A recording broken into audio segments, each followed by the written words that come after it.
Legislative Commission Budget Subcommittee, January 22nd, 8:21.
Legislative Commission Budget Subcommittee meeting, January 22nd, 8:23 a.m.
You know, I think so. I might have heard speak Congratulations.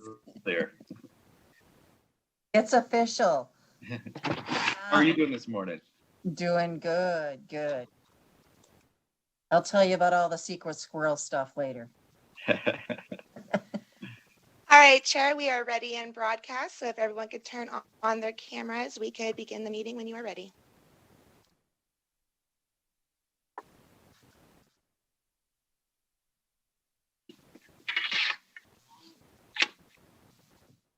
All right, I'm ready when you are. I'm ready. You may begin. I think so. Good morning. I want to welcome back Chair Carlton, Vice Chair Carlton, and all the members of the Legislative Commission's Budget Subcommittee. And also would like to welcome all the members of the public who are watching online today and the agencies who will be presenting to us. We have a very full agenda today. We're going to start with public comment, and then we'll go into K-12 education funding with Superintendent of Public Instruction, Joan Ebert. Then we're going to have the Department of Education with Joan Ebert again. And then we're going to move to Nevada System of Higher Education with Dr. Melody Rose, the Chancellor of NSHE. And then we're going to go to the Office of Military with Major General Andre Berry. And then we will finish with the Department of Veterans Services with Director Catherine Miller.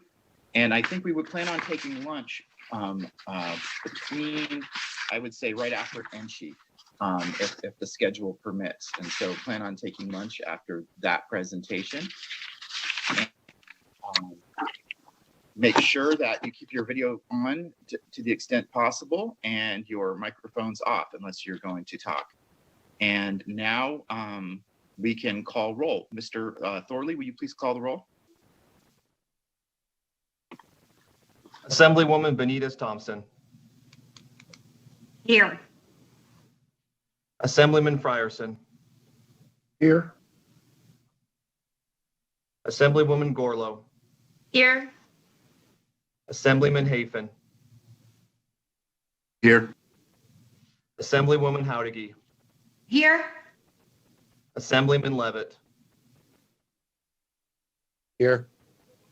Assemblywoman Miller.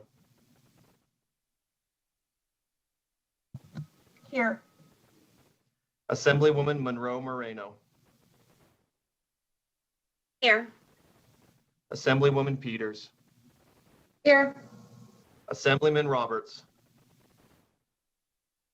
Here. Assemblywoman Titus. Here. Assemblywoman Tolles. Here. Assemblyman Watts. Here. Senator Cannizzaro. Here. Senator Dennis. Here. Senator Dondera Loop. Here. Senator Goycochea. Here. Senator Hammond. I'm here. Senator Kieckeffer. Here. Senator Ratty. Here. Senator Severs Gansert. Here. Assemblywoman Carlton. And I am here. Chair Brooks. Here. All right, great. Thank you, Mr. Thorley. Next, we have up public comment. And because there is no physical location for this meeting, public testimony under this agenda item may be presented by phone or written comment. Because of time considerations, each caller offering testimony during this period of public comment will be limited to not more than 2 minutes. And for this first public comment, we'd like to limit that entire period to 30 minutes. And if BPS could please open the public comment line.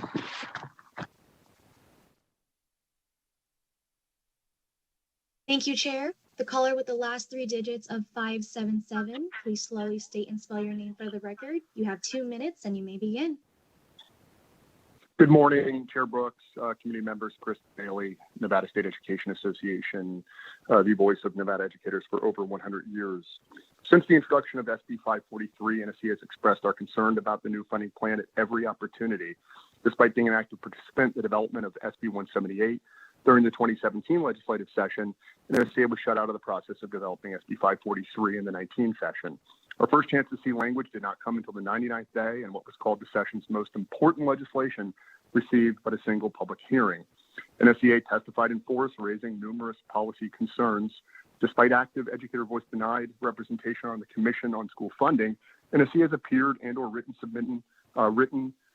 submitted testimony at each meeting of that commission, with numerous educators from across the state also weighing in. Unfortunately, over a year and a half of meetings, the commission failed to substantively address a single concern we raised, as if the voice of educators does not matter when deciding how to fund schools in Nevada. We are submitting NSCA's public comment to the commission since September 2019 for the record. The policy concerns expressed by NSCA during last legislative session all stand. The lack of educator voice, no new revenue for our chronically underfunded schools, watering down of our model of education equity programs, Zoom and Victory schools, freezing and squeezing most school district budgets for a period of years, a multi-million-dollar giveaway to charter schools without increased accountability, and rewriting the rules of collective bargaining to make it nearly impossible for education unions to win a raise at the bargaining table. Now, with the COVID-19 pandemic and related economic impacts, other serious problems with the new funding plan have emerged. During the interim, the Funding Commission was charged with modeling the new funding plan alongside the Nevada plan, but numbers varied wildly from month to month, projecting new winners and losers at 3 consecutive meetings. During the Commission's September meeting, Applied Analytics Jeremy Aguero stated his main concern was not about Nevada's economy operating at 20 or 30% productivity for a few months. It's operating at 70 to 80% for the next 3 years. He said, quote, "It is the long arc of the COVID-19 crisis that keeps me up at night." NSCA maintains it is completely irresponsible to effectuate a radical shift in the state's education funding formula amidst the global pandemic, especially as the legislature considers further general fund cuts to our schools. This is what keeps us up at night. While NSCA was encouraged, the governor recommended a phased implementation of the new plan. We believe the only responsible course of action is to delay SB 543 until after the pandemic, while we are able to work together on optimal funding and the revenue plan to get us there. Thank you.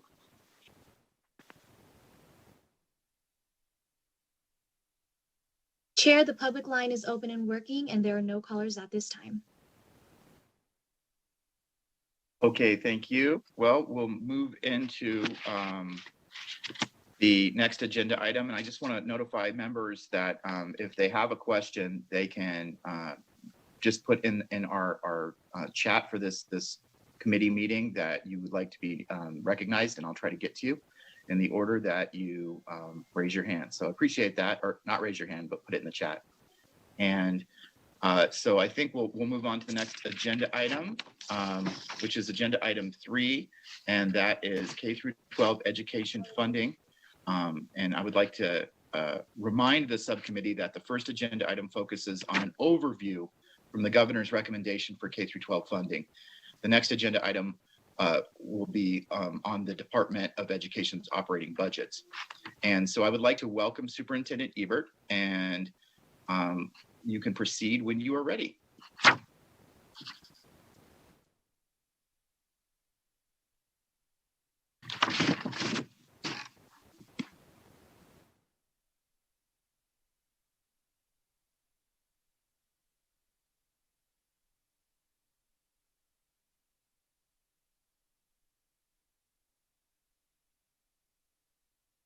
To the COVID-19. Thank you. Can you hear me? We can hear you now. Okay, great. Thank you. So it's good to see everyone. Thank you, Chair Brooks. For the record, my name is Joan Ebert. I am the State Superintendent of Public Instruction. And as we've been reporting our recovery and response efforts to the COVID-19 crisis, I thought about the ways that we as a department and as a state remain accountable to our students and educators during this uncertain time. And the answer is that we stay grounded in our values. The state plan for the improvement of pupils, or our STIP values, are based in equity, access to quality, success, inclusivity, community, and transparency. These 6 values have informed our responsiveness to COVID-19 and the economic crisis. I'd like to note that it is very purposeful to always list our values in everything that we do. We defined and started with equity, and that's what this funding new pupil-centered formula does. It means that we meet the learning needs of every student and that they're supported in an environment where all students are valued, respected. They see themselves in their curriculum and instructional materials while experiencing academic success without regard to differences in age, gender, socioeconomic status, religion, race, ethnicity, sexual orientation, ability, native language, national origin, or citizenship status. In our budget overview, I, along with Deputy Hartz, will share how the department is applying these values not only to the COVID-19 health crisis, but also in the recommended budget. Even in times of uncertainty, the department leads with what is best for students, educators, and their families, and continue to use these as our North Star. The STIP goals are ambitious visions for where we want our education system to be in 2025. We heard a clear message from the districts and school leaders, community members, that they wanted the department to set high standards that would propel our state forward. When we say all students in our goals, we really mean all. It means no matter who you are, no matter where you call home, no matter where you attend school, the Nevada Department of Education is dedicated to your success. Some of the context in our budget, and this is to be able to support this budget, we are organized into 3 divisions. Student achievement, which is directed by Deputy Jonathan Moore. My apologies. So for the highlights for the K-12 funding, restorations, we're going to overview the restorations from the 31st special session, reductions for the 2021-2023 biennium, enhancements, transition from the Nevada plan to the pupil-centered funding plan. Before I turn it over to Deputy Hartz, I really want to emphasize that the shift from the Nevada plan to the pupil-centered funding plan is not an apples to oranges comparison. As we've been working through the last 18 months with Senate Bill 543, we've been emphasizing that this is a new plan on how we look at funds and that they're all related to an equity-driven agenda. So with that, I will turn it over to Deputy Hartz. Thank you, Superintendent, and good morning, members. For the record, I'm Heidi Hartz, and I serve as the Deputy Superintendent for Business and Support Services.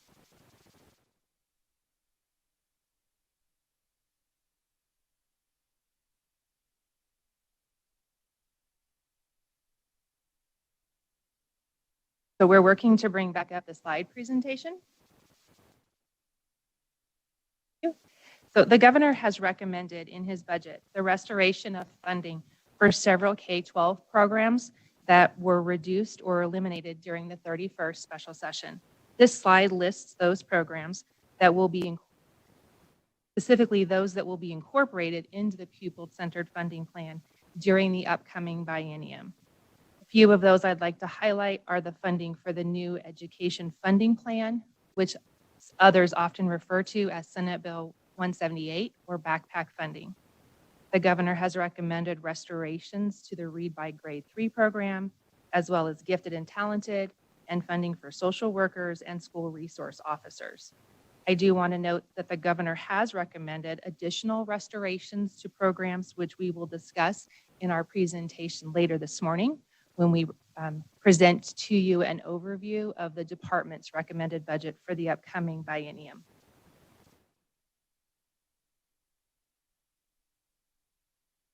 Due to the economic uncertainty facing our state during the COVID-19 pandemic, the governor has also recommended some reductions to K-12 funding.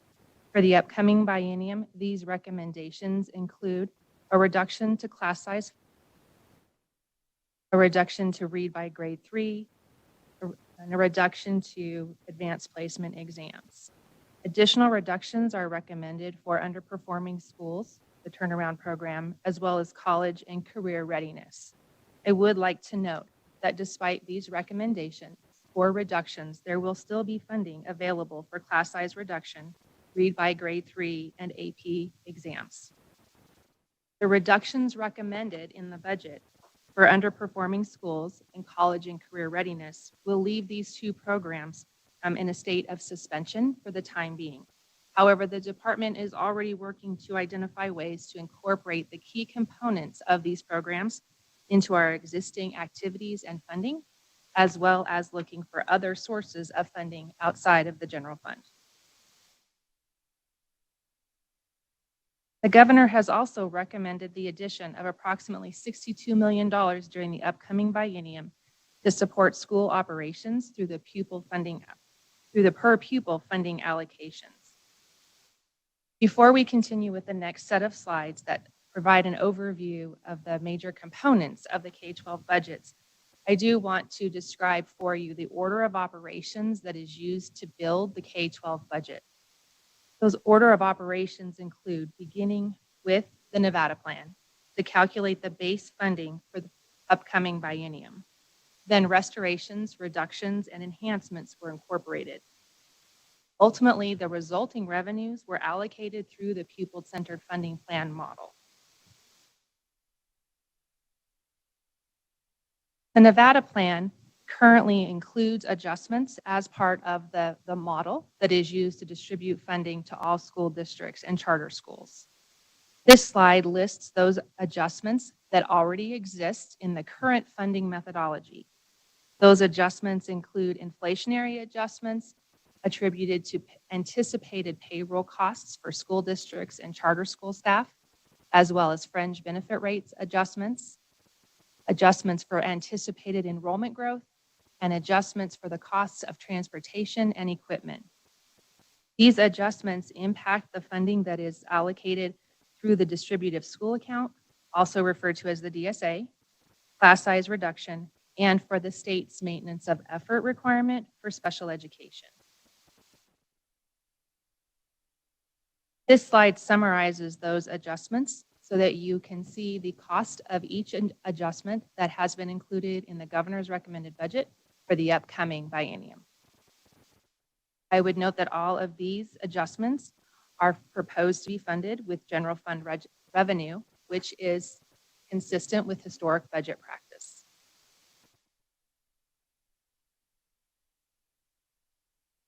Using the Nevada plan, this slide shows the actual and projected enrollment for the upcoming and current biennium, as well as the basic support amount. In fiscal year 21, enrollment numbers are anticipated to be less than what was projected in the legislatively approved budget. And enrollment is anticipated to continue to grow at a much slower pace than we have experienced in the past as we move through the 2021-2023 biennium. As we look at the anticipated enrollment numbers, I do want to note that in the spring, the Department of Education will update the enrollment projections for the upcoming biennium based on actual enrollment numbers for the current school year. This is a normal part of the budget review and development process. And this year, it's more important than ever as we go through these uncertain times as our students are being educated in a variety of settings.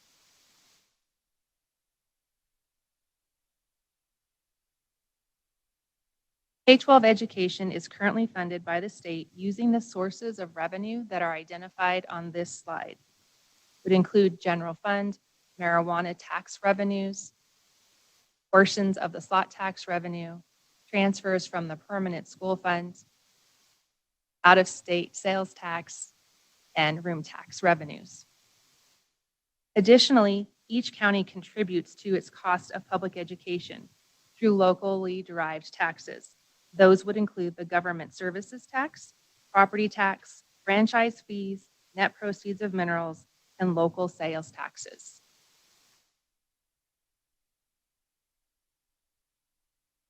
During the 2019 legislative session, the legislature approved and the governor signed Senate Bill 543 into law. This law revises Nevada's K-12 funding formula and represents the most significant update to the funding formula in more than 50 years. While this piece of legislation includes various activities to support the implementation of the new funding formula, we generally refer to all of these activities as being a part of the pupil-centered funding plan. The implementation of Senate Bill 543 has been guided by the Commission on School Funding, who have been meeting monthly since November 2019. Additionally, the Department of Education has benefited tremendously through the addition of 2 staff who are solely dedicated to the development and implementation of the pupil-centered funding plan. Those positions were funded through an IFC contingency fund allocation. Additionally, the department and the Commission on School Funding has benefited from the subject matter expertise brought to us through contracted services. And lastly, but certainly not least, the department has been benefited through collaboration with other state agencies to determine how to move forward with the successful implementation of the pupil-centered funding plan. And those agencies include the Governor's Finance Office, the State Controller's Office, the State Treasurer's Office, and the Department of Taxation. The Commission on School Funding has identified 4 core concepts for implementation, and those concepts are intended to guide the work moving forward. Those core concepts include a focus on student diversity and equity, transparency, accountability, and flexibility. Equity is important in that it ensures that the funding addresses the needs of the students and recognizes the differences in the cost to provide education across our school districts, which vary greatly in size and density. Transparency is important so that everyone is able to understand how funds are allocated through the Department of Education to support the education of our students. Accountability will include reports on data and metrics such as funding equity, spending trends, school level expenditures, open enrollment trends, and school capacity. This accountability will allow us to confirm that the pupil-centered funding plan is working as intended, and more importantly, to identify areas where improvement can be made to strengthen the capacity of the funding formula and its intended purpose, meeting the educational needs of our students. And flexibility is achieved through the pupil-centered funding plan because it streamlines the funding process and ensures that dollars are delivered in an equitable fashion while giving school districts and schools the flexibility to align their spending with the needs of their students, as those students' needs may change from one year to the next. In the last 18 months, the Commission on School Funding has reviewed all components of Senate Bill 543, including the State Education Fund, the Pupil-Centered Funding Plan model, the weights included in the model, the adjustment factors, and the hold harmless calculations, as well as the Education Stabilization Account. The Commission on School Funding has also reviewed school district and state budgets to understand how those funds would flow through the pupil-centered funding plan. It conducted a comparative analysis looking at school district budgets and the Department of Education budgets in fiscal year 20 as they are currently implemented and as they would be implemented using the pupil-centered funding plan. In July, the Commission put forward their recommendations to the Governor and the Legislature to provide input for how best to move forward with the successful implementation of Senate Bill 543. The Commission on School Funding has now directed its focus towards the development of optimal education and funding. They're currently identifying what should be included in those conversations and how best to propose funding those recommendations as we move forward. The role of the Commission on School Funding does not end once the pupil-centered funding plan is implemented. The Commission has an ongoing role and responsibility to continually monitor the implementation of the pupil-centered funding plan and to make recommendations for improvement. Those recommendations would come to the Department of Education as well as the Legislative Committee on Education. The hope of having that continuous input of the Commission on School Funding is that this model will continue to meet the needs of the state and our children for many years to come. As I mentioned, the Commission on School Funding put forward recommendations to the governor and the legislature in July 2020. Those recommendations fall within 3 general areas. The first is revisions to the model. The second pertains to implementation, and the third pertains to reporting requirements. This slide summarizes the recommendations that were put forward regarding the development of the model. The Commission on School Funding recommended that the model include a district size adjustment by attendance area, which would consolidate the requirements included in Senate Bill 543 to include a small district equity adjustment and a necessarily small school adjustment. The Commission on School Funding recommended that an alternative measure for at-risk be adopted. Currently in Senate Bill 543, at-risk is defined as children who are eligible for free and reduced price lunch. There are a lot of concerns identified with the use of this specific measure. So the Commission recommended that an alternative be considered by the State Board of Education. Commission on School Funding recommended that the state's maintenance of effort requirement for special education be removed from the pupil-centered funding plan. This has been incorporated into the governor's recommended budget because the language in Senate Bill 543 does indicate that it is possible to create separate accounts in the state education fund for all federally funded programs and any corresponding general fund that is dedicated to maintenance of effort or match requirements.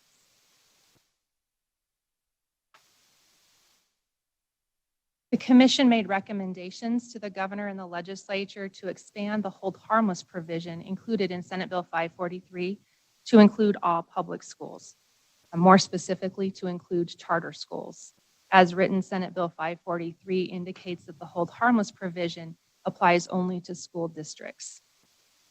The Commission on School Funding recommended that the definition of ending fund balance in Senate Bill 543 be clarified so that there is a concrete understanding and expectation of the funds that would be deemed part of the ending fund balance, and if any excess were available would ultimately be transferred to the education stabilization account.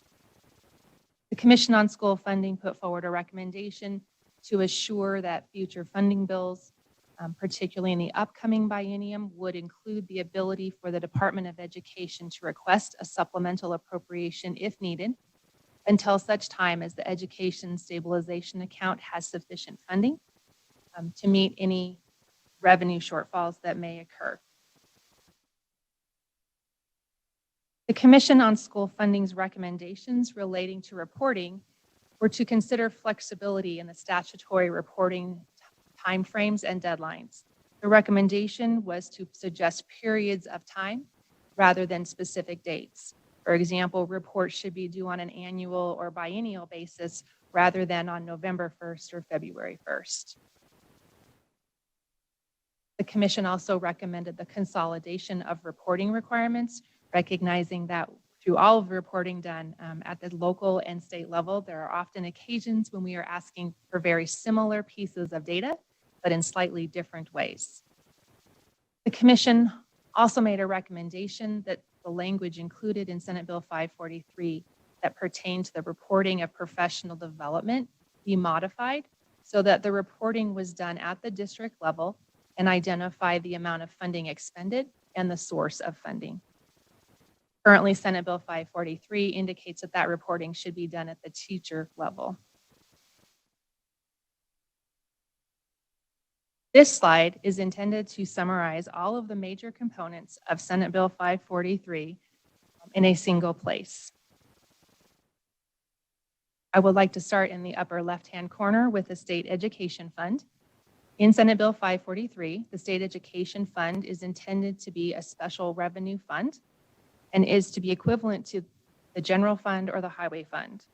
It is to be funded through the revenues that are currently administered by the Department of Education for K-12 education and distributed through the DSA and our state categorical grants, as well as the local revenues that we discussed earlier in this presentation.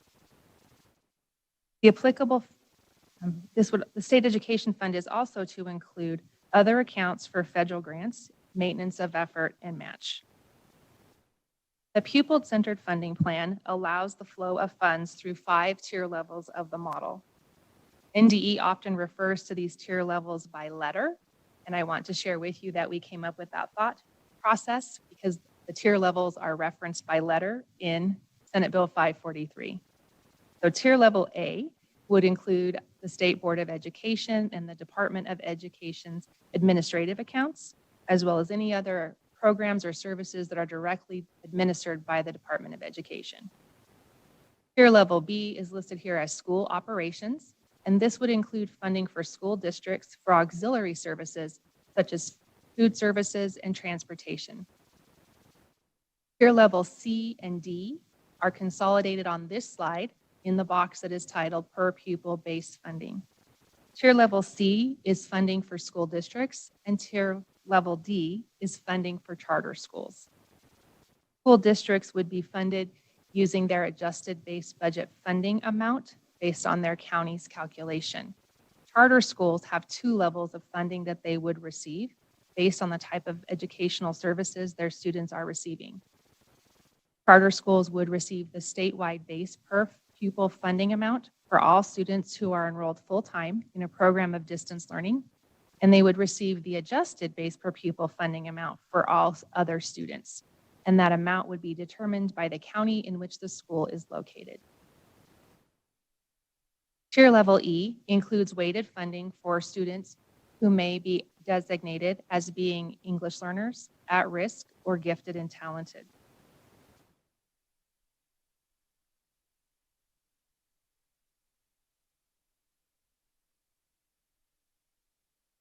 This slide provides the same information, but it's been modified to include only the components that the governor has recommended for implementation during phase 1.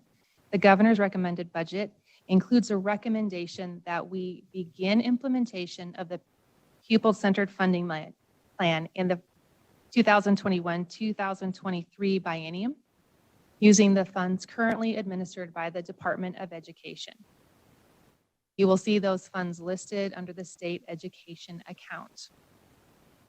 Phase 2 would continue in the 2023-2025 biennium and would include the incorporation of the local revenues into the state education account.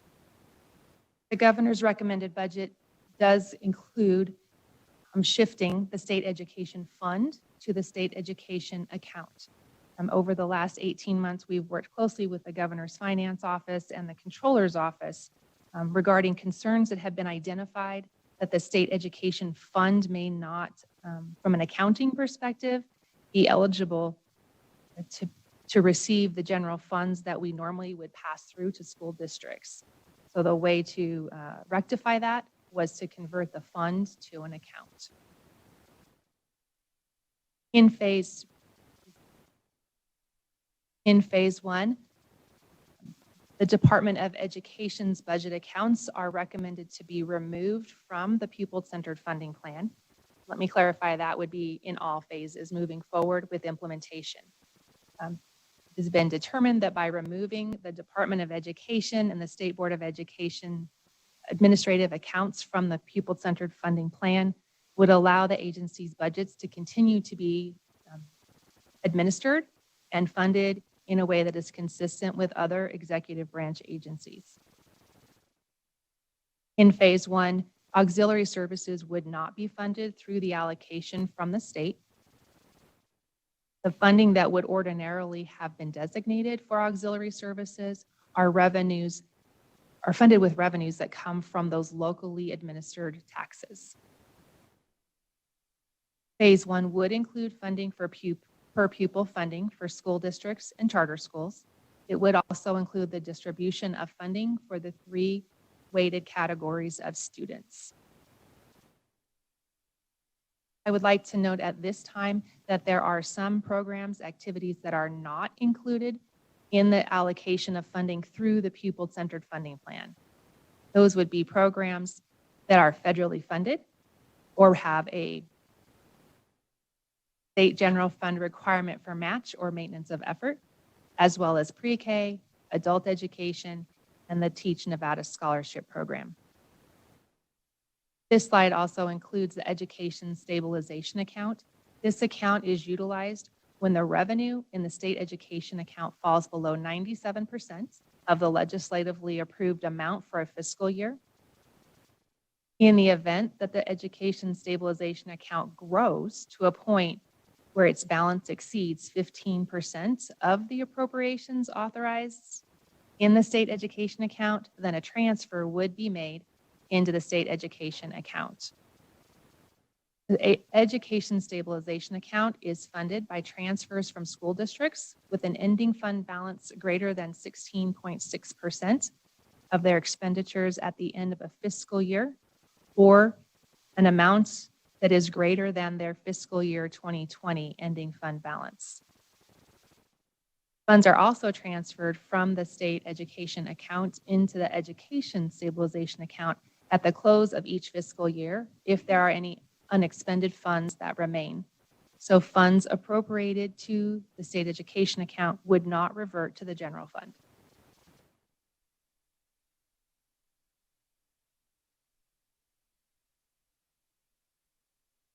This slide lists the revenues that would flow into the state education account. In phase one, the revenues that would flow through the account include those listed on the left side of the slide. Again, those are the revenues that are currently administered by the Department of Education to fund the DSA, as well as all state-funded grant programs.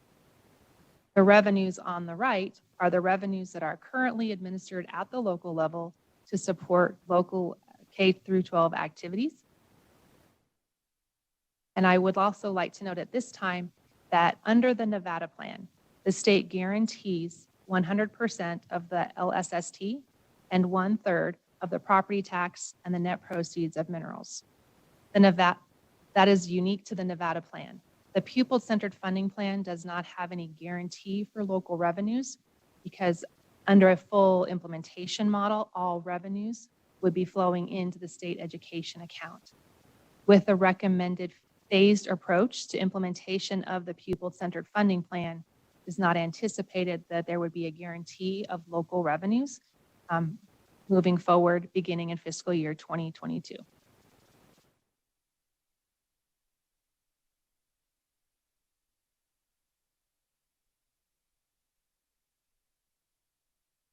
Currently, state revenues are allocated through the DSA and state, federal, and state-funded grant programs. Those grant programs are administered on either a formulaic basis or a competitive basis.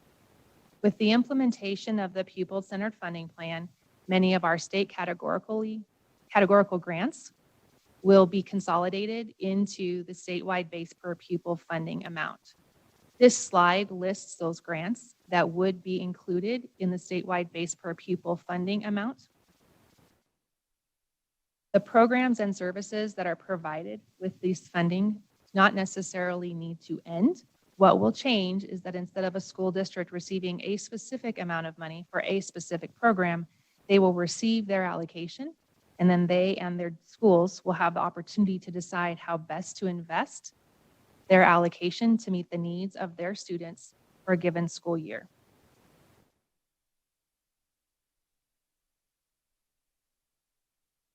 The pupil-centered funding plan includes weighted funding, again, for the 3 groups of students that I discussed earlier. I wanted to note that the Commission on School Funding recommended an alternative definition for at-risk. The State Board of Education has adopted an alternative measure, which is pupils who are at risk of not graduating with their cohort.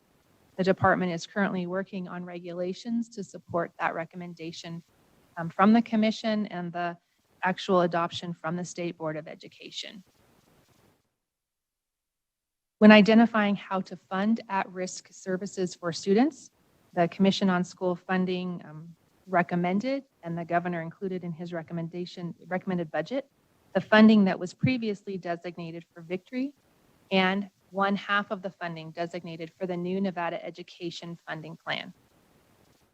Similarly, funding for English learners was initially attributed to Zoom services, as well as 50% of the new Nevada Education Funding Plan dollars.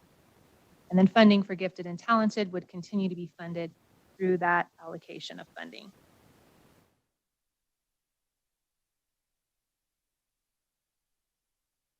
As I mentioned before, there are several programs and activities that would not be funded through the pupil-centered funding plan model.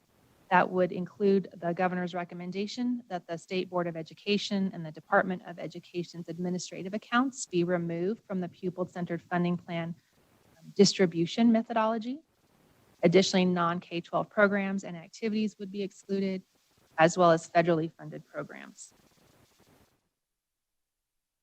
We're often asked what specifically is included in each of these three areas. So we have several slides that share this information with you in this presentation. This slide identifies the budget accounts within the Department of Education that would not be administered or funded through the pupil-centered funding plan. It also identifies incentives that would be administered by the Department of Education.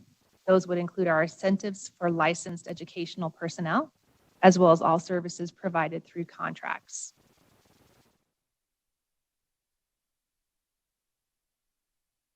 This slide lists the federally funded programs, as well as the non-K-12 programs that would continue to be funded outside of the pupil-centered funding plan.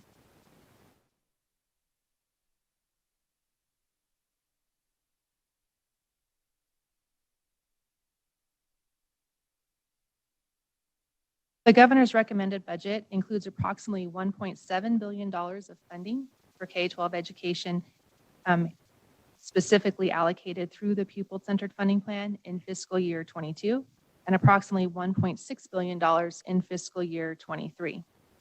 This slide lists the sources of those revenues, and I would like to note that the locally managed and generated revenues that would not flow into the state education account until the 2023-2025 biennium are listed here, so that everyone can begin to understand how ultimately all of these revenues will come together in the state education account.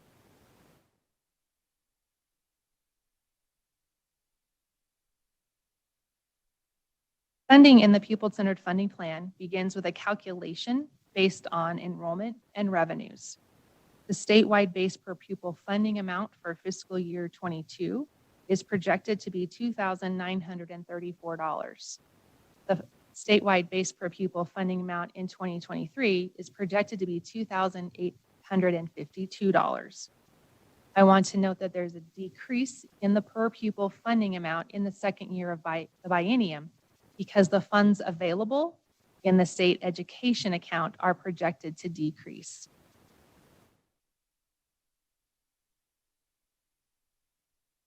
Once the statewide base per pupil funding amount is determined, then a set of adjustments are applied to determine the adjusted base per pupil funding amount for each school district. School district adjustments include adjustments for the district size based on attendance area, and then a cost of education index, which looks at the cost of goods, services, and labor within each county or regions of counties. Charter schools also receive an adjusted base per pupil funding amount. However, that amount only includes an adjustment for the Nevada Cost of Education Index. I would note that these types of adjustments are similar to those that have existed in the Nevada plan in the equity allocation model. So while the adjustments are similar, the adjustments are different, the concepts are very similar in nature.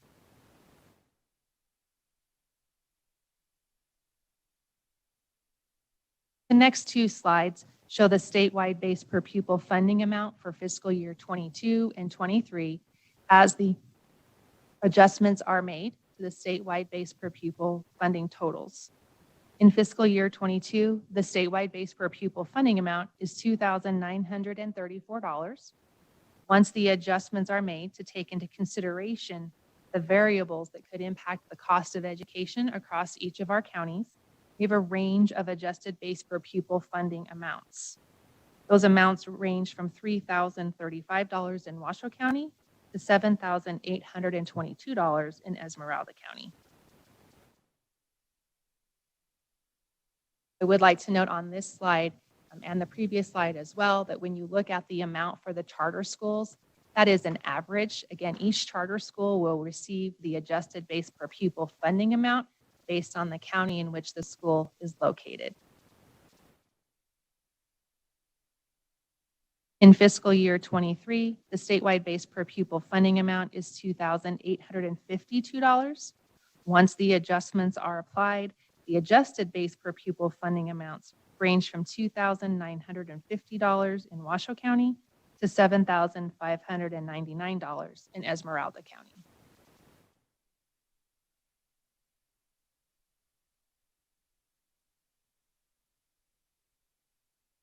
Based on the recommendations of the Commission on School Funding, initial weights were established for English language learners, at-risk students, and gifted and talented students by dividing the general fund appropriation in fiscal year 2020 by the amount of by the number of eligible students in that year. That methodology was subsequently applied to the funding available in fiscal year 21, following reductions from the 31st special session. To calculate a weight and a per pupil funding amount, we've listed fiscal year 21 as a baseline to demonstrate the process of increasing the funding per pupil in each year if the revenues exist to do so. I want to note that with the governor's recommendation to phase implementation of the pupil-centered funding plan, that the weights identified for these three categories of students appear to meet the targets that were set by the Commission on School Funding. The percentages, the weights, are artificially inflated because the amount of revenue in the state education account only includes the state revenues. If 100% of the eligible revenues were included, the weights would be much less. However, the per pupil funding amount would not increase significantly. The recommended weights that have been put forward by the Commission on School Funding are based on the recommended weights included in the 2018 Nevada School Finance Study prepared by APA. The weights for gifted, and specifically the weights for English language learners and at-risk students. The Commission on School Funding recommended weights of 0.14 for gifted and talented. The weight that we are currently funding gifted and talented at within the state of Nevada exceeded the recommendations put forward in the APA study, that the Commission on School Funding felt that it was important to raise the funding in an equitable fashion for the services that these students are eligible to receive.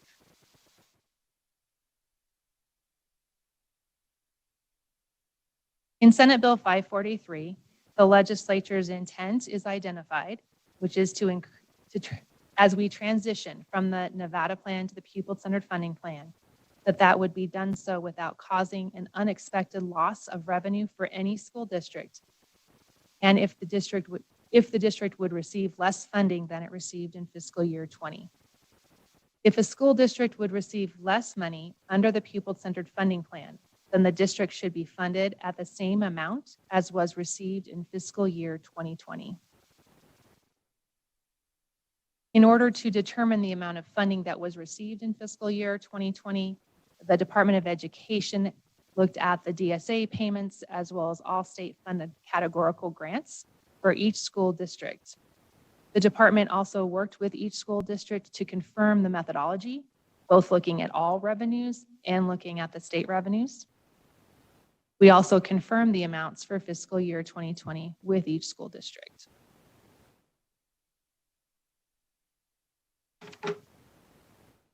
This slide shows the allocation of funding through the pupil-centered funding plan in fiscal year 22. Before I walk through this slide, I want to make everyone aware that this slide does not add up. So please don't do math and think that it's out of balance. It shows very distinct pieces of information. So the column that is titled Pupil-Centered Funding Plan Allocation in fiscal year 2022 shows what the allocation to each school district would be as calculated in the governor's recommended budget. The hold harmless column shows the fiscal year 20 hold harmless amount that was established using the state administered revenues to each school district.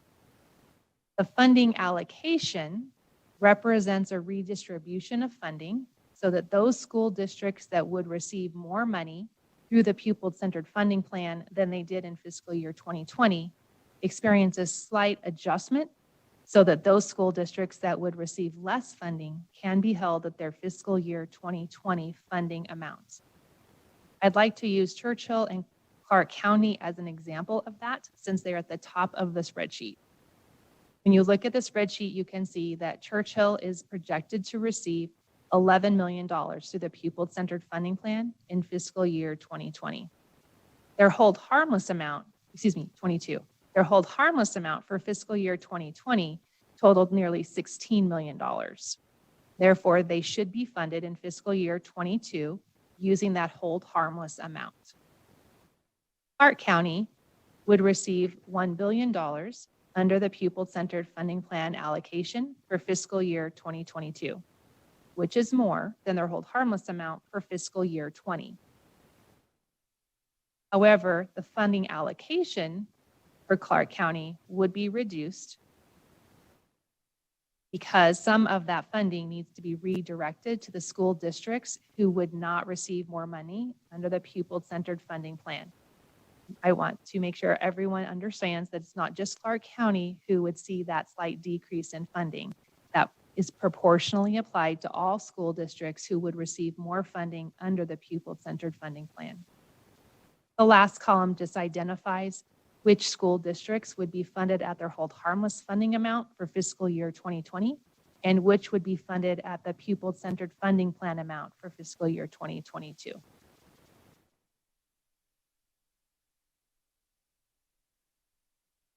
This slide provides the same information based on the governor's recommended budget for fiscal year 2023.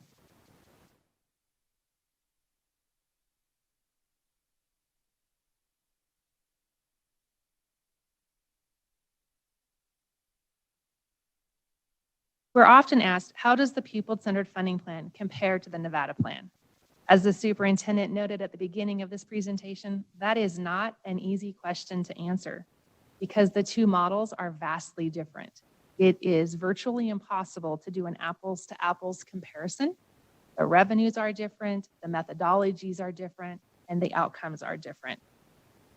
What the department has done on this slide for comparative purposes only are to generate models that attempt to force the two models to work in a very similar nature so that we can demonstrate how the models are different in calculating per pupil funding amounts.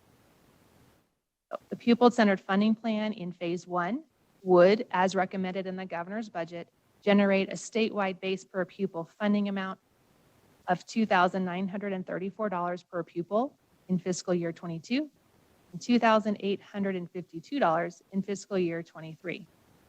If we were to modify the Nevada plan to include only state revenues, the same revenues that would flow through the pupil-centered funding plan in phase 1, that per pupil funding amount would equate to $2,842 in fiscal year 22 and $2,724 in fiscal year 23. Similarly, if we were to calculate the pupil-centered funding plan using all revenues, which is not what is included in the governor's recommended budget at this time, the statewide base per pupil funding amount would equal approximately $6,876 per pupil in fiscal year 22 and $6,918 in fiscal year 23. When that is compared to the Nevada plan calculations, which are the starting point of the governor's recommended budget for the upcoming biennium, those per pupil amounts are $6,156 in fiscal year 22 and $6,236 in fiscal year 23. When we look at these comparisons, we can see that the per pupil funding amount is higher using the pupil-centered funding plan. And that is an anticipated outcome because the pupil-centered funding plan includes the funds that have historically been distributed through the DSA, as well as the state categorical grants and local contributions to education.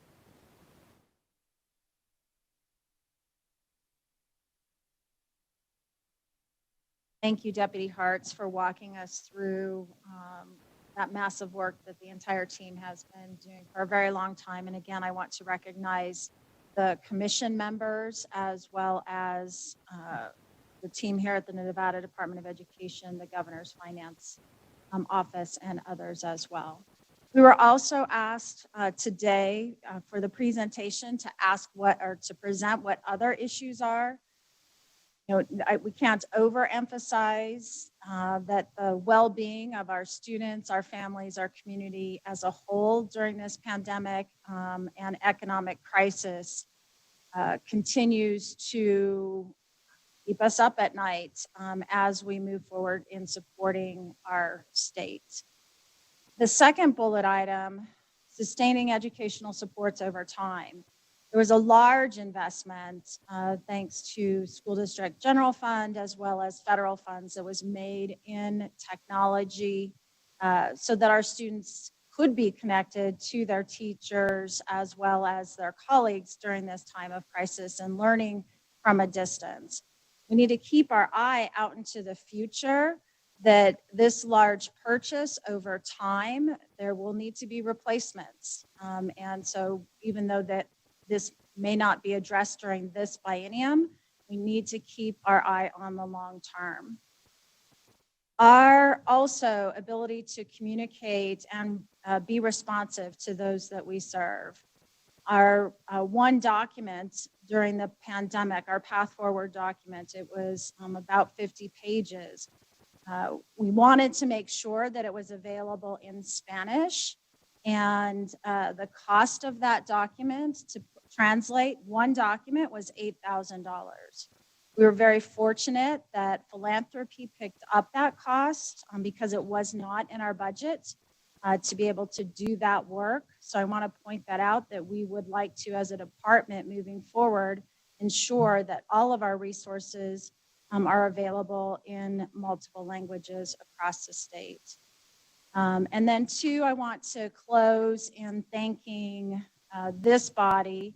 You did support a financial system during the last biennium. That was part of the reversions during the special session. So we continue to do the work on our old system, which is Excel spreadsheets. And that's what you have seen here today. So as revenues are generated into the future, we would like to flag that during the next biennium, we'll make sure we'll put in our request again for a financial HR, human capital financial system, as well as additional web supports. I would add on the web supports, we do have a great team that provides out of EAT, but there too, when we want to be responsive to our community in a timely way, there are only certain times of day that the website is updated. So we cannot do it in real time. We have to wait until the system is scheduled to be updated. So with that, that closes our first part of this morning, moving from the Nevada plan, over 50 years old, which I know many of you were in classrooms at that point in time. And also looking forward to building out the equity, the fair and transparent way that people can understand moving forward with the pupil-centered funding plan. Thank you, Mr. Chair. This concludes our presentation for this morning, and we stand ready for questions. Thank you, Superintendent Ebert, and thank you, Deputy Hartz. That was a lot of information to get through. And also just wanted to thank all the hard work of your entire team and all the agencies that support it. This is a really interesting and difficult time to try to make such a fundamental structural change to how we fund education when we have such uncertainty around revenues. So keep up the good work. And we do have quite a few questions, as you can probably imagine. And so I'm going to try to, between the chats and texts and Skypes, try to take them in some sort of an order. And I would really like to start off with Assemblywoman Titus, if you would like to go first. Well, thank you, Mr. Chair. soon as we get all the technical echoing in here in our chambers. So thank you. I have a number of questions, if I might, and I appreciate the time, and I absolutely appreciate all the effort that the superintendent has put into this presentation and to our schools and the dedication she is showing to Nevada pupils. My first question actually is early on in the presentation when it mentions that all state and local revenue currently and provided for K-12 will be positive and this distributed through a new state education fund. And I understand the concept and it was presented well. My question regards local funding in that there are many school districts and many smaller schools, small and large schools, who have funds that they raise through community efforts, local donations. Will they still be able to keep their own accounts for separate funds that may come into those schools? Thank you for the question. For the record, State Superintendent Ebert, yes, school districts will be able to maintain those funds locally. Your volume's down.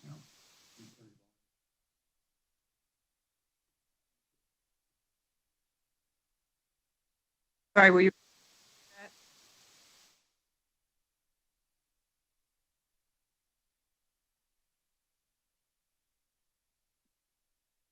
Assemblywoman Titus, I did not hear what you just said, the last thing you said, not the question you asked.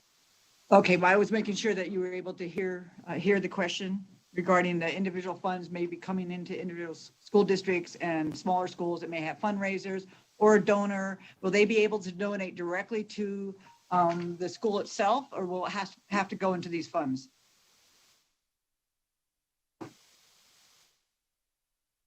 For the record, Superintendent Ebert, can you hear me? For the Yes. record, okay, great, thank you. So those funds that you mentioned, philanthropy and others, will remain local at the local school district. Okay, great, thank you. And then under the education stabilization account, it seems like I have a question regarding that. If a school district has some funds that they were smart in their spending, we had this discussion during a special session, if there were funds left over in a school district or perhaps in an individual school, will they then be swept into this education stabilization account? And then where's the transparency going to be in that account? I'm reading that the governor is going to be able to determine how that money is going to be used wherever he sees appropriate. So could you explain that a little bit more? Heidi Hartz for the record.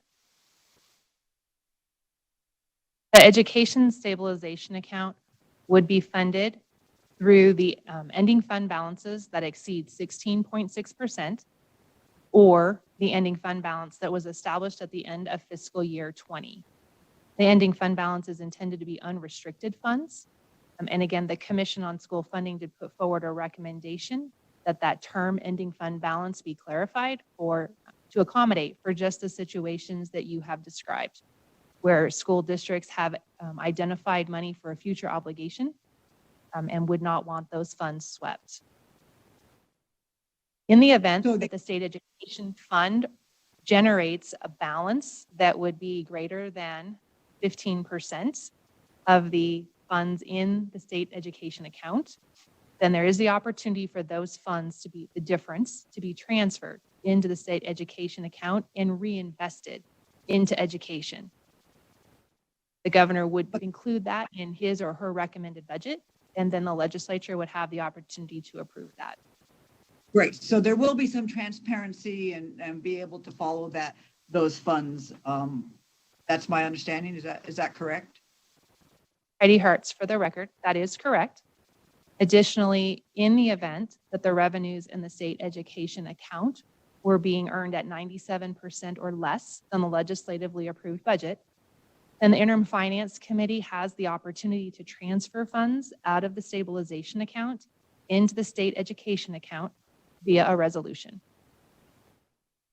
Great, thank you. And then if I might, Mr. Chair, one more question. Go ahead, please. Thank you, sir. On your budget, you're using the GST as an estimated to generate $117 million Is that with the understanding that they're sweeping 100% of the GST? Or are you looking at going back to the 50-50 split on the GST? If you generate that much money, how much of the GST is going into education?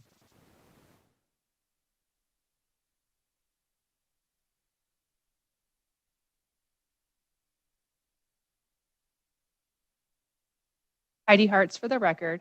Under the phased implementation, the governmental sales tax would remain at the local level. As we move into phase 2 of implementation, those funds would be transferred into the state education account and distributed through the pupil-centered funding plan back out to each school district and charter school. So you didn't answer my question though. Are you still looking at taking that number that you quoted in your presentation? Is that 100% of the GST? In the past, it's been a 70-30 split, a 50-50 split, and 100 split versus highway funds, et cetera. So are you taking 100% of the GST?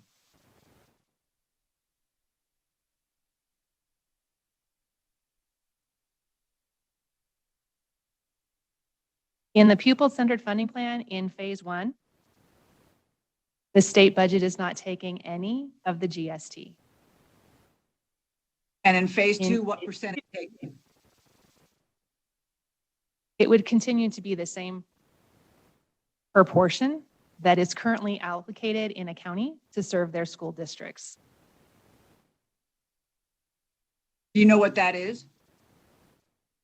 Heidi Hartz for the record. I'll need to research that for you. Okay, all right, thank you. And thank you, Mr. Chair, for the questions. Thank you. And so next up, I have Assemblywoman Tolles.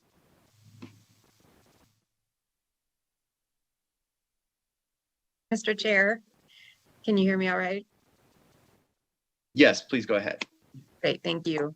And thank you so much for, I understand this is such a complex explanation or topic. And so I'm just gonna thank you ahead of time for your patience as we work our way through some of the questions. And I'll just ask a couple. I'm sure there's gonna be more as we go along. But one of my first questions is, has the governor's budget office estimated how much those local revenues are going to be as they break down to each district? And when do you anticipate that you're going to be able to release those estimates to the district so that they can, evaluate the amounts and plan and budget accordingly?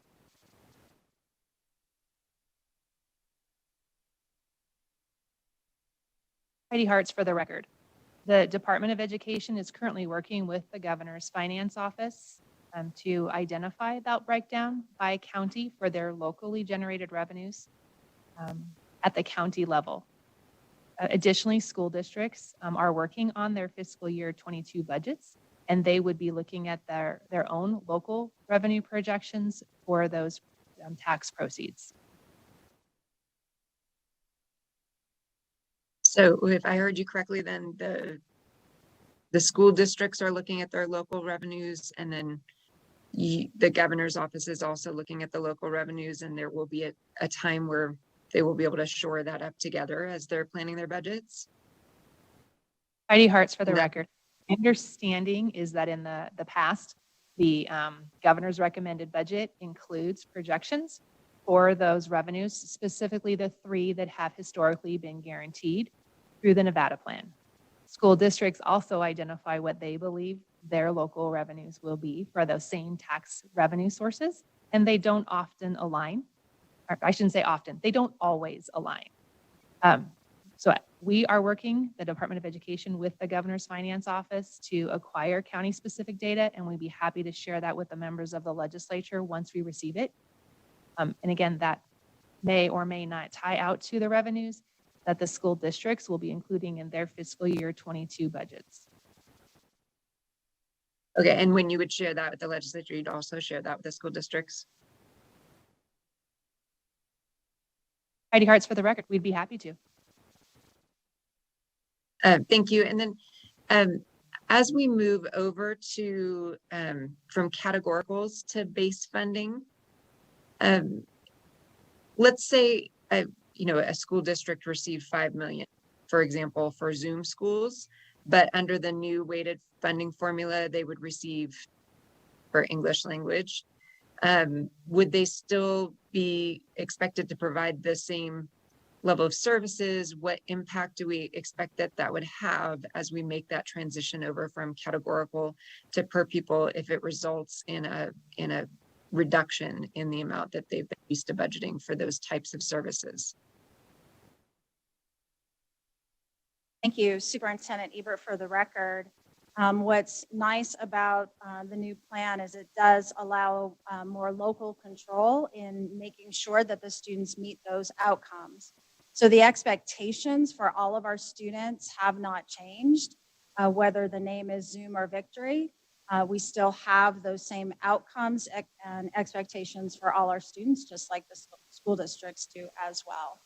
We were very intentional as we move forward with this work that that message did not change. We have expectations for read by grade 3. We still have expectations for our students that speak multiple languages and learning English and are differently abled students as well.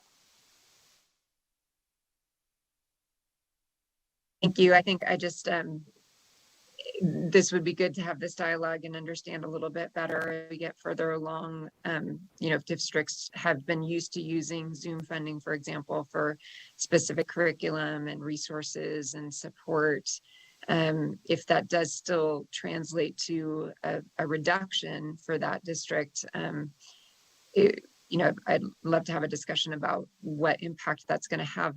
We still have those same expectations. We still want to, I know the purpose of this whole new funding formula is to get the support to the students that we need, but sometimes on a district and school level that that ends up translating a little bit differently in how it's felt and how those the funds needed for those services to be provided actually translates. So I think just as we move forward, those are going to be some questions about where certain districts are going to end up with a net loss. I understand the hold harmless principles, but there's still going to be some changes there. So definitely some questions will relate around that. What is the impact for some of those districts that are going to end up with a net loss? But I'll leave it with that. So for now, thank you so much. And again, thanks for your patience. These are complex and important, extremely important discussions, and I appreciate it. Assemblyman Roberts, did you have some questions still? Yes, sir. Thank you, Mr. Chair. And my question kind of dovetails into Assemblyman Toll's question, specifically on the held harmless. And I'm just curious as to the way it was explained that a school district under the new formula funding would not be held harmless for any reductions or regarding their funds or their budget.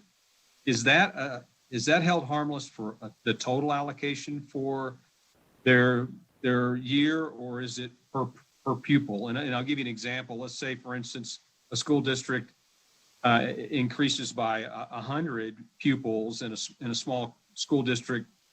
Would that mean that their per pupil spending or funding would be reduced if they were held harmless for a total amount? Heidi Hartz for the record. The pupil-centered funding plan allocates funding on a per pupil basis for each county based on the projected enrollment within each county. If a school district would receive less funding under the pupil-centered funding plan than they would under the provisions of Senate Bill 543, be held harmless and receive the same allocations that they received in fiscal year 2020. So to your question, if a school district gained 100 students, but did not see an increase in funding through the pupil-centered funding plan, then they would, yes, still support those additional 100 students with the funding that they received in fiscal year 2020. Thank you very much. Thank you, Mr. Chair. Thank you. And I have Assemblywoman Miller, if you still have a question. Thank you, Chair, but my question was actually already answered. Okay, thank you. And what about you, Assemblyman Watts? Yes, thank you, Mr. Chair. I have a couple of quick questions, partially statements, and I'll just preface them by saying, understanding this is a high-level presentation, I just want to raise a couple of issues that I hope get addressed in more detailed presentations at the subcommittee level. So I really appreciate the department's focus on equity and flexibility. It's something that I know was expressed previously, and it's something that I'm personally very passionate about. I am, and I believe in the objective of weighted funding. I think ultimately that is the most equitable solution. One of my concerns is about the pools of funding that are going in to support the weights. And, many of those programs are focused specifically to the schools that are in most need of resources. And I'm concerned about the equity implications of them being spread out, particularly class size reduction, Zoom, Victory, SB 178, social worker funding. Similar to the concerns raised by Assemblywoman Tolles, I'm interested in, we're looking at hold harmless at the school district level.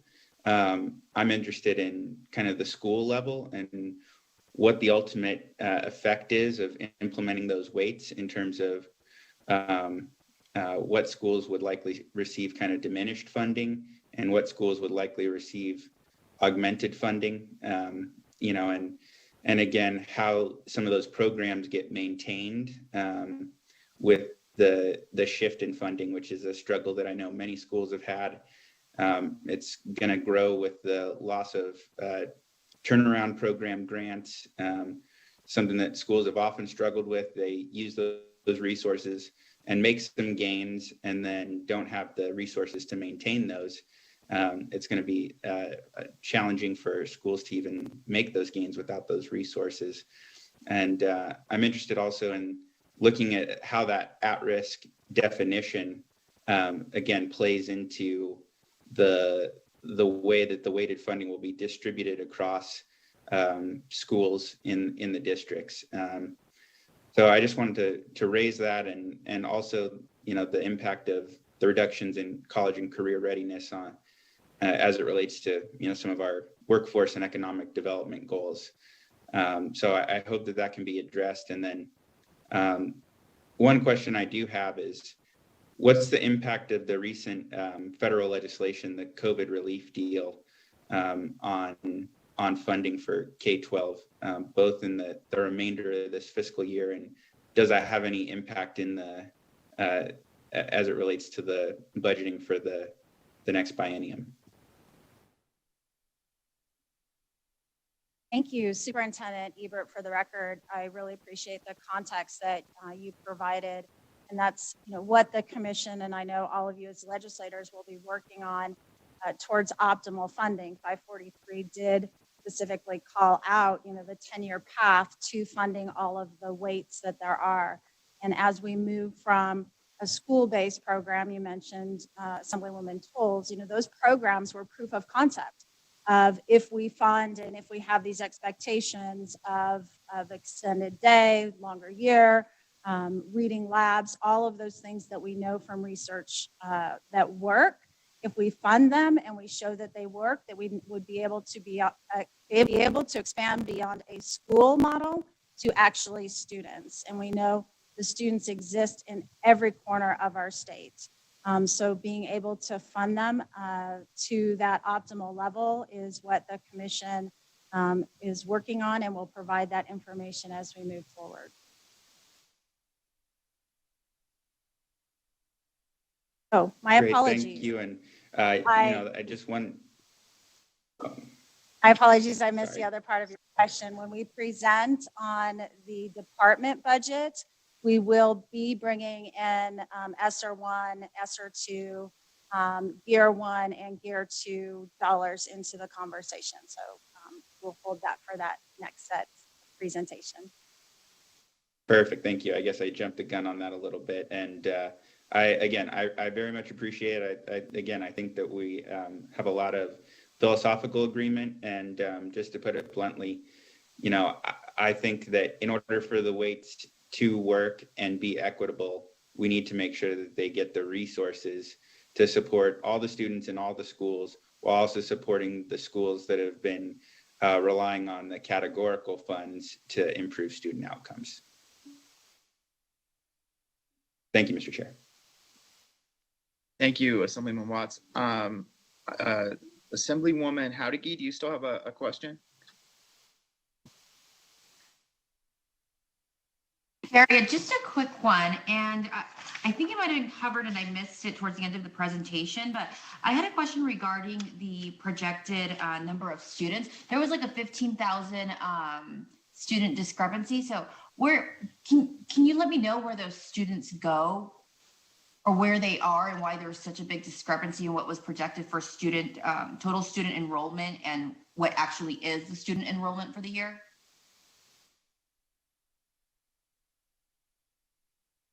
Heidi Hartz, for the record. The legislatively approved budget, the projected number of students being enrolled in our schools appears to have been overly optimistic. We simply didn't have that many students, that number of students enroll in our schools, for example, in fiscal year 21.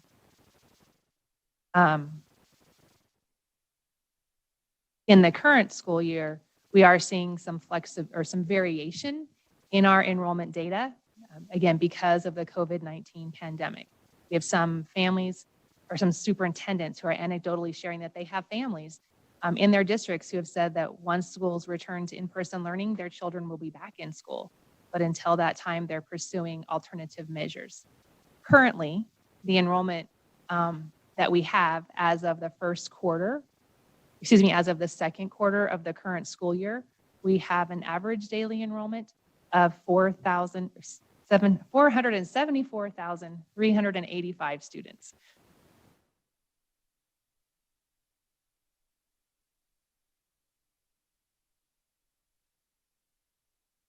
Do you guys, just if I could, Chair, follow Please.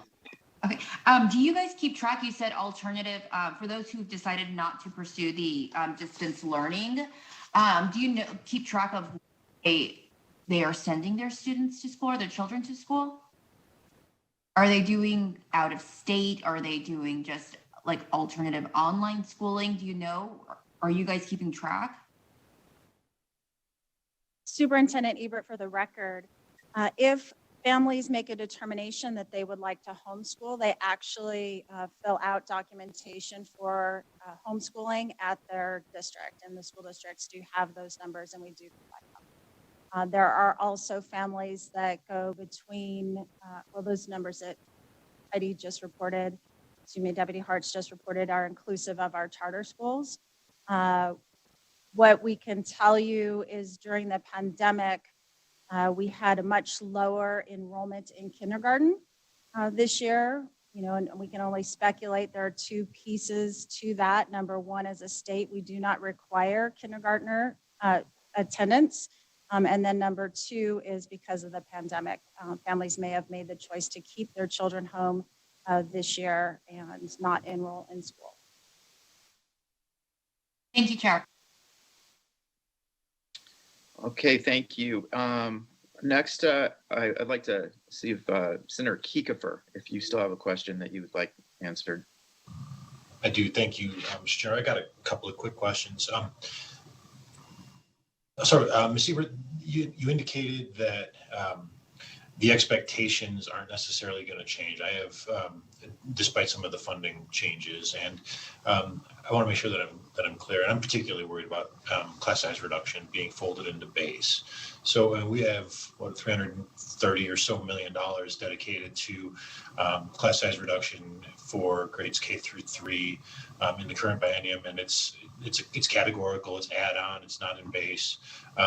So cutting that by half and then rolling it into base, I have significant concerns as to whether districts are going to be able to fund those allotted class size positions in this through this new mechanism. I mean, it never fully funded them, but rolling it into a base amount makes me really nervous that they're not going to be able to meet that expectation, and it'll just be a waiver for everybody. Is there any plan by the district to, or I'm sorry, by the governor's office or your office to introduce legislation to change our CSR requirements for grades K through 3?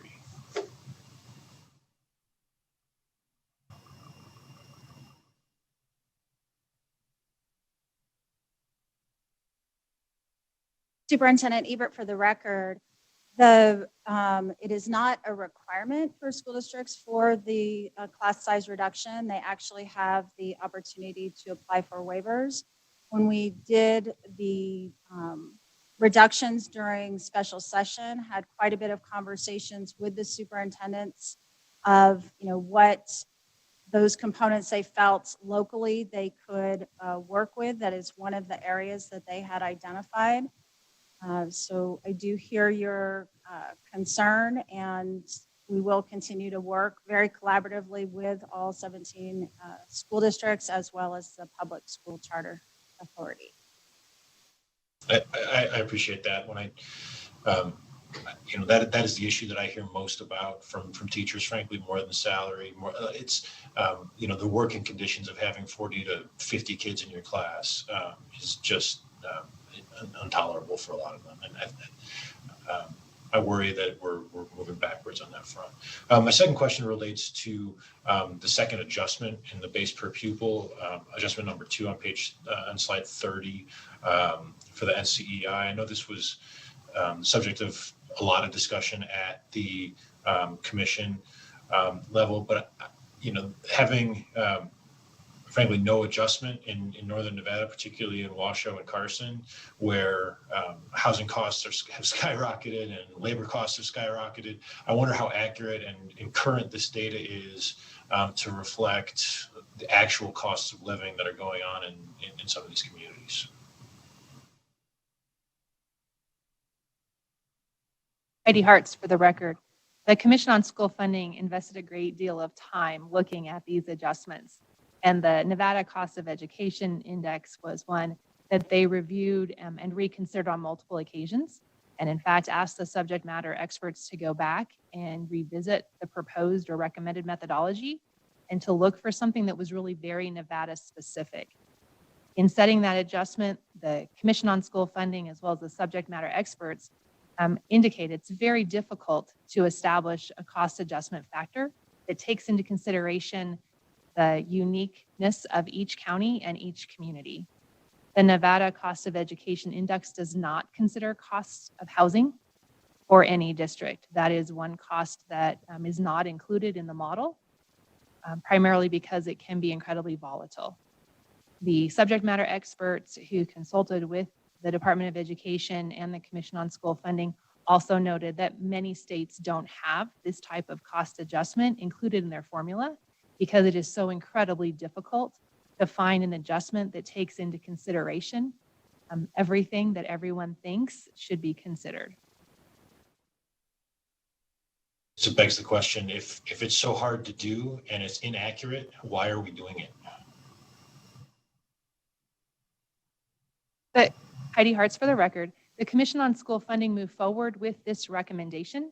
They were trying to meet the intent of the law that indicated that there should be adjustments for small schools, for small districts, and for a cost adjustment for the wages and costs of services and goods. When the model was initially developed for that adjustment, there was a situation in which some school districts actually would have lost funding if we went with the true calculation. So the Commission on School Funding moved forward with a recommendation that no one would have that value set at less than 0, and that decision is tied very closely to the principles that are already in place with the equity allocation adjustment with the Nevada plan. Again, the Commission moved forward with a recommendation that this appeared to be a reasonable starting point. They have at their meetings since then and an ongoing basis expressed concern that this may not be the best or the right adjustment, but at this point in time, this one seems like the right place to start with. Thank you. I appreciate that. And Mr. Chair, this was an issue that we knew was going to be a problem when we adopted this model. When Mr. Aguero presented it, he knew that it wasn't right. And I just don't think we've landed on the right spot yet. Thank you, Mr. Chairman. Assemblyman Levitt, if you still have a question.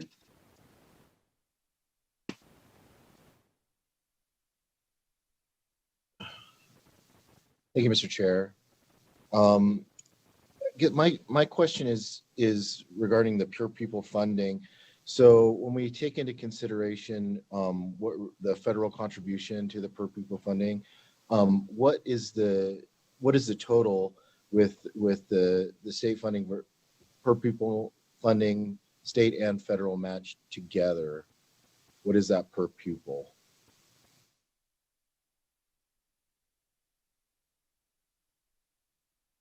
Heidi Hartz for the record.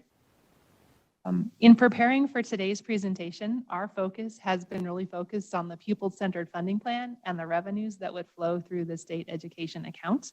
We really have not gone back to update any information that looks at all revenues included in the governor's recommended budget and an allocation on a per pupil funding basis.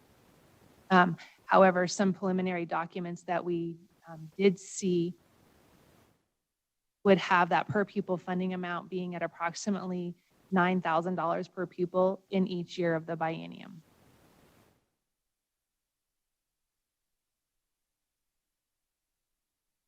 Thank you for that. So when we know what the federal contribution is, do you adjust the per pupil funding at the state level, or do you just keep it the same depending on what is contributed federally? Heidi Hartz for the record. The pupil-centered funding plan does not allocate funding on a per pupil basis that includes revenue from the federal government. Federal revenues are distributed to school districts as applicable to the grant program outside of the pupil-centered funding plan. Thank you. Thank you, Mr. Chair. Thank you. And next, I would like to call on Majority Leader Teresa Benitez Thompson. Thank you, Chairman. I appreciate that. And so one of the questions I have is we know that we have that the federal level, they've approved the second round of URSA dollars, URSA 2 coming out. And I think Nevada is slated to get around 477 million. But with the new guidance that's coming out, it's saying that states have to maintain their funding at, looks like an average of 2017, 18, and 19 levels. And so when we get there and we start talking about that state education fund account, I think, are we calling that CFA? Will the state need to apply for a waiver in order to get these URSA $2 in through the door, or how we're going to be able to account for this new federal guidance regarding the 3-year average combination of state contributions? Heidi Hartz for the record. The ESSER and GEAR dollars currently have a maintenance of effort requirement for all states, where they would maintain the same level of funding, if at all possible. We have currently been able to do the analysis for fiscal year 20 based on the actual expenditures made. And we were able to demonstrate that we did meet the maintenance of effort requirement. We really cannot identify for fiscal year 21 or beyond if a waiver will be required, because it is based on the expenditures that are incurred within each fiscal year. But the department is monitoring that. We're coordinating with the governor's office and the governor's finance office, and working with the federal government in the event that a waiver might be required.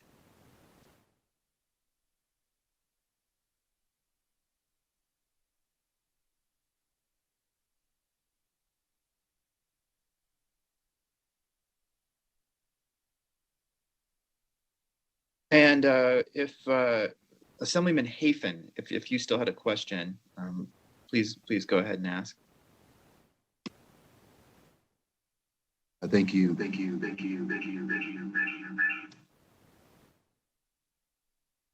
Sorry about that. Mr. Chair, thank you very much. I appreciate the time today and I appreciate the presentation. I think this is probably the most important thing that we have to do. And I kind of want to dovetail on what the majority leader was just speaking and what Assemblyman Levitt was just discussing. If we go back to slide 30, where it does the per pupil comparison, and I know we don't have this now, but when it does get available in the subcommittees, I really would appreciate seeing something that includes the 17, 18, 19, I believe that's the 3-year average that the majority leader was speaking of, in comparison to the total funding per pupil per county.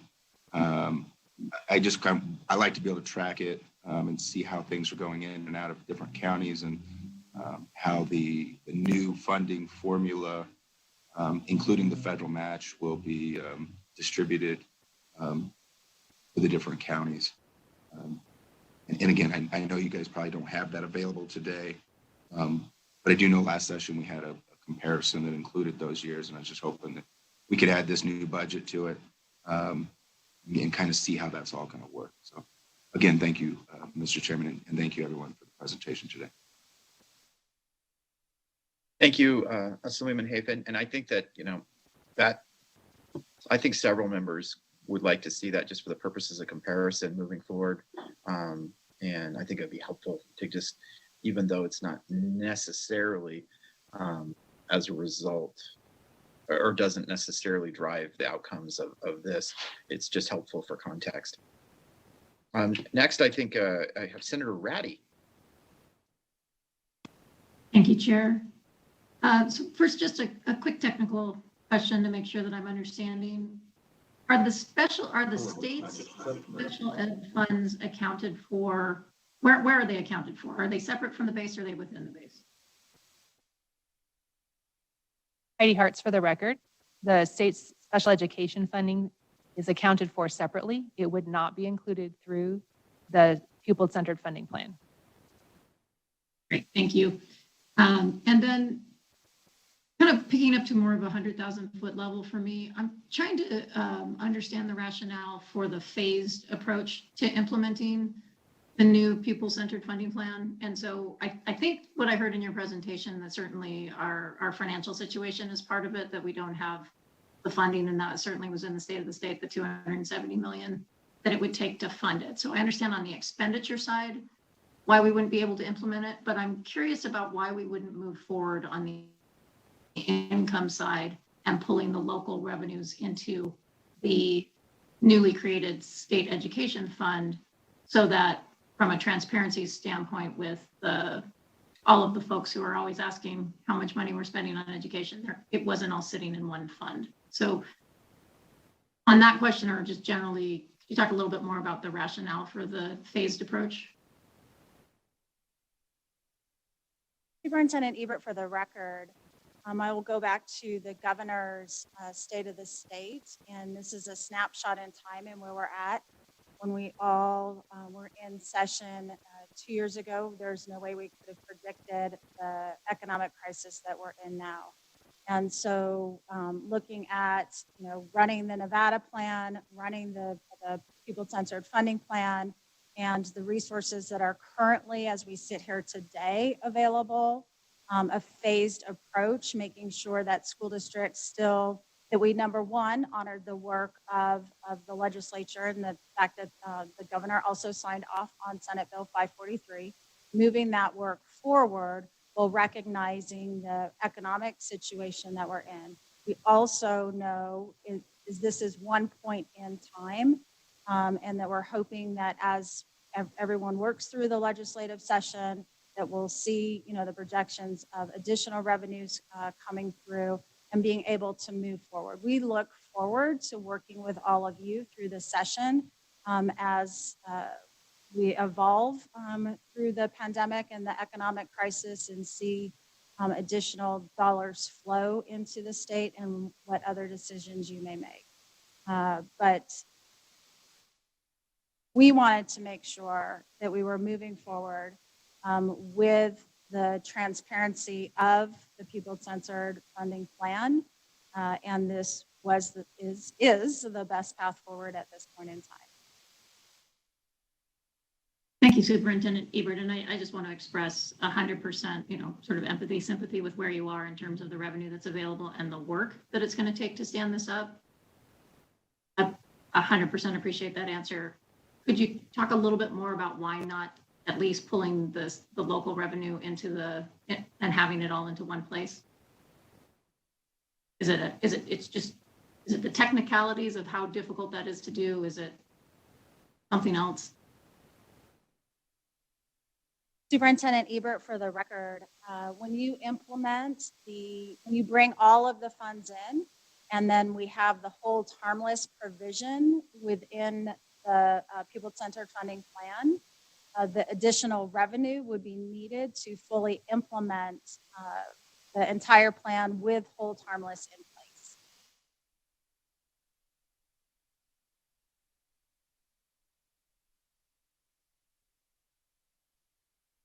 Thank you, Chair, for the opportunity. Thank you. Senator Dennis. Thank you, Mr. Chair.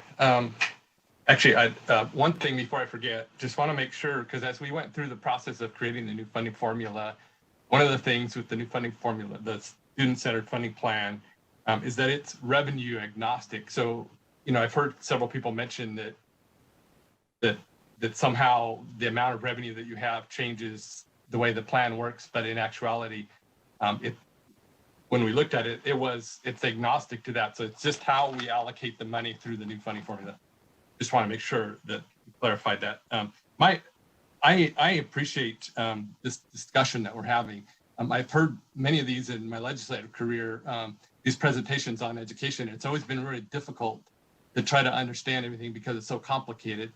The fact that we now have a funding plan that makes it much simpler to understand, the fact that you were able to actually explain the whole thing on one PowerPoint without having to spend 15 or 20 PowerPoints to explain the same thing in the past, I think was amazing. I think I appreciate that in the proposal that we're trying to keep that stabilization fund whole and moving forward. Many times we don't realize that the way that that stabilization fund works actually will put more funds for education, because money that's allocated for education will now be dedicated to that and will go into that stabilization fund. And over a period of years, I think it's up to 10 years, we're going to actually be able to realize up to $1 billion in extra funds without raising any revenue. As you went through, Joan, as you went through this process, did you find that with the new student-centered funding plan, did that help in this process? Did that make it easier for you to be able to create your proposal and also how we move forward? Superintendent Ebert, for the record, yes, the clarity, the work that the commission did in identifying weights and the other components, and it was, yes, much easier to run the pupil-centered funding formula than in the past for Nevada. Thank you. And I want to also, before I forget, that the Commission on School Funding that was set, that continues and will continue to look at this stuff as we move forward. It's going to be such a huge help for education funding because they're the experts. That's why that we put experts on that commission on school funding. So I appreciate all the great work that they did and their recommendations. So I look forward to asking many questions and as we move forward on the school budget, and appreciate all the work that's been done. Thank you, Mr. Chair. Thank you, Senator Dennis. Assemblywoman Benitez Thompson, do you still have another question? Yes, thank you. And it's just something that I'll be asking during our subcommittee hearings, but that I I'm not sure. So where we do the restorations on one side, but on the other side, then do the program reductions. So I'm unsure of where we're landing in terms of actual allocated amounts. And that might just be because I'm easily confused. But then also too, I guess why would we be doing it the process of a restoration and then a reduction? I didn't know if there was an advantage to that, kind of like is it just an accounting mechanism, or is it going to be I guess I'll have questions about how we are working it, or how it's being why it's being recommended to kind of flow in that specific way.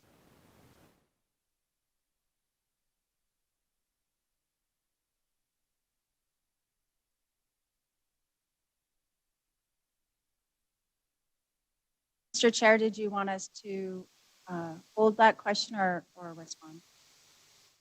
It can, I don't want to take up too much time. It'll just be, I think, just when we get to the subcommittee hearings, that'll be something that I'll be curious to hear back from folks about why we're kind of doing it that way. I didn't know if there was that maybe I was trying to think if there's like an accounting,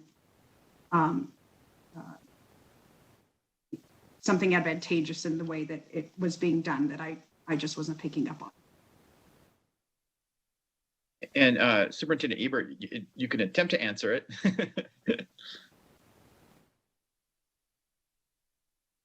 Heidi Hartz for the record. In the budget building process, agencies identified which of the reductions that were approved during the 31st special session should be added back into our budgets moving forward in the upcoming biennium. Once that was done, we were then placed in a difficult situation, as was the governor, in identifying what reductions would be necessary to ensure that he could put forward to all of you a balanced budget. So once those restorations were made, then reductions were necessary. And so the change or the flow of the restorations, the reductions, and then the enhancements are all reflective of the budgetary process and the evolution of the economic indicators that occurred as we move from the agency requested budget to the governor's recommended budget.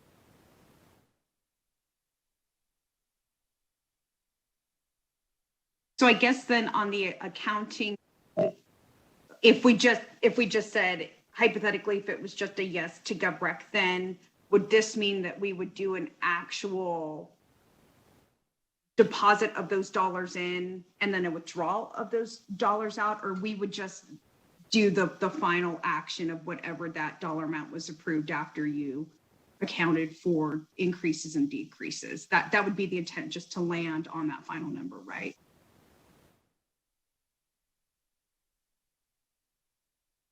Heidi Hartz for the record. So the final amounts of revenues and expenditures included in the governor's recommended budget would be the ultimate recommendation at this point in time based on the available revenues.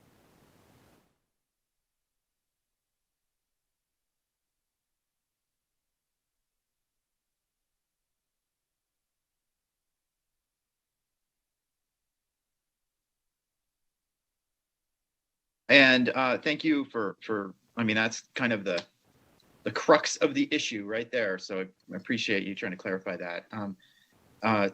Assemblywoman, Vice Chair Carlton, did you have anything that you wanted to get clarified or put on the record? Yeah, thank you very much, Chairman. Yes, and I just want to thank everyone. This is very complicated. It always has been complicated. And I think no matter where we go with this, it's an evolution, and it's going to take time to get us where we all think we would like to be. So I really appreciate all the questions. I appreciate the presentation and all the hard work that's been done over the interim on this, on top of having to deal with the pandemic and kids going remote and all the other variables that we had to do.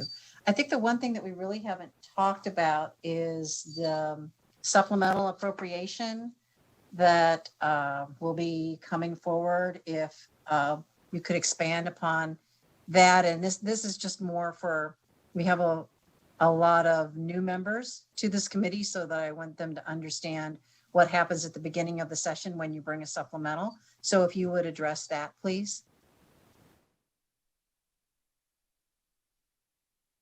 Heidi Hartz for the record.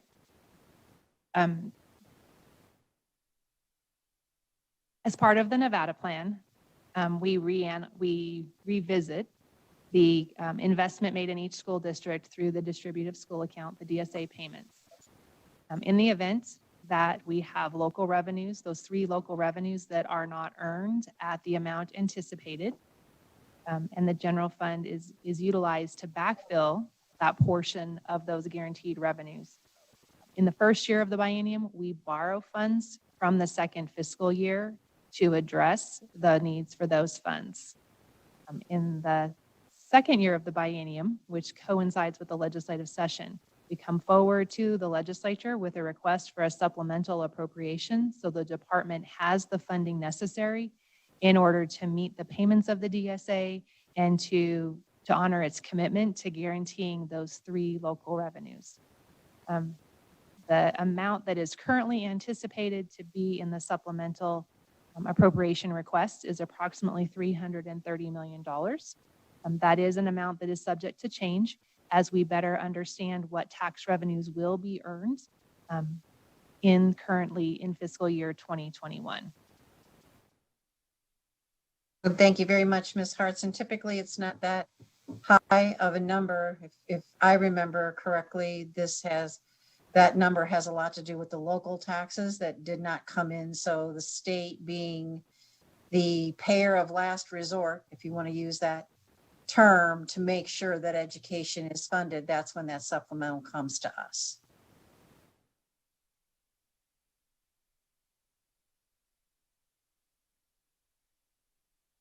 Heidi Hartz for the record. Heidi Hartz for the record. Yes, thank you for clarifying that. The vast majority of that supplemental appropriation request is due to the guarantee of those 3 local revenues. So not to open a brand new can of worms, but as we move into this new scheme of how we want to do this, and since I was not on the committee or the commission, would this be addressed the same way as we move into the new pupil-centered funding formula, or with this phased-in approach and the state dollars going to the locals? If the local dollars don't come up as high, how would they figure their supplemental? Heidi Hartz for the record. The pupil-centered funding plan, as currently described in Senate Bill 543, does not guarantee any local revenues. That is in large part because the pupil-centered funding plan in its full implementation would include state and local resources. In the event that revenues were earned at less than 97% of the legislatively approved budget, the intent is that there would be sufficient funds in the education stabilization account to be transferred to cover that shortfall. So once this education stabilization account is adequately funded, then those requests for supplemental appropriations would be funded through the stabilization account, not through the general fund. In the phased implementation of the pupil-centered funding plan, as recommended by the governor, there is no guarantee of the local revenues, in large part because those local revenues are still remaining at the county level. Well, that leads me to a lot more questions, but that gets us much deeper into this than I think we probably want to do today. And I have a lot more studying to do to make sure that I ask the appropriate questions. So thank you very much for answering that. And thank you, Mr. Chairman. I believe that takes care of all of my questions. Thank you, Vice Chair Carlton. This is really one of the most significant things that we'll be looking at in the entire legislature, and we could probably be here for a few days, not weeks, asking questions. And I think this presentation has answered a lot of my questions, and it's created maybe even more. So I think that it's really going to be, there's going to be a lot of work in this subcommittee and over the next 130 days. So, but I really appreciate Superintendent Ebert and really appreciate Deputy Hartz.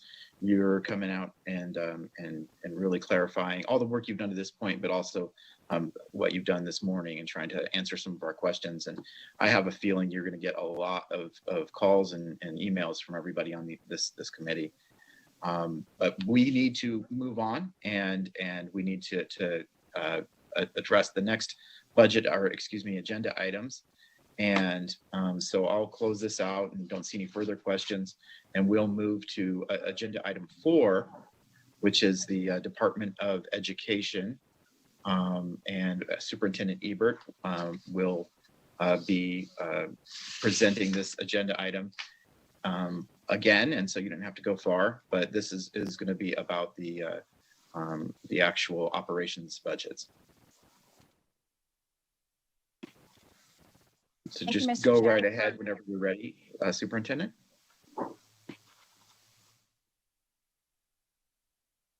Thank you. For the record, this is Joan Ebert, State Superintendent of Public Instruction, and I have Heidi Hartz, Deputy Superintendent of Business and Support Services Division, here with me today. You will see that the next slide is a duplicate of what we provided you in the first deck, and it's how we live. I don't think we can overemphasize the department's work here, and I'm proud to say that we had all of our employees weigh in on this, as well as across the state. So moving on, we have our goals as well that we have listed.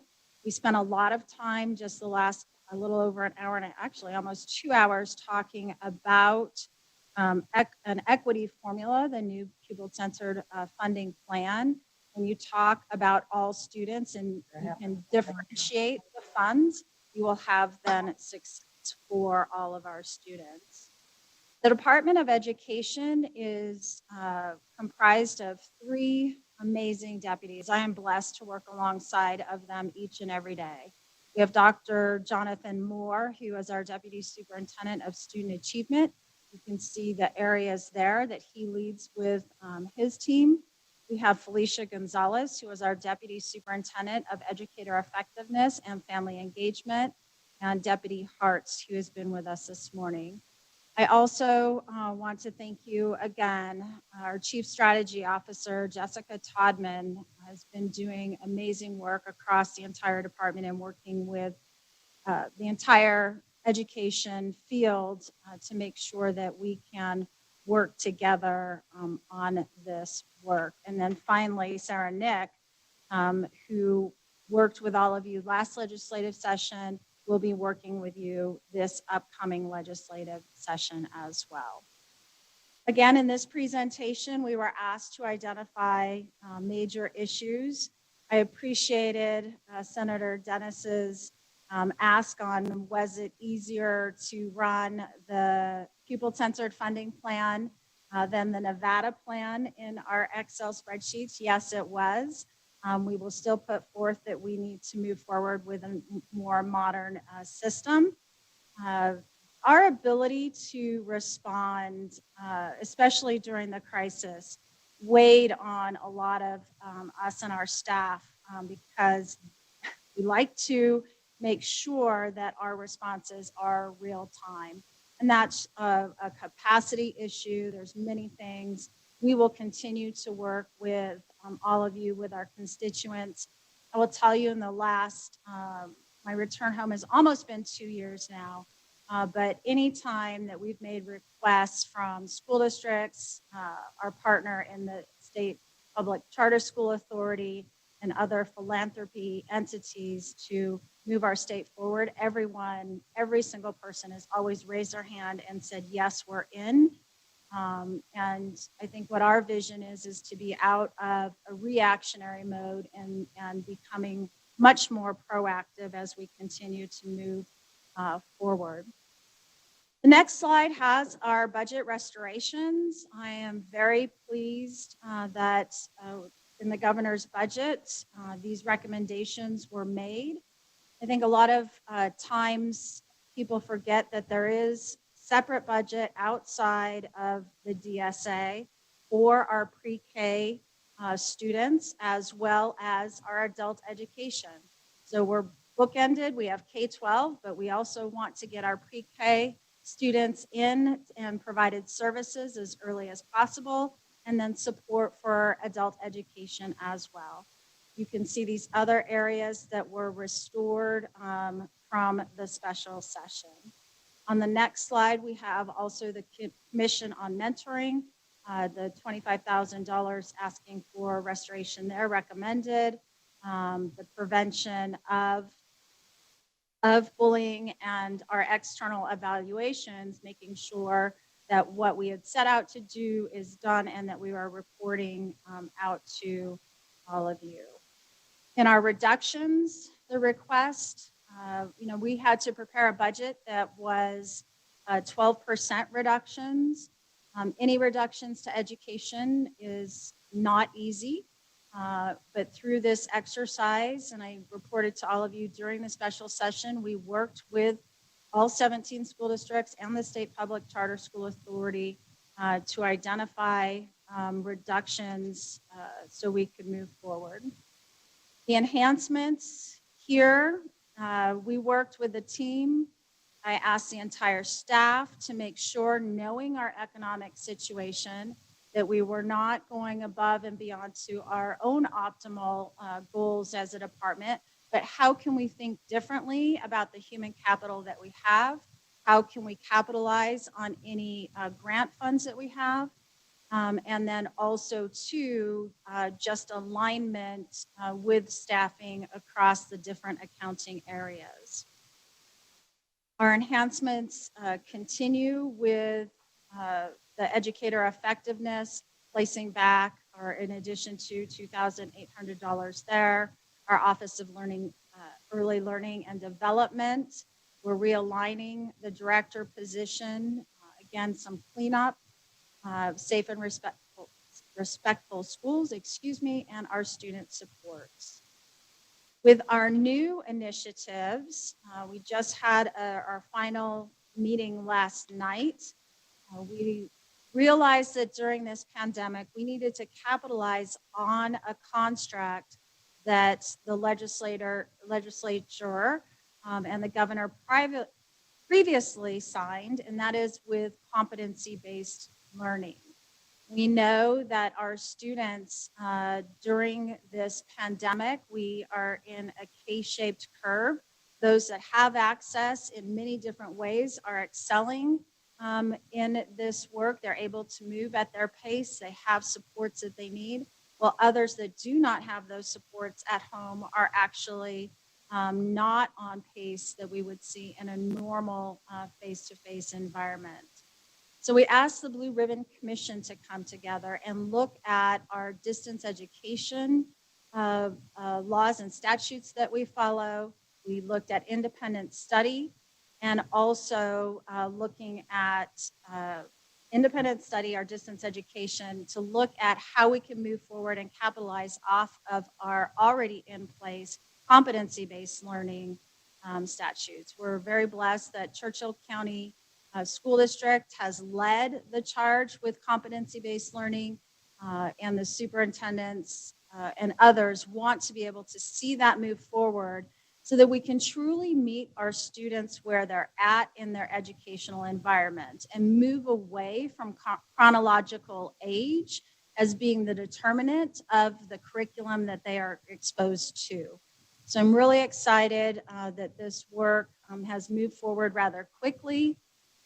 We did have LCB staff participate as a fishbowl activity, as well as others. We even had students participate as well, and their voice has been very important in all of our work moving forward. We were talking earlier about federal grants. Was asked. I need to tell you, I'm extremely proud of this team, starting with our Office of Safe and Respectful Learning Environments under Deputy Gonzalez. This work over the biennium, they have been awarded $25 million in grants to improve behavioral health and trauma-specific services for Nevada students over the next 5 years. Part of the 25 million is 1.8 million a year for 5 years for Project Aware. We were awarded that grant in October of 2020, and that work will focus on improving school-based mental health services. We also have a 5-year grant, which was $10 million for school-based mental health services, also awarded in October of 2020. The success of this grant application is due to our great collaboration with the leadership from the Nevada State College, University of Nevada, Reno, University of Nevada, Las Vegas, the Nevada School Counselor Association, Nevada Association of School Social Workers, and the Nevada Association of School Psychologists. With all of these, we complement another 5-year, $5 million grant awarded in 2019 by the U.S. Department of Education to the Nevada Department of Education to fund trauma-specific treatment for public, private, charter school, and homeschool students. Our Office of Student and School Supports was also awarded $2.6 million. This grant expands access to career and technical education across our state, as well as advanced placement and work-based learning. This grant actually was in place prior to the pandemic, the application, and it could not have been awarded at a better time so that we ensure access no matter of the location of our students to these courses, to work-based learning opportunities via a distance. I'd also like to note that Assembly Bill 38 aids in expanding this work by reducing barriers for our rural regions and to expand work-based learning. Finally, our Office of Assessments, Data, and Accountability Management was awarded $1.5 million in a grant that will improve our security and reporting across our entire network. Now I'm going to transition to the CARES dollars. This slide is a summary of dollars that have been provided to our state. First, you see we have the ESSER grant, the Elementary and Secondary School Emergency Relief. That was just over $117 million. We did distribute those funds across the state. 90% of them were distributed directly to the school districts. There is an equitable services component to that grant. Our Title I grants have that in place, and so our school districts did follow those processes. There were, in implementation, when it first came about, there was question on how those funds should flow coming out of the U.S. Department of Education, but those were settled and moved forward as we normally do. The next set of funds, GEAR, the Governor's Emergency Education Relief Funds, a little over $26 million. Those funds, too, we continue to work on the work programs to ensure that the programs that are allocated through those funds are statewide, K-12. The next set of funds, the $50 million, was allocated via the 31st special session.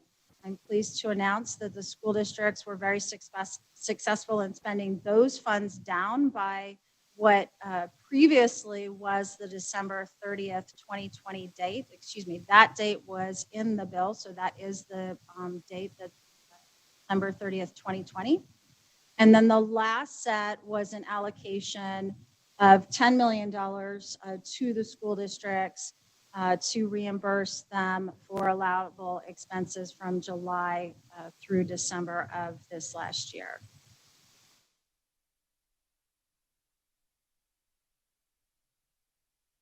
For the funds that are coming in, as noted, ESSER 2, we have almost 4 times as much funding coming into each school district, $477,322,438. These funds will be allocated the same way that they were allocated with ESSER 1. 90% of the funds will go directly to the school districts, there is a 10% set aside as well as a 0.5% set aside for the administration of those funds.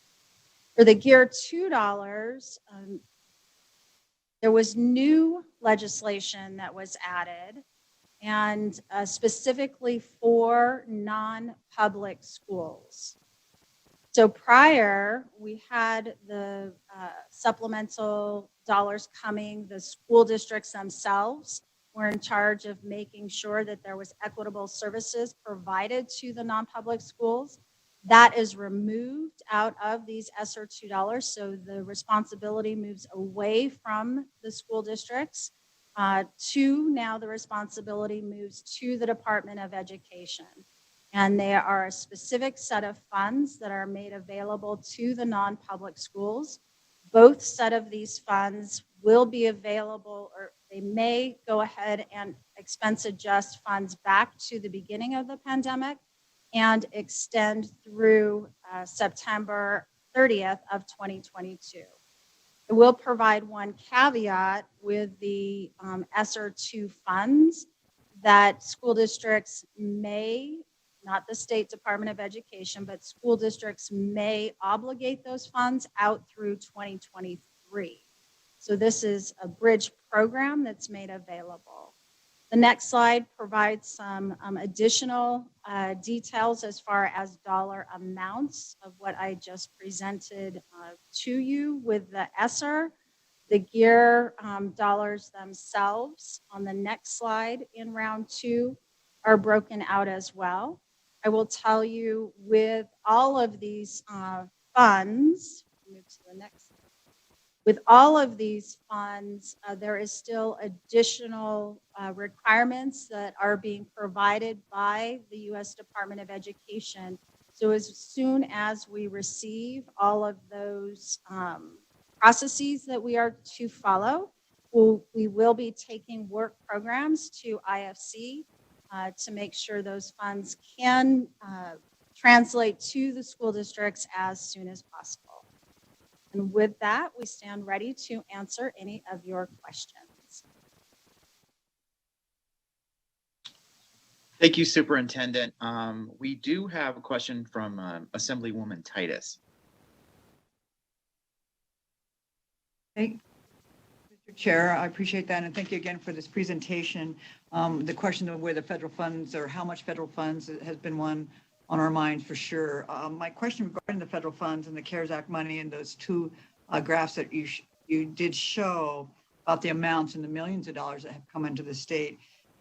That distribution, was that broken down, and we've heard the term equity, was that broken down per student so that it went out to the different districts in an equal fashion based on the per pupil funding that has been so discussed today? Or how is that distributed? And perhaps when we see the education budget and we really look down and get into the weeds of that, we will see how that really went out to the different schools. And so just for today's purposes, was it distributed on a per pupil basis, or was there different needs based on different school districts?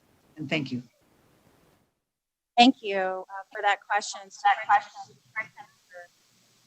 The funds were required to be allocated based on the Title I eligibility of the students.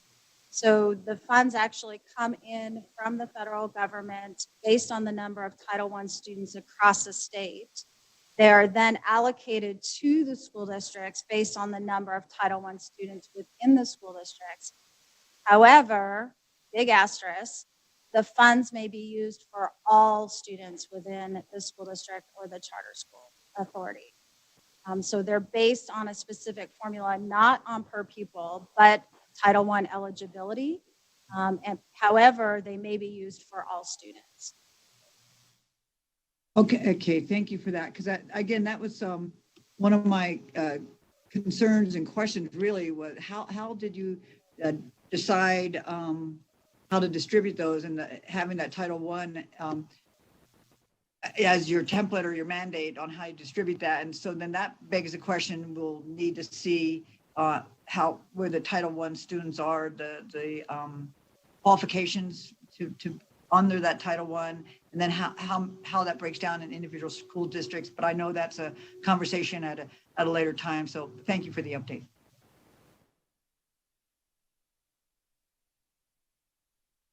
Thank you, Assemblywoman Titus. I think that Superintendent Ebert, I think you kind of see where a lot of this is going to be going over the next couple of months, and having an understanding of on a school by school basis or district by district basis, but even down to the granularity of the individual types of schools that we have across our state, where both our state dollars, our local dollars, and the federal dollars are being applied. And so that's kind of a theme, and it's definitely something that I'm, interested in and concerned about. Vice Chair Carlton, would you go ahead and Thank you. Thank you, Mr. Chairman. So I have a two-part question. One goes directly to something that was stated earlier, and another, I'm not sure if it's in this category, but I just wanted to get it out there so it would be something to think about as we move forward. So you were talking about the school-based mental health. Mental health is a big issue. We've had issues with mental health over the years. We keep striving to do better and better every single session to provide the services that we feel we should be providing. So those school-based mental health services, can you elaborate a little bit more on what's actually going to be provided, what it looks like? And I believe it's family-based. It's not just student-based. So if you could clarify that for me, please. For the record, Superintendent Ebert. So as a state, we've actually been ahead of the curve in creating the structures through the multi-tiered systems of support. And we have exemplars that exist. Does it mean that we're fully up to speed in where we need to be? Absolutely not. And we're building that capacity out. The team here has done a phenomenal job in working collaboratively with the school districts to make sure, number one, that there are, especially in this environment, that there are surveys and that teachers are in touch with our students so that they have access to support.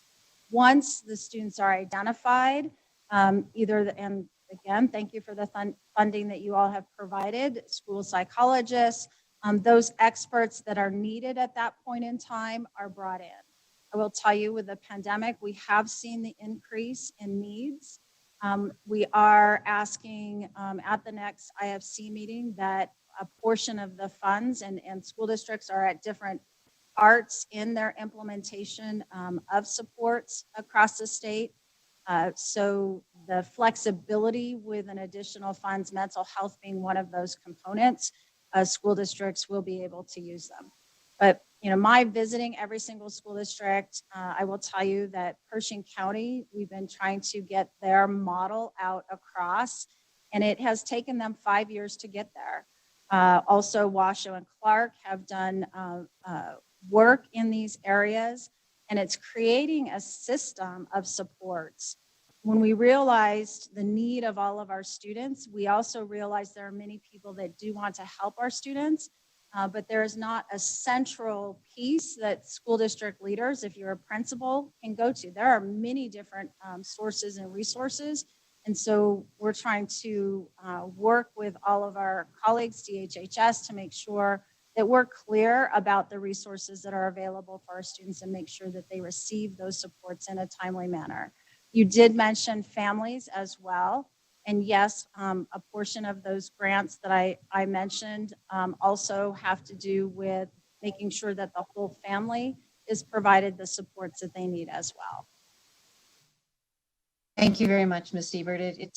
I've heard those concerns also about just not knowing where to go, and it almost sounds like we need a 211 for mental health in this state so that folks can reach out and ask a question and get directed into the right way. I know there's a lot of folks out there who want to help the students and help the families. We just have this disconnect right now. So thank you very much for that. the issue that I wanted to bring up that really hasn't been addressed, but has been on the back of my mind is a lot of wonderful work was done to get laptops to students as quickly as we possibly could so that they had the opportunity to continue their education virtually. Well, now that we've done that, where do we go from here? Laptops need, will they keep those laptops? Will they bring them into the classroom? Have you accounted in your budget for the work that's going to need to be done with those in the future? What conversations have been around that? And, we've been striving to get laptops to every single student. So I guess if there's one little shining element in this dark cloud of a pandemic is every kid got a laptop. So where do we go from here? Thank you, Superintendent Ebert. For the record, yes, we need to keep the eye on refreshment of equipment because we are going to have a bubble in 3 to 4 years, especially with Chromebooks. They last about 3 to 4 years. And so we know that to sustain this investment that we've made, we'll need to keep our eye on those expenses and make sure that we plan for them. Where do we go from here is multifaceted. The low-hanging fruit, if you will, was the devices and the connectivity. And I want to call out the Connecting Kids NV work that was done. That was a statewide effort to make sure that every single child had access to a device and connectivity and would not have been able to be accomplished without the governor's COVID-19 task force and the leadership of Elaine Wynn and Jim Urin. So that work was very important. First step, right? We also now need to make sure, and school districts have been great in this, the department had also spun up rather quickly because we were not positioned to provide the support that was needed to our educators. Across our state, I mean, we've had distance education for decades. We used to send packets. We used to send DVDs. That's in our DNA as far as being able to educate at a distance. Not all of our educators, though, have had the opportunity to learn and shift their pedagogy to provide education at a distance. And so making sure that those supports for our educators in that huge shift was important. And the department here, Dr. Moore and team, we pulled digital engineers, the best of the best across the state to service the whole state and meet the needs of our educators. The other piece that we need to keep our eye on as well is high quality content that goes on to the devices and that is made available to our students.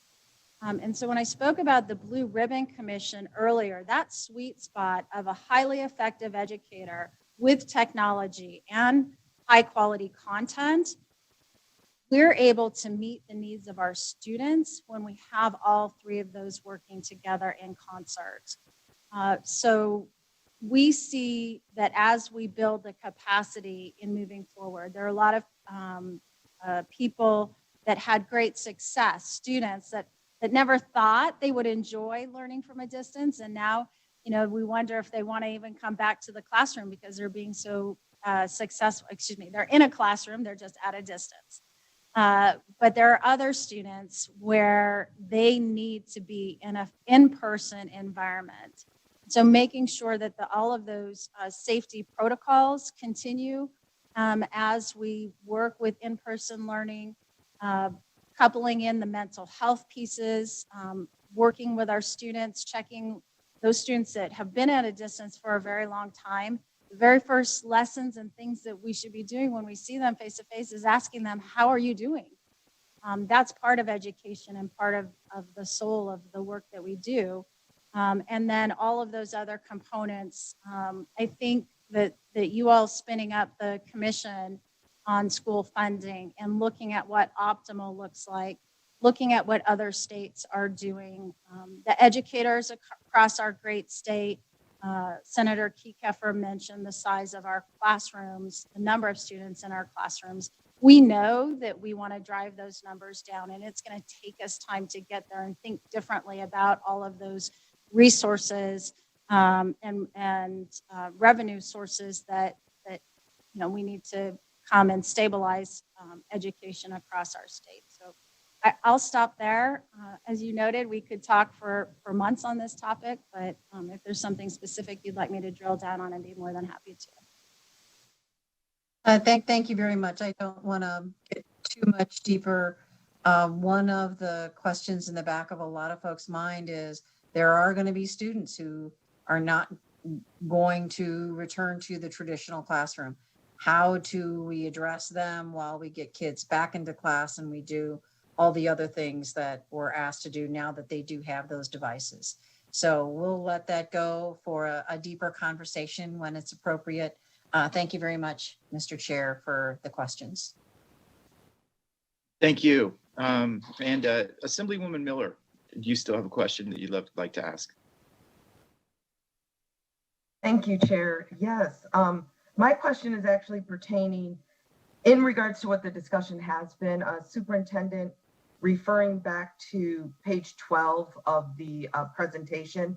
And I just wanted to get, if you could just give an overall general concise, if you have the number offhand, of it looks like there's about $29 million that came in that's identified on the operating budget in federal grants. And I was just wondering if you had like what percentage of that actually is being applied in the schools and the districts in terms of staffing resources, whatever the actual grants provided for.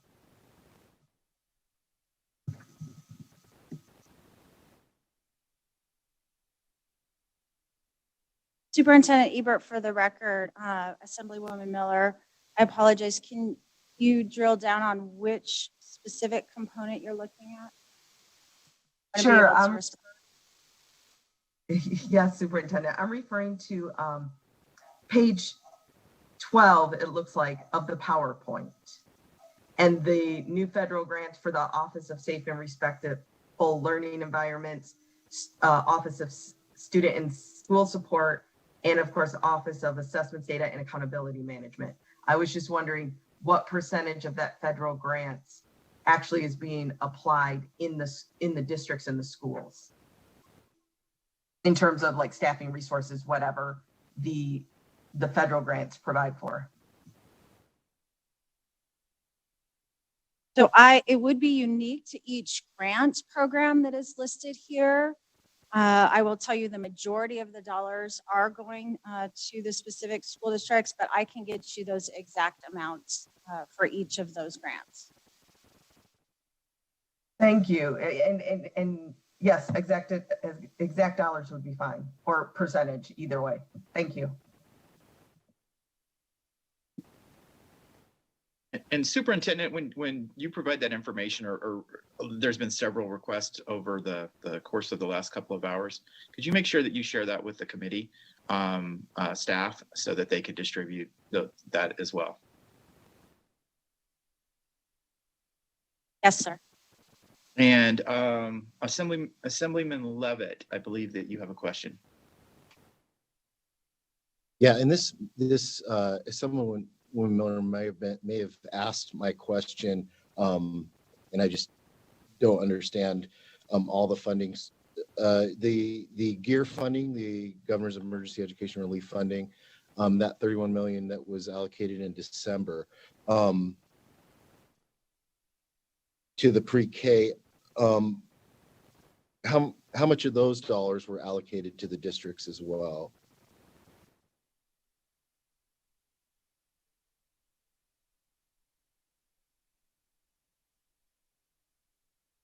Thank you, Superintendent Ebert, for the record. We didn't hear the first part of your question.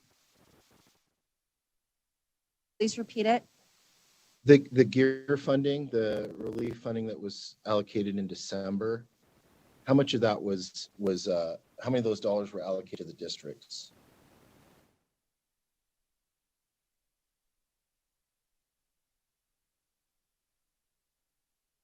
Heidi Hartz, for the record. So the GEAR dollars are being distributed in more or less phases as we receive approval from the Interim Finance Committee.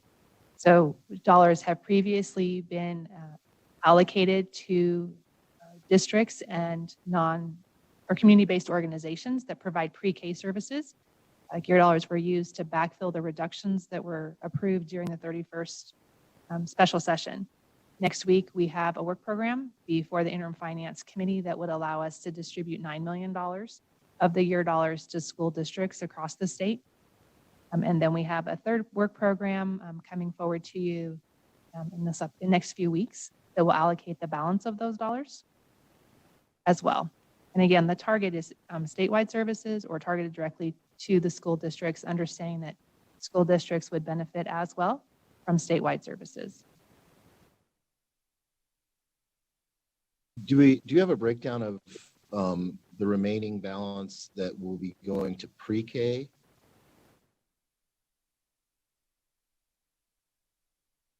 Heidi Hart's for the record. At this point in time, we did not anticipate any additional dollars going to pre-K beyond the funds that were initially allocated as the backfill for the general fund revenue. The initial GEAR dollars allocated for pre-K was approximately $4 million. Thank you for that clarification. Thank you. Well, thank you. So thank you, Sue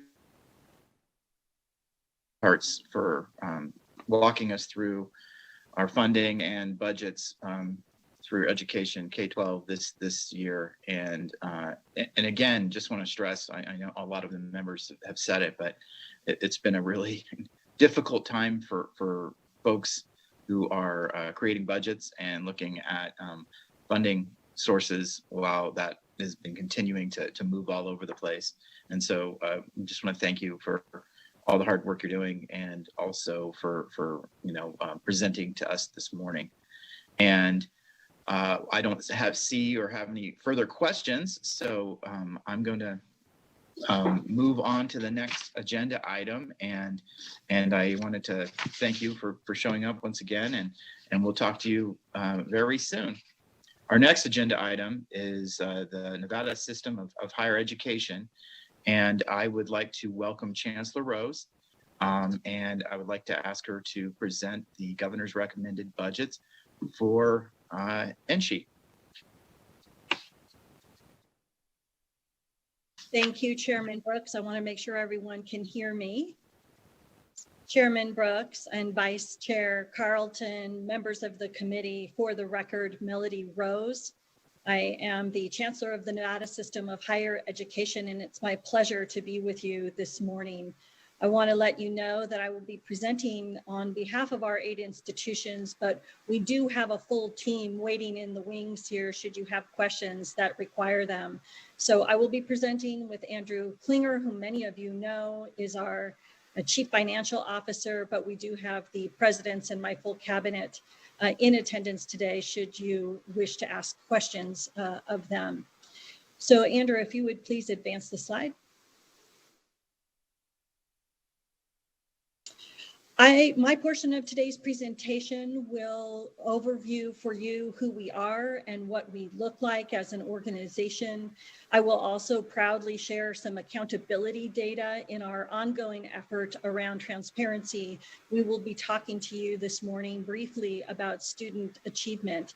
And then I will wrap up my portion of today's presentation by sharing with you some of the work that we have been doing preliminarily in my first half year here with you on our strategic planning phase at NSHE. At that point, I will move along and turn things over to my colleague, Andrew Klinger, who will provide you the meat of the presentation around the budget questions you have requested.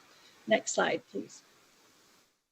So we will be talking about who we are. Next slide.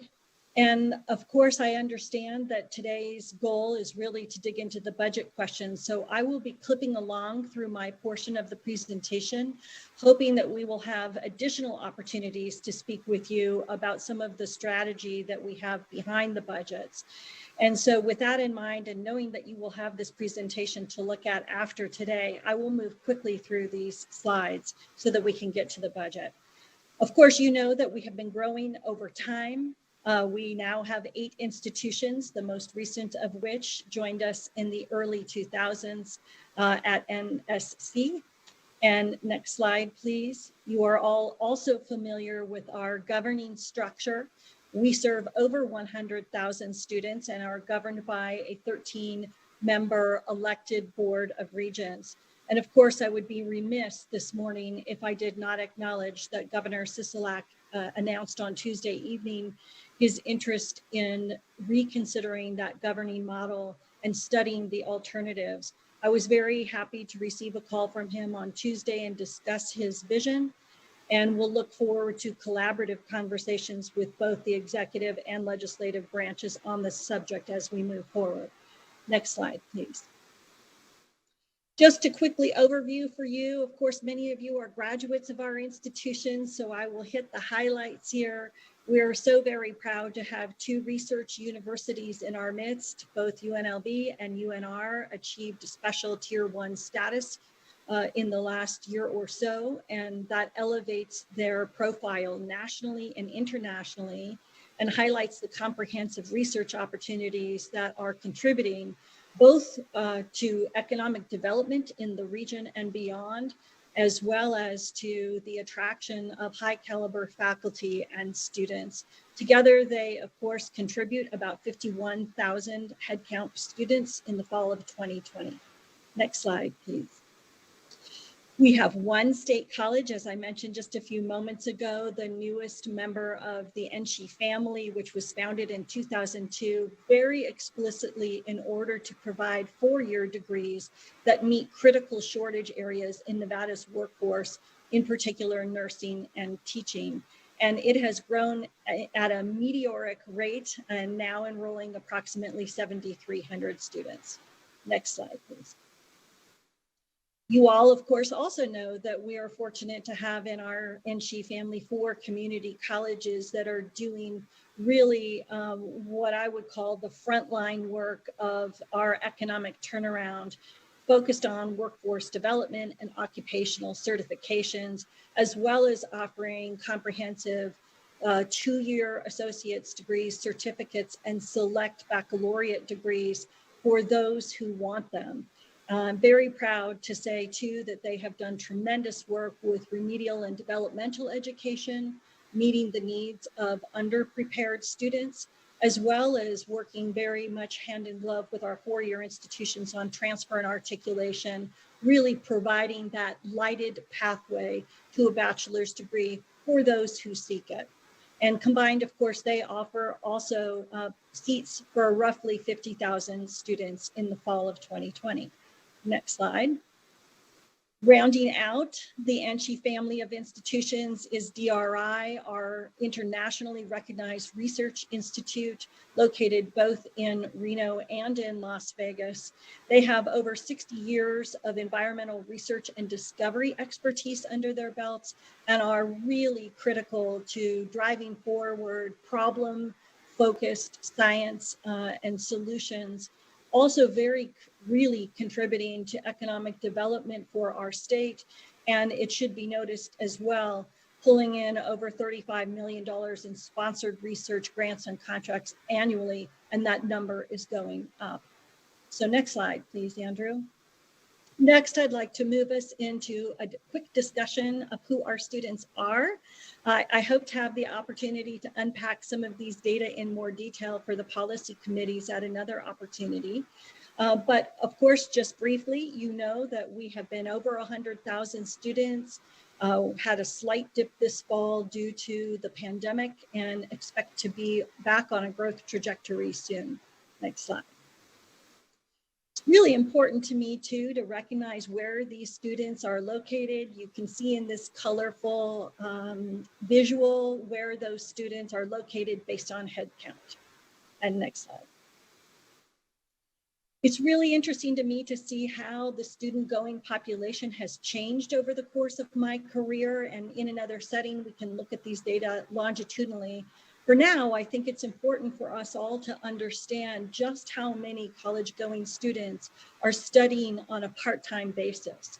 And you see that represented here. You see a particular concentration of part-time students at our state college and our 4 community colleges, but even a significant plurality of students at our 4-year institutions are now studying part-time. Next slide. This, of course, is just an acknowledgement of the fact that nationwide there are more women going to college than men, and it's something we're beginning to take a look at at NSHE, particularly as we understand that that group of college-going men is in some ways misrepresentative on an ethnic and race basis. We have some real concerns about African American men in particular and their underrepresentation in our institutions, and we'll be looking at that closely in the months to come. Next slide. Age distribution is something very important to the makeup of our institutions. You see here that our community colleges tend to enroll an older population. That tends to mean that they are juggling many competing demands on their time, including children, including elders, including workforce participation. And this is also something that we are very keen to take a look at as we understand, again, how the student going population is evolving with time. Moving on. A very important acknowledgement, and one of the things that attracted me to the opportunity here to be your chancellor in Nevada is that we have become a majority minority system of higher education. And you can see from the slide deck here that we crossed over that mark several years ago and are continuing in an upward trajectory in enrolling our minority students and first generation college students. This will become very important, and I think Nevada has an incredible opportunity to focus on the richness of our population, because what you see here is what the college-going population will look like nationwide in the not too distant future. Next slide. Graduation rates continue to go up, and we've just provided you here a 3-year snapshot. The universities, 2 universities within our NSHE family are on an upward trajectory, and we're very proud to see that level of improvement. UNR has reached the national average. UNLV has a little ways to go, and I'm quite confident under President Whitfield's leadership that we will continue to see improvement in completion rates there. Next slide. Graduation rates for our state college don't have a national comparator, but in their very short tenure in our state, you can see a very steady improvement in retention, persistence, and completion. Next slide. Community colleges, of course, 2-year institutions have a national average of 27% graduation within 3 years to an associate's degree for those who seek it. And you see here too, steady improvement across our institutions. We are very proud of this, and this is in large part due to the focus that we have on our advising programs, and we thank the legislature for your investment, which is making these improvements possible. Next slide. This is a really wonderful opportunity for me to be explicit in thanking all of you policymakers who continue to invest in higher education in our state. Your investment is absolutely vital to the success of our students, and you can see demonstrated in this slide that our educational appropriation by FTE is slightly above the national average, which then takes me to the next slide. This is a bit complicated, and I would urge you to look at the US bar compared to the Nevada bar. This slide really does 2 things for us. It shows in the blue portion of the bars, again, that Nevada is enjoying a slightly above average educational investment by our state, and for that we are very, very grateful. And the other part of the story that is so crucial that you can see here in the green portion of these bars is that that means that the portion of the total cost of attendance that we are passing on to students is lower than the national average.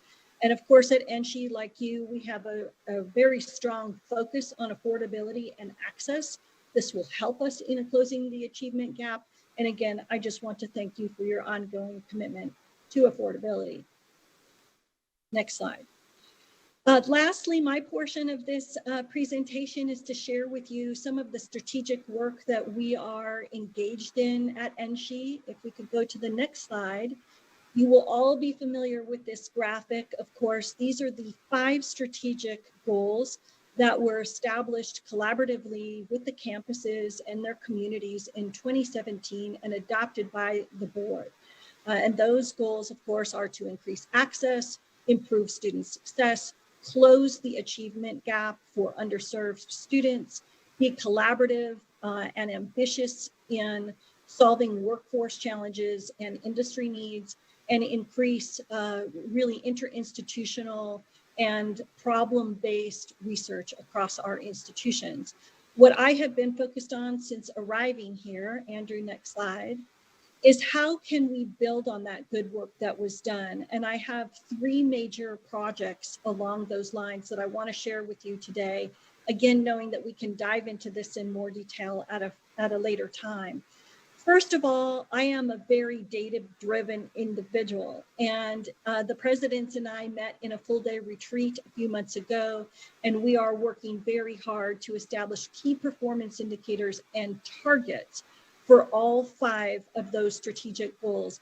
And of course, establishing those KPIs and targets is essential to our transparency.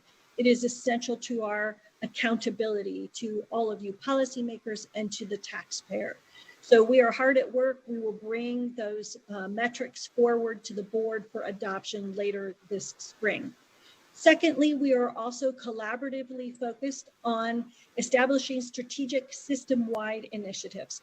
There's a list here of the work that we have already launched, and I look forward to diving into those initiatives with you in greater detail. And finally, we are also laser-like focused on establishing strategic partnerships with our friends in the business community, in the cultural community, in the education committee.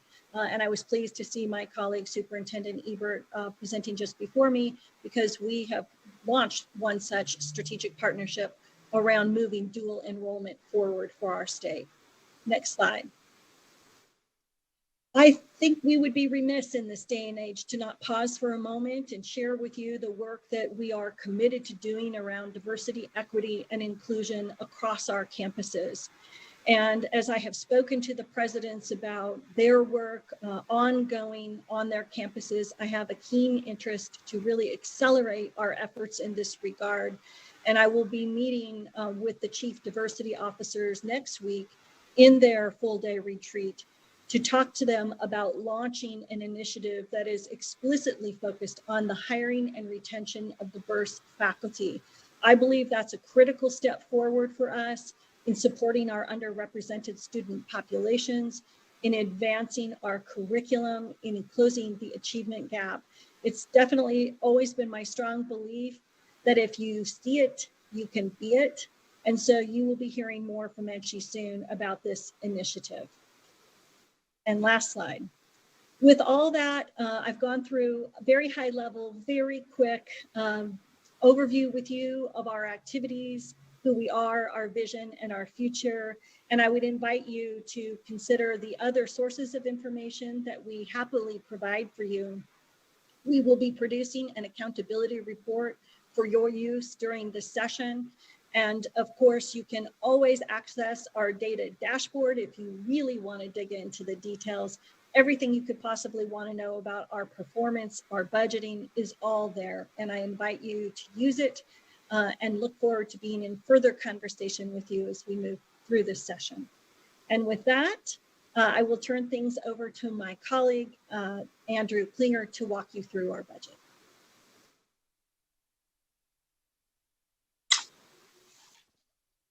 Good morning, everyone. Can you hear me? Yes, we can. Thank you, sir. Just need to go back to my screen share here.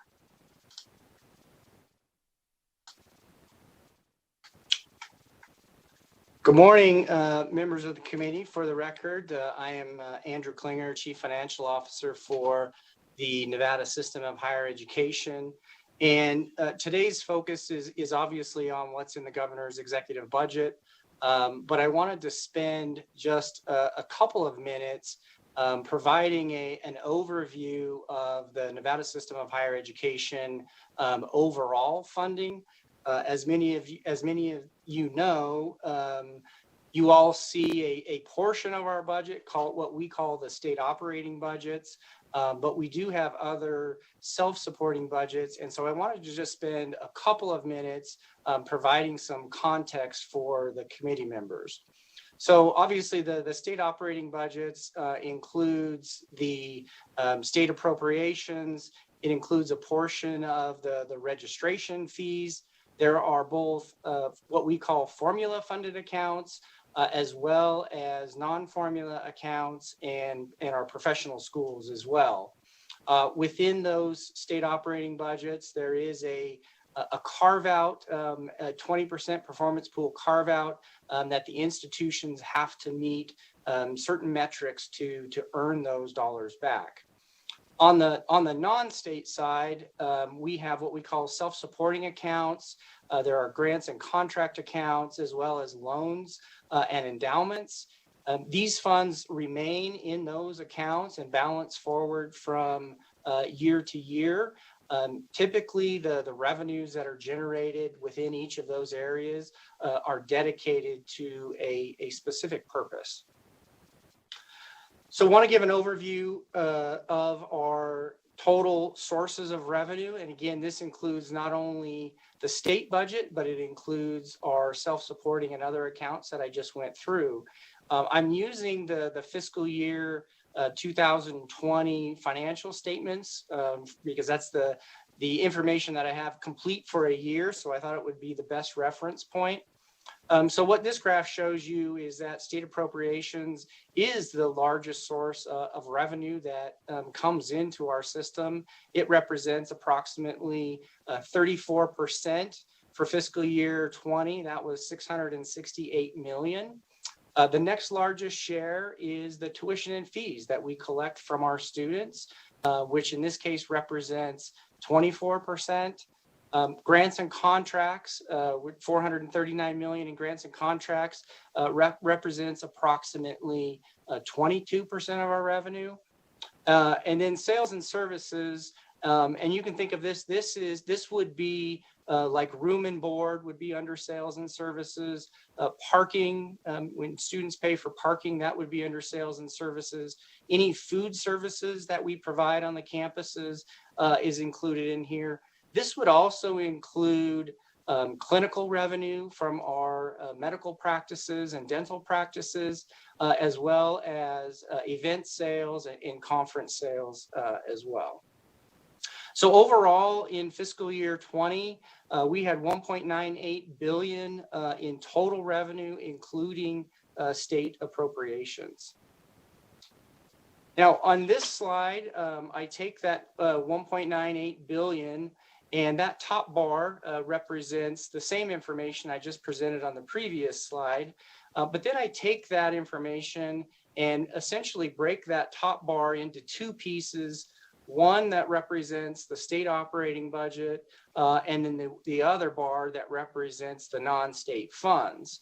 So if you want to focus on the middle bar there, you can see that the state operating budget is funded almost 65% with state funds, and then 35% roughly with tuition and fees. You can see on the bottom where what I'm calling here the non-state funds. So these are the funds that are internal to NSHE. A portion of those are funded again through tuition and fees, but a majority of it is. Mr. Klinger? Yes. We can't see your full, this is broadcast. We can't see your full presentation. If you could go ahead and click display settings at the top and go into presenter view, we're seeing your next slide. Oh, I am sorry. Oh, no problem at all. Oh, well, okay. Well, let me go out of presenter view. I apologize.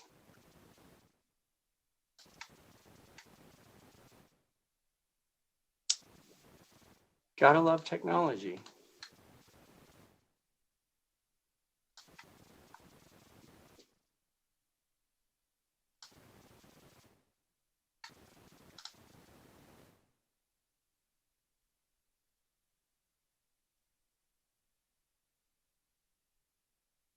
That's perfect. Thank you so much. Okay, I apologize.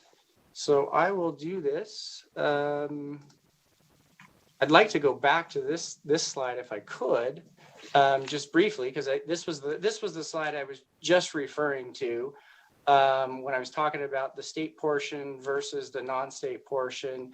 And again, that top bar represents all funds. The middle bar represents basically taking that top bar and breaking it into two, split between the state operating budget and non-state funds. So when you look at the non-state funds portion, again, there's that 118 million is the tuition and fees that we collect from students that does not go into the state operating budget. Then the green portion is our grants and contracts that the institutions receive. And then the gold portion is 240 million in sales and services. And then the blue portion there is the gifts that are received that come into, again, what I'm referring to here as non-state funds. And as I stated earlier, what's important to note here is that all of the funds on the non-state side are typically collected for a specific purpose. This is a view of again, looking at INCHI's total budget, looking at how those funds are then expended across the system. So 2/3 of our spending is to cover the salary and benefits of all of our employees. So in fiscal year 20, that was almost 1.4 billion. Next, followed by supplies and services, scholarships, and then in this case, depreciation as well. Again, taking that information and breaking it apart between the state operating budget and the non-state funds. So again, that top bar represents all of the funds. The next two bars below that are that information broken out between state operating budget and non-state funds.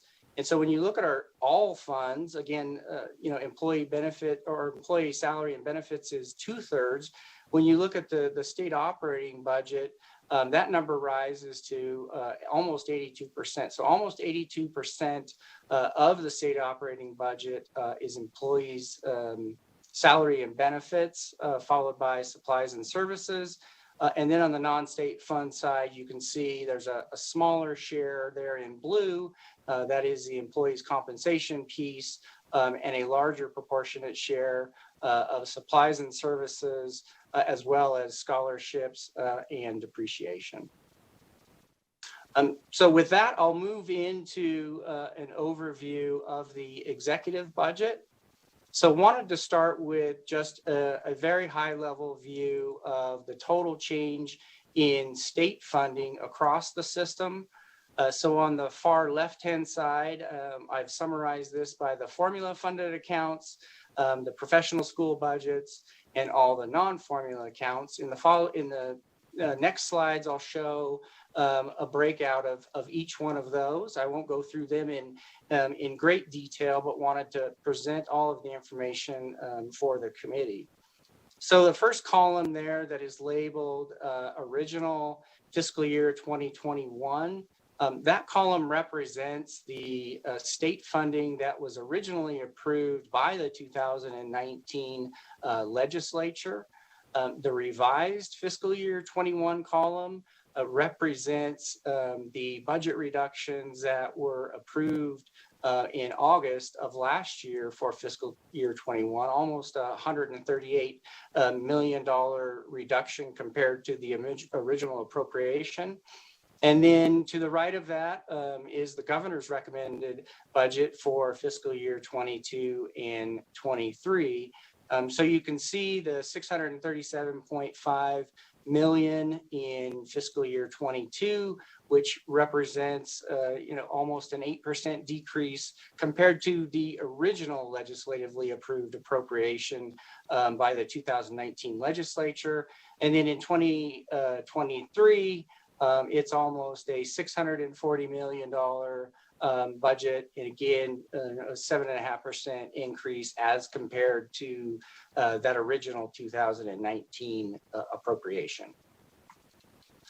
This slide provides the breakdown of that formula budget number that was in the previous slide. And so these are this represents our 7 institutions that are funded through the funding formula. So again, same information in the columns, but just for each of the institutions represented here. And so you can see that the governor's recommended budget for 22 for the formula funded accounts is just below 6.5% reduction. And in 2023, a 6% reduction, again, compared to the 2019 ledge approved appropriations. Next, I go to our professional schools, and again, provide same information, same format. You can see here that the reductions, if you look at that green bar on the very bottom, almost a 12% reduction in both the first year and the second year for our professional schools, the UNLV School of Medicine, UNR School of Medicine, the law school, dental school, and DRI is included in this section here as well. Then we get into the non-formula accounts, and the way I've presented this is broken it into, there are non-formula accounts at UNLV, there are non-formula accounts at UNR, and then there are a few non-formula accounts that are essentially at the system level. So here you see the non-formula accounts for UNLV, and you can see the 12% reduction there in fiscal year 22 and 23 for their various non-formula accounts. This is UNR's non-formula accounts, and again, very similar information. And bottom line there, again, 11% reduction in 22 and almost 11% reduction in fiscal year 23 compared to the original state appropriation. And this is the last slide on the sort of the change in state funding. These are the balance of the non-formula accounts within INCHE, system computing being the largest. This also includes our Silver State Opportunity Grant Program, system administration, and then some of the other project accounts that are operated at the system level. And again, you can see here the total funding recommended by the governor in 22 and 23 for these various accounts. And again, the same level of reduction as you've seen in some of the other accounts. Next, I just want to talk a little bit about the caseload growth that is included within the governor's budget. The caseload growth is funded in the, again, in the formula funded accounts. And the way that the caseload growth is calculated under the formula is we look at, if you look at that third column there, the FY20 actual weighted student credit hours. So the way this is calculated is you look at FY20 weighted student credit hours compared to the FY18 student credit hours. You look at the difference there between those two, and then we use the legislatively approved weighted student credit hour rate for fiscal year 21 of 164.61. And then in that far right column there, at the end of the day, when you run the calculations, there is approximately 24 million a year that is included in the governor's executive budget for caseload growth for the formula funded accounts. Next, just want to talk about the other maintenance decision units within the formula accounts that are included in the governor's budget. The first column there, or I guess the second column after the institutions, is the research O&M. The two universities receive state funding for research space at each of their institutions. And so the adjustment you see here is the additional space that is recognized in the governor's executive budget. The next column, and again, this is another piece of the funding formula, is the small institution factor. So our two small institutions are GBC and WNC. And the numbers here, that is correct. Those are negatives. And what happens is there is a base amount that's built into the budget for the small institution factor. And as the weighted student credit hours grow for the institutions, and for GBC and WNC specifically, that small institution factor is adjusted down as that weighted student credit hour growth occurs. So while this is a negative adjustment, there still is a base factor within each of those institutions that funds the small institution factor. Next is the caseload growth that I talked about on the previous slide.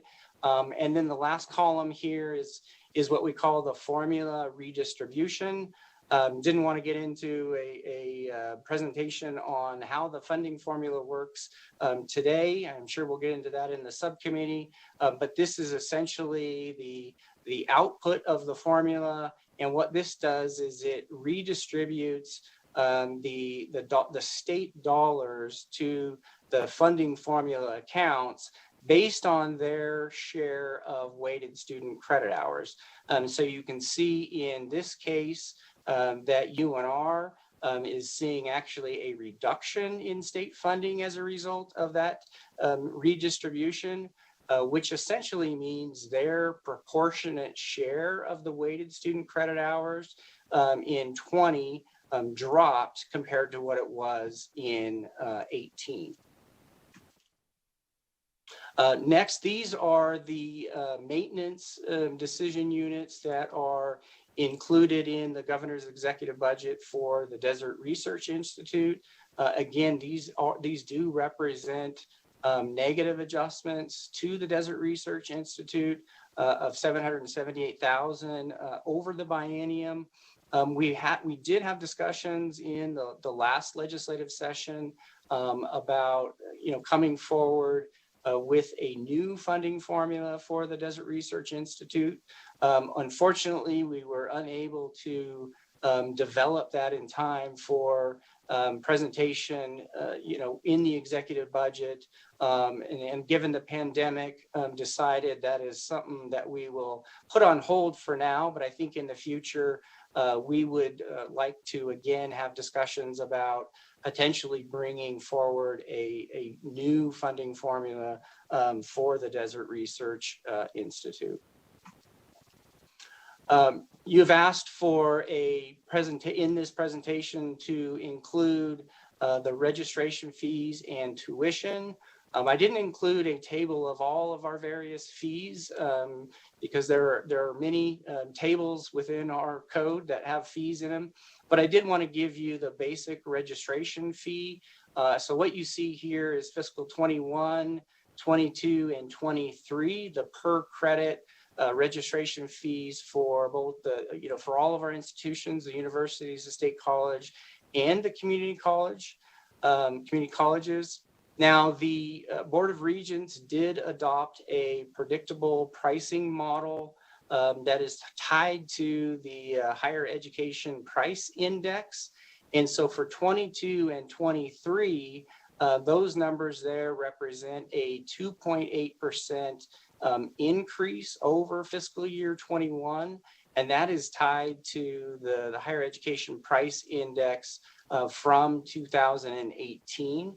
As part of that predictable pricing model, we do also publish within our code the registration fees for not only 21 and 22 and 23, but it also currently includes fiscal year 24 as well. The registration fees and non-resident tuition that is included in the governor's budget. $365 million in fiscal 22, which is essentially flat. But when you think about it, with that 2.8% increase in the fees, really it's a decline. As the chancellor noted, we have experienced a decline in enrollment in the fall of about 3.2%. So this essentially represents, because of the 2.8% increase in the registration fees, were essentially flat.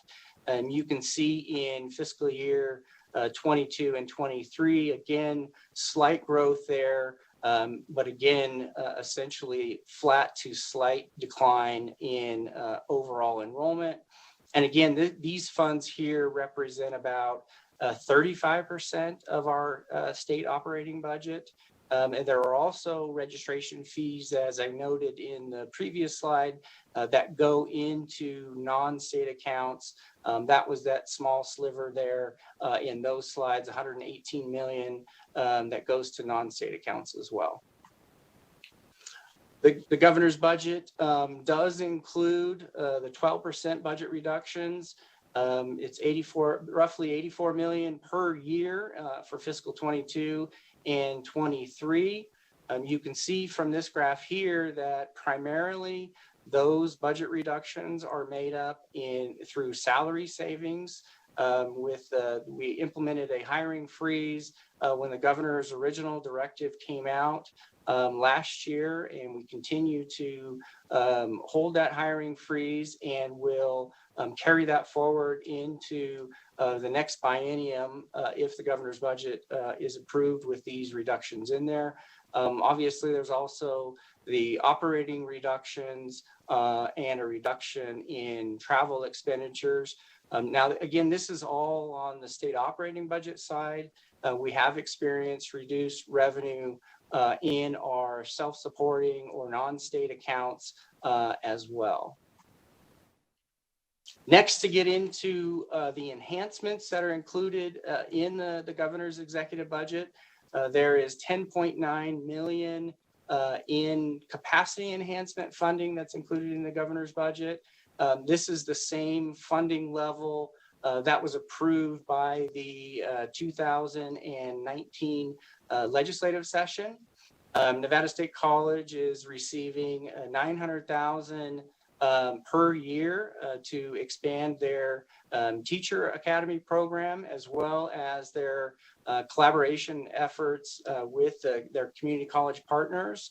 And those collaborations range from the provision of Nevada State College courses on community college campuses, such as the teacher pipeline partnerships with WNC and CSN, as well as their innovative 3+1 programs. Next is the College of Southern Nevada, 5.8 million per year in capacity enhancement funding. And again, this is the same amount that was approved in 2019 by the legislature in the current budget. And this is for primarily workforce initiatives in Southern Nevada.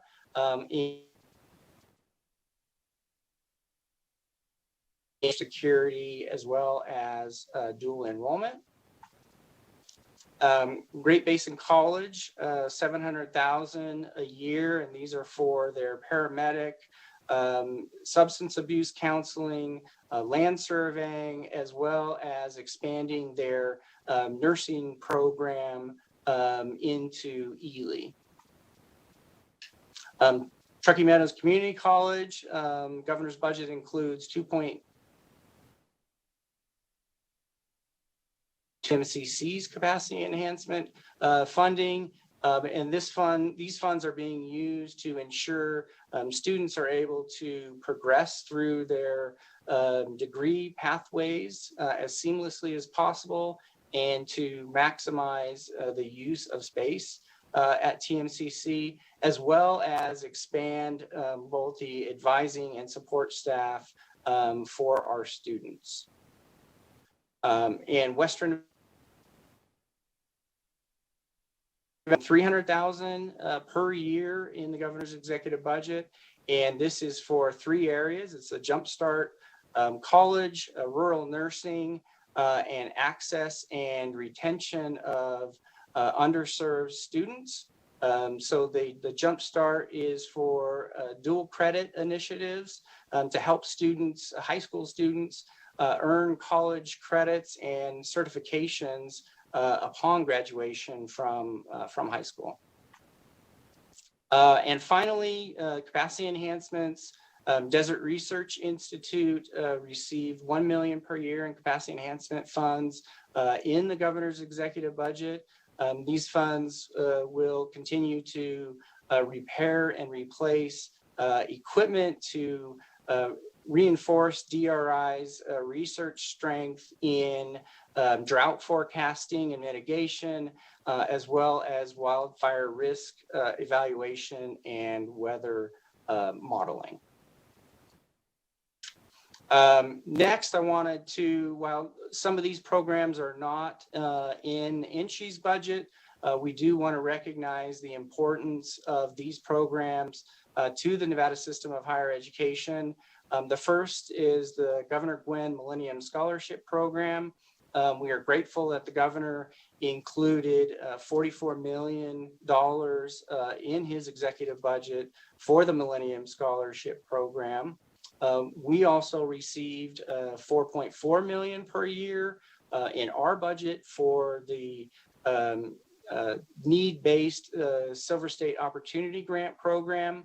And then lastly, the governor also included $7.3 million for the Nevada Promise Scholarship Program, which is a last dollar scholarship program. Wanted to talk a little bit about the coronavirus relief funds.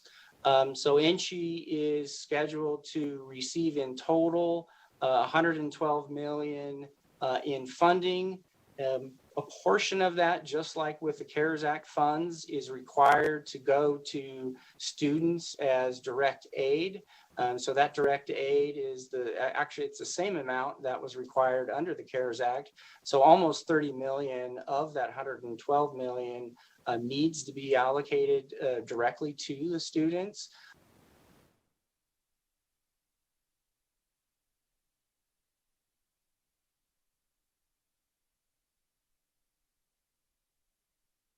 This is broadcast. We've lost Mr. Klinger. I believe his connection. He's disconnected.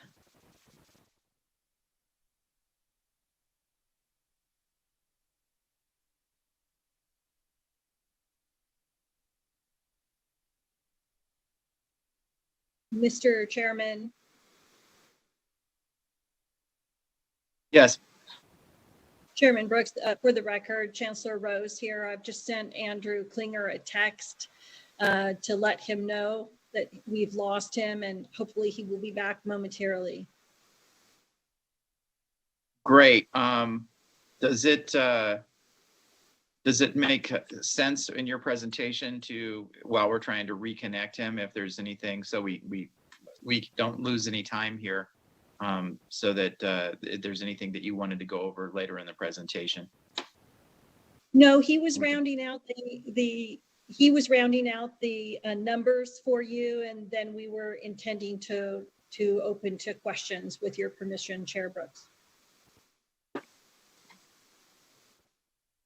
Okay, great. Well, we'll give him a minute and see if we can reconnect with him so that he can finish telling that story.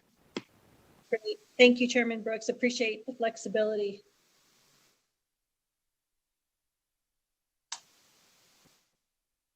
Mr. Chairman? Yes. I apologize. I'm having all kinds of technical challenges today. No problem. There we go. We see you now, and we see your presentation. Okay. Hopefully this is where I left off. Let me just make sure. I think I finished this slide, but I want to make sure, Mr. Chairman, that I didn't cut off before that. I think we lost you right as you were wrapping up your explanation of that slide. Okay. Thank you, Mr. Chairman. Other major issues included in the governor's budget, $25 million for the UNLV medical education building. And again, these funds are not within NCHE's budget, but are critical to the success of the UNLV medical school and improving healthcare in Nevada. So we are very grateful that the governor has included these funds in his budget. And then lastly, the budget includes a transfer of WICHE to NCHE. WICHE currently resides in the governor's office, and the governor's executive budget recommends a transfer of WICHE back to NCHE, which those of you that have been around a while will remember WICHE was once in NCHE and then was moved out. So this moves it back. That transfer is anticipated to save approximately $85,000. Next, want to talk about faculty and staff compensation. We certainly realize that given the fiscal environment that we are in and that you all face and the tough decisions that you have to make, we certainly understand there won't be any or likely won't be any cost of living adjustments. However, the regents did form a task force on performance pay, and so wanted to be sure to bring to light their recommendations. They recommended restoring any future cost of living adjustments to funding at 80%. They also recommended funding any professional COLAs in the future, that those funds be directly appropriated to NCHE. Which again, if you've been around long enough, you'll remember there actually was a time when that happened. They also recommended adding what we call back language in the Appropriations Act to allow the system of higher education to utilize all of those state operating funds for performance pay increases and salary adjustments for compression and inversion.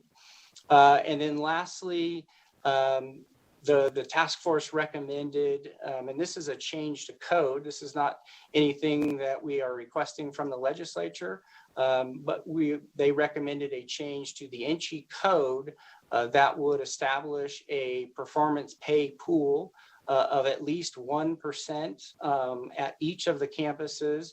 And that performance pay pool would be established from existing resources, including the state operating budget. So unlike in the past, when we have asked for a specific appropriation for performance pay or merit pay for professionals, essentially what the task force recommended is that we solve that problem internally. And so that is the last bullet on this slide.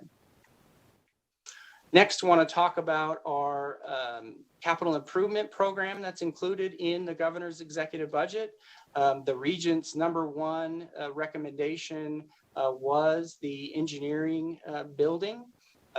This building has already received $3.5 million in funds to date for design and planning and partial construction. As you will remember, this was a project that was approved in the 2019 legislature, originally contemplated as a phased project. So phase one originally approved in the 2019 legislature. Unfortunately, due to the downturn, those funds had to revert as part of the budget reductions.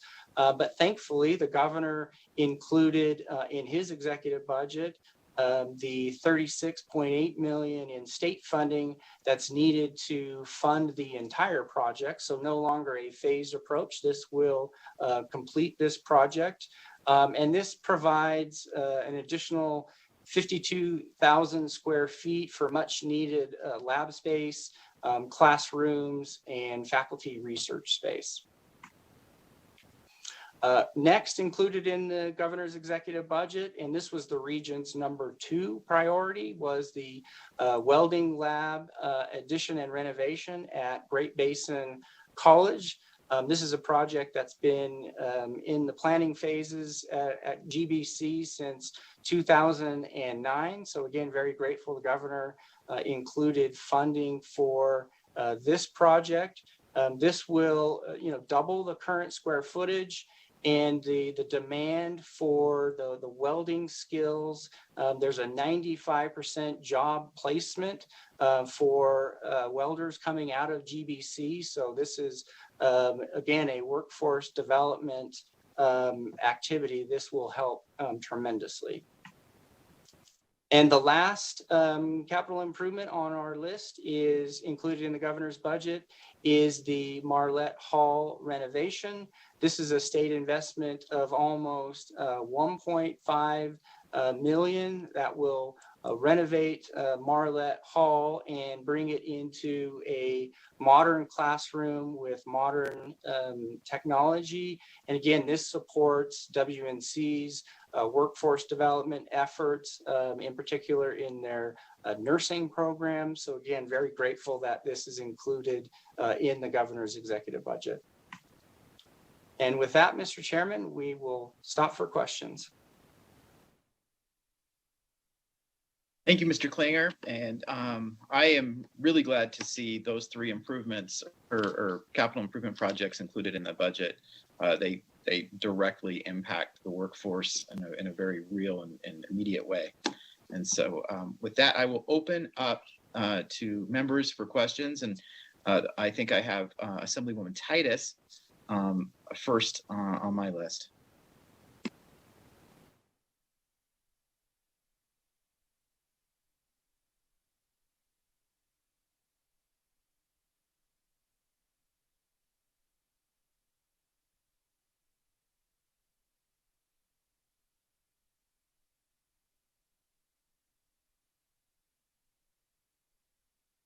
Assemblywoman Titus, I believe you're muted.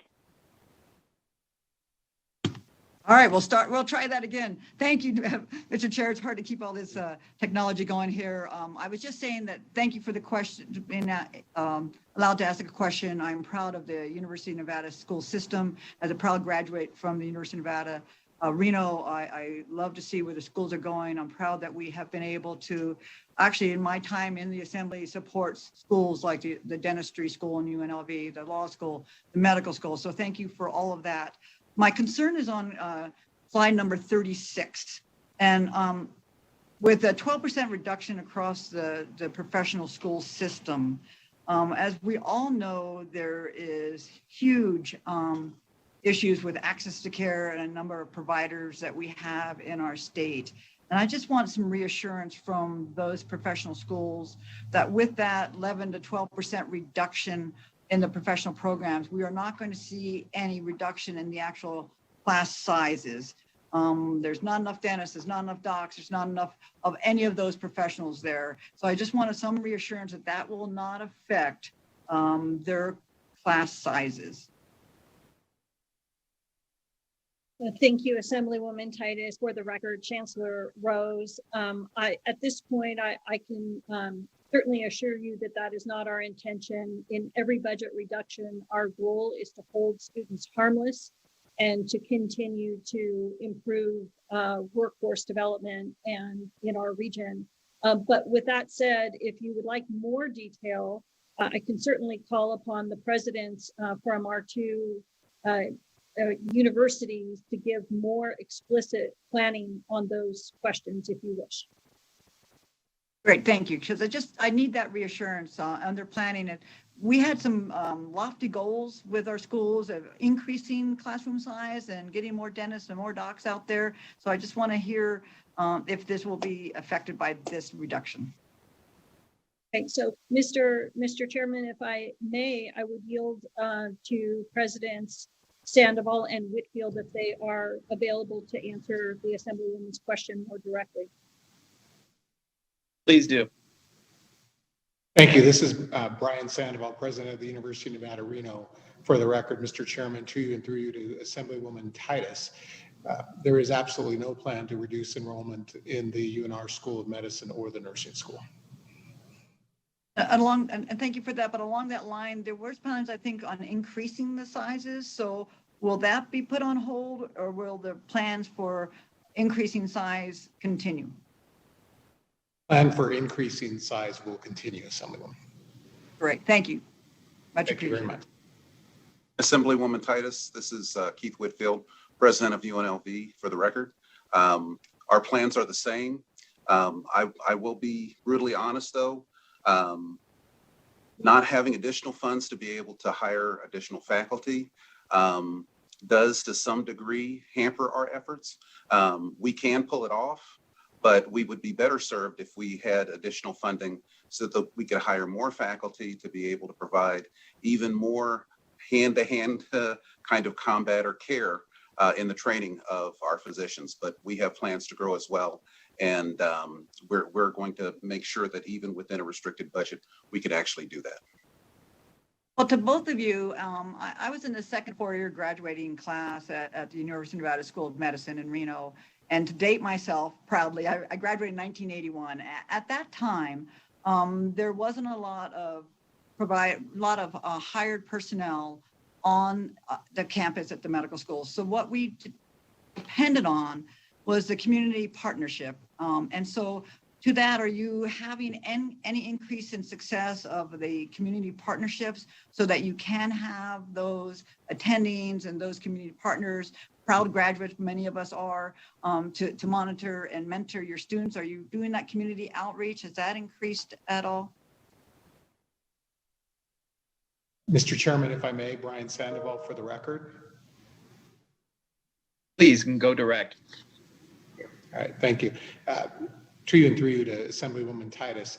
The answer to your question is, again, absolutely yes. We have robust community partnerships, and there's likely going to be a piece of legislation that is going to be introduced in this session of the legislature that includes an even stronger affiliation relationship with Renown, which would indeed allow for more clinical opportunities, more teaching opportunities, and perhaps, as you alluded to in the beginning of your questions, growth and enrollment at the University of Nevada School of Medicine.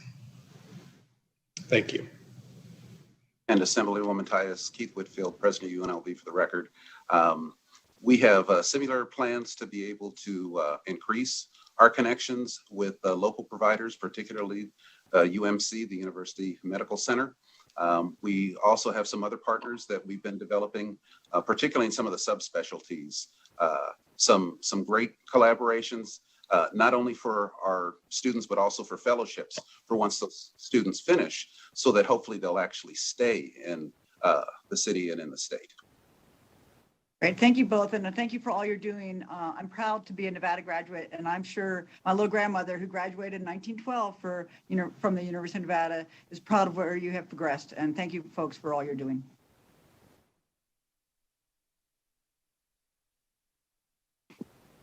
Thank you. And Assemblywoman Tolles, do you have a question yet still? Yes, thank you so much. And thank you for that presentation. And just to piggyback on Assemblywoman Titus's questions, I do know, having been through this process before in budget cuts, that we do see an cost sizes as we have those hiring freezes, more heavily reliance on letter of appointment or adjunct faculty. And so it sounds like we anticipate that we'll still have the enrollment goals, but we may still see those impacts. You know, we had a discussion in K through 12 on class size reduction. Some of that to some degree translates to the higher education as well. But I'll jump on to my questions, and that is that looking at our Silver State Opportunity Grants and seeing that we're anticipating a reduction of 12%. I'm hopeful that maybe you can flesh out for me a little bit about how the CARES Act funding was used in this past interim, and how we anticipate we may be able to, mitigate that cut with CARES Act funding. How does that work? Because I certainly have a concern for those students that are looking to be first generation students in our schools and have that opportunity for them. Can somebody please speak to that? Mr. Chairman, through you to Assemblywoman Tolles, I think I can answer that question. For the record, Andrew Klinger, Chief Financial Officer. Unfortunately, under the CARES Act dollars, as well as the coronavirus relief funds, there's a prohibition from supplanting state-supported scholarship programs. So, while we have that almost 30 million in funds that goes to students as direct aid, what we can't do is supplant state-supported scholarship programs with that. So do you know what the equivalent of that 12% cut would, in terms of numbers of students that would be impacted, future students? I don't have that data with me today, but we can certainly get that to you. Thank you. And then my last set of questions would be in regards to the Desert Research Institute. Could you help me understand? I know that their funding mechanism is different than our others. Great Research Institute working on everything from climate issues to air quality to impact of vaping, just and beyond, to the DNA project, et cetera. But just wondering how were they impacted over the interim? What do we expect that impact to be in this next biennium? Because I think that their funding structure is a little bit different, and because a lot of that care for direct, student resources, is there a percentage difference in how those cuts impact them versus the other institutions?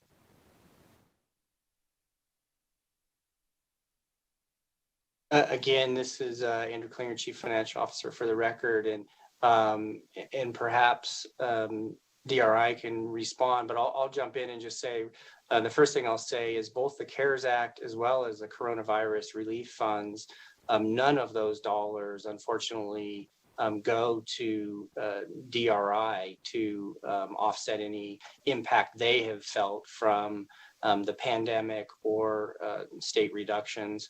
And, the funding formula pieces that are included in the governor's budget, we're still working through the details specifically on those reductions as well. Because in addition to the 12% reductions, you can see in looking at those maintenance decision units that they're also taking some reductions through their funding formula, which, again, this was an issue that we faced 2 years ago, and really need to update that funding formula.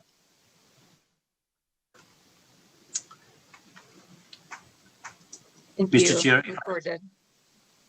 Yes, please. Thank you, Assemblywoman. Yep, thank you. This is Kumud Acharya, President, DRI. Thank you for your concern.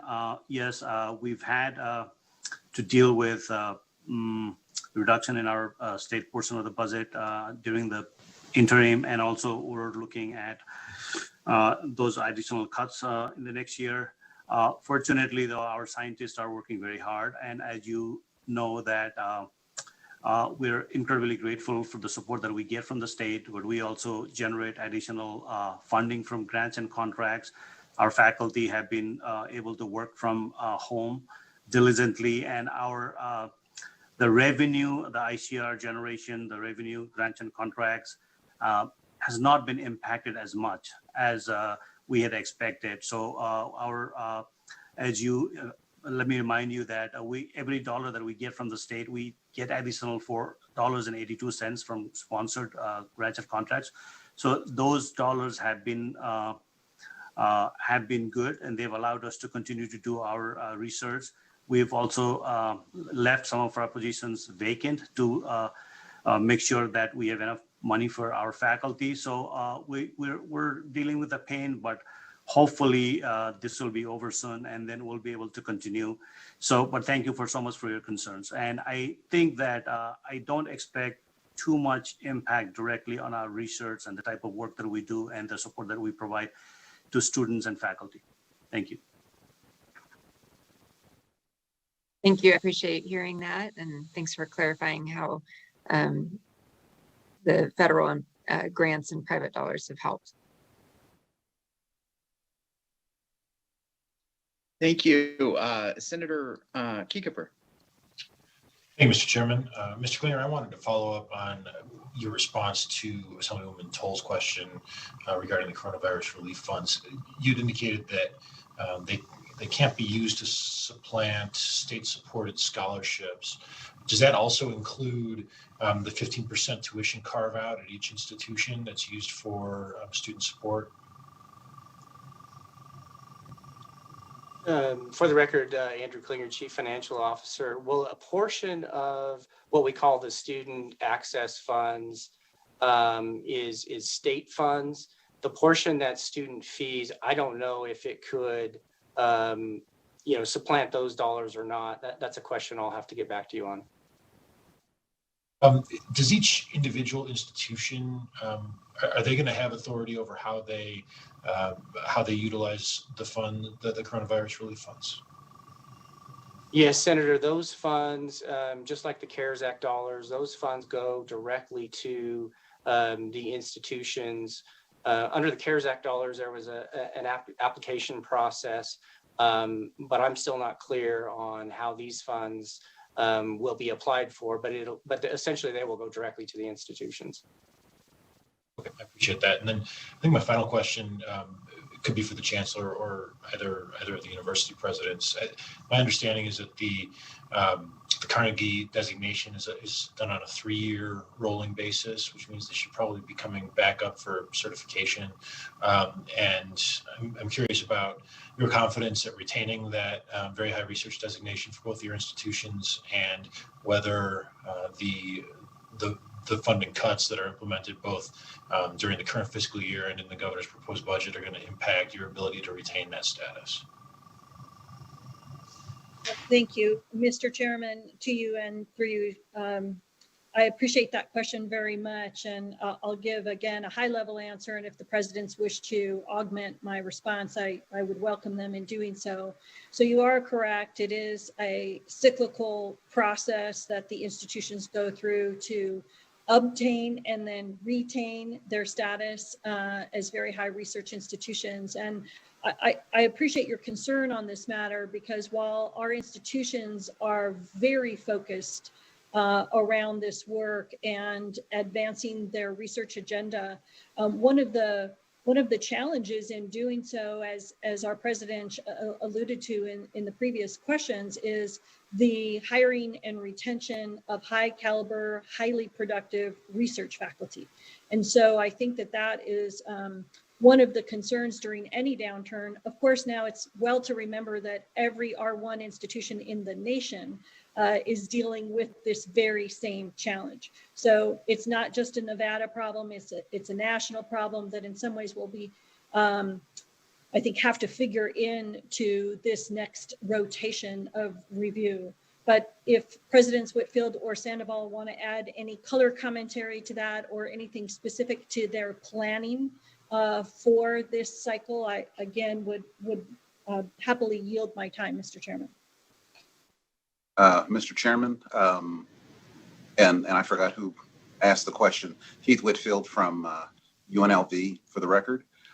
So you're asking a great question. There's multiple metrics that actually go into that assessment. For most of them, we're doing very, very good. There's graduate enrollment pieces that go across 4 or 5 different categories, and we seem to be holding our own in those. We're also doing very, very well in both bringing in research dollars, but the other piece is research expenditures. That has been one of the things that's been challenging. I think Chancellor Rose made an extremely important point, is that what we're hoping is that we won't suffer any differently than all the other universities suffering who cannot carry out research because either labs or observational studies or whatever it may be are not being conducted or conducted at the same level. But for right now, we're actually ticking up from previous years in most of those categories. And so we're very, very hopeful that we will stay in that ranking. Also, President Sandoval may mention it, but that assessment is going to be, I think it's already been done on data that just ended, I think, from December of 2020. So we will be waiting to see if we can continue that strength. Thank you. Mr. Chairman, if I may, Brian Sandoval, President of the University of Nevada, Reno, to you and through you to Senator Kekeffer. we are laser focused on the R1 status. We will be looking at the reevaluation of that by Carnegie in 2022.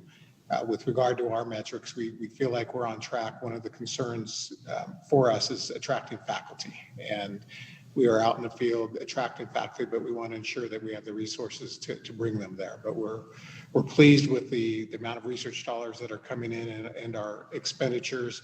We've internally funded a very aggressive program to attract more graduate students that are an important part of the metric for our Carnegie R1 rating. But as it stands now, we feel good about it, and we'll continue to work to maintain it. Thank you, Mr. Chairman. And thank you, Senator Kekeffer. Hey, Mr. Chairman, thank you, Presidents and Chancellor. Thank you. And while we're on the subject, I just wanted to, highlight and congratulate UNLV and their research teams on the room temperature superconductor breakthrough that just took place, and how important that's going to be to our future here in the state of Nevada. And I have, I believe, one more question, and that's from Assemblywoman Benitez Thompson. Thank you, Chairman. And then, so one of the questions I have, and we'll probably talk about it more in subcommittee, is just on the approved student registration fees. So if I recall correctly from 2 years ago, I think that there was discussion among the Board of Regents, and I can't remember if it was a formal adoption or just a recommendation that you guys were going to look to the higher education price index, and that was going to kind of guide those increases in student fees. And we seem to see student fees approved at higher than that higher education price index. So I want to know more about the thinking behind that, because I was obviously concerned that it was going to be kind of a guaranteed 2% growth, and now it's closer to almost 3% at 2.8 and 2.9. So I want to talk about that, and then I want to hear more about Mr. Klinger. I heard you make the comment that on the merit pay, the performance pay, that would be able to be accomplished with existing resources. So I was just looking to hear more about how that was going to kind of work out. Great. Mr. Chairman, to you and through you to Assemblywoman Benitez Thompson, I'll handle the first question and then yield to my colleague on the second. Assemblywoman, this is a very important question that you're asking, and one that is very near and dear to my heart. Predictable pricing is well understood across the nation to be a key to attracting underrepresented and first-generation college students, and it's a key to their persistence and completion. So I was so heartened to learn that the Board of Regents, well before my arrival here, of course, and my colleagues and former administration, advanced a predictable pricing model, as you are suggesting, that tracks with HEPI. You're exactly right on that. And it is focused around predictable pricing for tuition specifically. And as you have noted, ANSHI, like most institutions across the country, also have a variety of fees. And I think Mr. Klinger even mentioned in his presentation that the slide that included some fees was not exhaustive of all of the fees that are in existence on our campus. And many of those, the overwhelming number of those, are directly tied to an expenditure, like lab supplies, for example.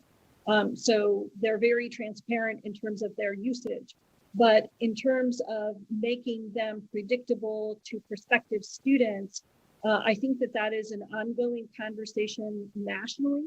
I think it's one that I embrace with my colleagues at the institutions and the Board of Regents, because you can have a situation where tuition is predictable to prospective and continuing students, but some of the additional fees may not be as clear to them. And so I have a keen interest, as I know my colleagues do, in advancing our transparency. I should share that the instructional campuses all have price calculators available to prospective and continuing students that allow them to understand that pricing better. But I certainly welcome continued conversation around this point, because I think that transparency in pricing is absolutely critical to our strategic goals of closing the achievement gap and to student success. So thank you for the question. And Andrew, I think I'll yield to you on the other matter. For the record, Andrew Klinger, Chief Financial Officer. Mr. Chairman, through you to the Assemblywoman. What was your second question again? I'm sorry. Yeah, and the second question could be for when we get into subcommittee, Mr. Klinger, but I believe you said that the performance, the merit pay, that would be able to be addressed through existing resources. And I know we have been long discussing the pay issues, where that language lives, back language, where it lives, and all of that. So I just going to be looking for more information about, I think I heard you say it can be accomplished within existing resources. You're not going to be asking for additional resources. So just wanted to know more about that plan. Okay, I'm sorry. Yeah, Mr. Chairman, through you to the Assemblywoman. So through the work of the task force, I mean, one of the things that we found as we looked at other states is that most states don't rely on a specific line item appropriation that's designated as professional merit or performance pay or whatever you call it. What other states do is they take their total resources of, the state operating budget in our case and other funds, and out of that they develop performance pools or merit pools.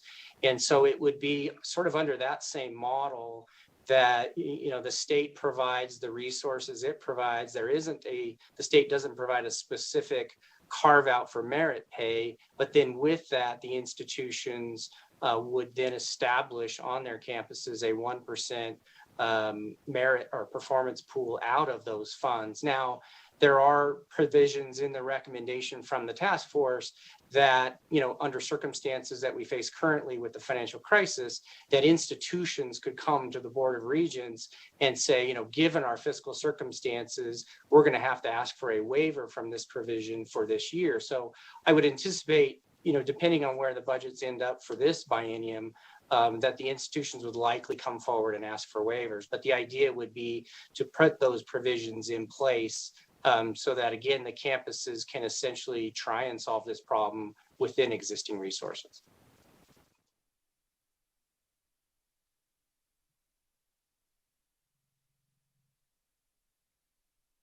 Thank you, Mr. Klinger. And I believe that is all the questions that we have from the members, and it might have something to do with lunch. But Mr. Chairman, I'm sorry, I didn't get my message in earlier. This is. Oh, go right ahead, Vice Chair Carlton. Thank you. And I just wanted to make a brief comment. I wanted to thank the Chancellor and the new presidents. We had some wonderful conversations, and I appreciate all the new leadership that's there at NG. And I just wanted to thank Mr. Klinger for all of his hard work through the last special session in being available to work with us to address the issues that we were facing at the time. And I know there were very, very difficult discussions, but we got through it. And now we just need to move forward and try to figure out how we set the system up for success in the future. So I just wanted to congratulate the whole new team. And I look forward to working with everyone. And former governor, I knew you would be back at some time. I just didn't know where. So it's nice to see you. Mr. Chairman, to you and through you to Vice Chair Carlton, thank you so much for the kind words. We are honored to be in the positions we're in. I feel so incredibly fortunate to have this leadership team, and I think we are poised for success. And we all look forward to working collaboratively with all of you during this legislative session. And our hearts and gratitude are with you as you move forward during this difficult time and make hard choices for our state. Thank you all for your service. Thank you very much. And I know that the organizations represented today by you, Chancellor, and collectively NSHE are a huge part of the future of the economic, vitality of the state of Nevada and the directions that we're heading in. And so I just want to echo Vice Chair Carlton's words that, what a good job that, you're doing in very difficult times. And I think of UNLV's College of Engineering as a great example.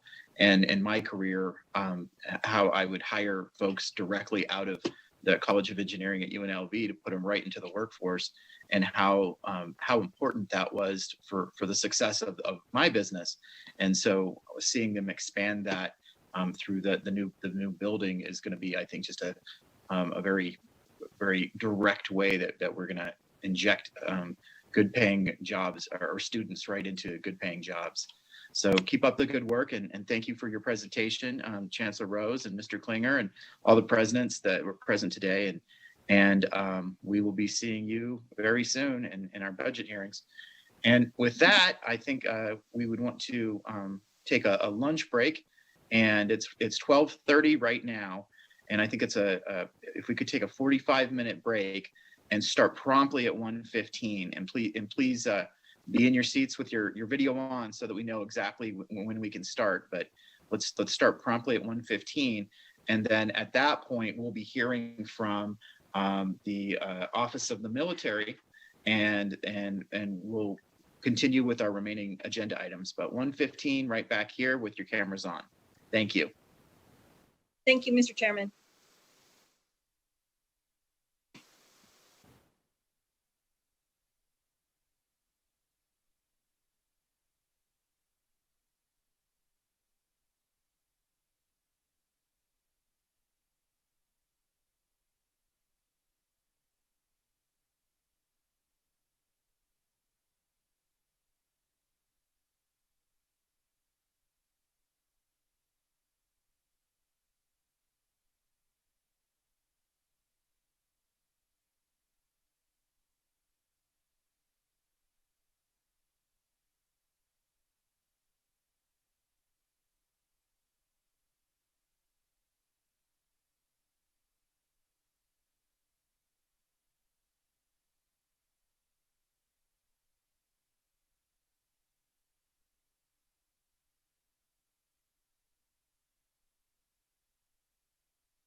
Testing.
right, Chair, we are unmuted and you are ready to begin. Welcome back to the Legislative Commission's Budget Subcommittee. And we will be taking up the last 3 agenda items. Next agenda item is the Office of the Military. After that, we'll hear from the Department of Veterans Services, and we'll have our final public comment after that. So next up, we have the Nevada Office of the Military, and would like to welcome General Berry and ask him to present the governor's recommended budget for the Office of the Military this afternoon. Good afternoon, Chair. Make sure you can see and hear me okay? I can hear you just fine. Don't see you yet. Okay. Off video.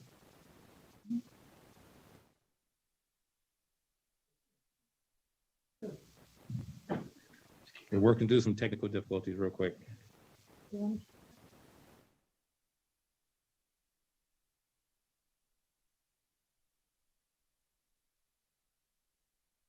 Maybe we can just put the presentation up.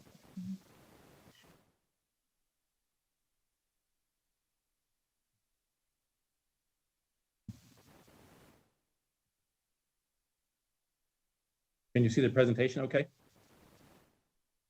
I can see the presentation. I think probably putting it in presenter mode would be better because we can see all the slides.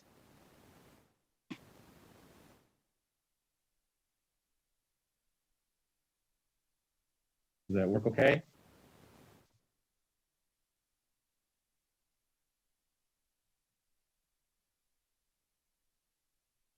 On my screen, I just see a partial slide, but one slide. Okay, and we were just going to go through each slide individually. Is that okay? Perfect. Okay. Sir, this is Kim in broadcast. We are not able to see your entire presentation. It appears to be in a very zoomed in mode. And for a brief moment, I could also see your notes and or the next page. Do you need some assistance with resetting that? You'll want to stop your screen share and start it again and start it from PowerPoint, the application itself. And I'll stay on to make sure that you're good to go. Okay.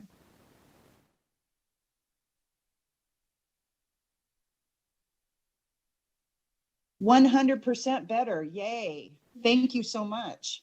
Okay. All right. And you can hear me okay? Yes, sir. We sure can. Okay. So we'll get started. Sorry about that. First of all, thank you for this opportunity to present. My name is Andre Berry, again, the Major General of the Nevada Military Department, to the Legislative Commission and Chairman Brooks. Just want to thank you for this opportunity to present our budget for 2021. Okay, so going to the next slide here. Sorry to interrupt. Broadcast, I don't know if the other folks in attendance can see the slides or not, but I cannot. I can see General Berry, but no slides.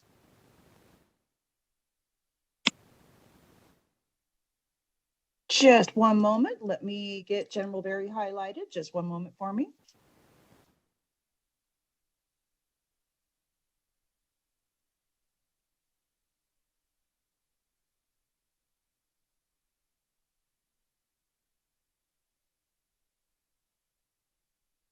You might want to put it over to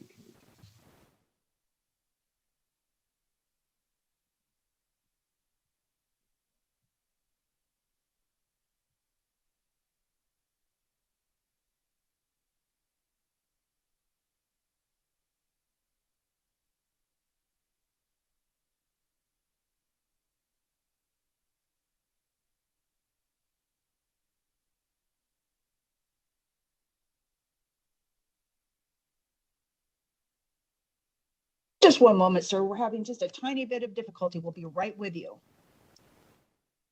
Hey, listen.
Thank you, everyone. You are good to go now.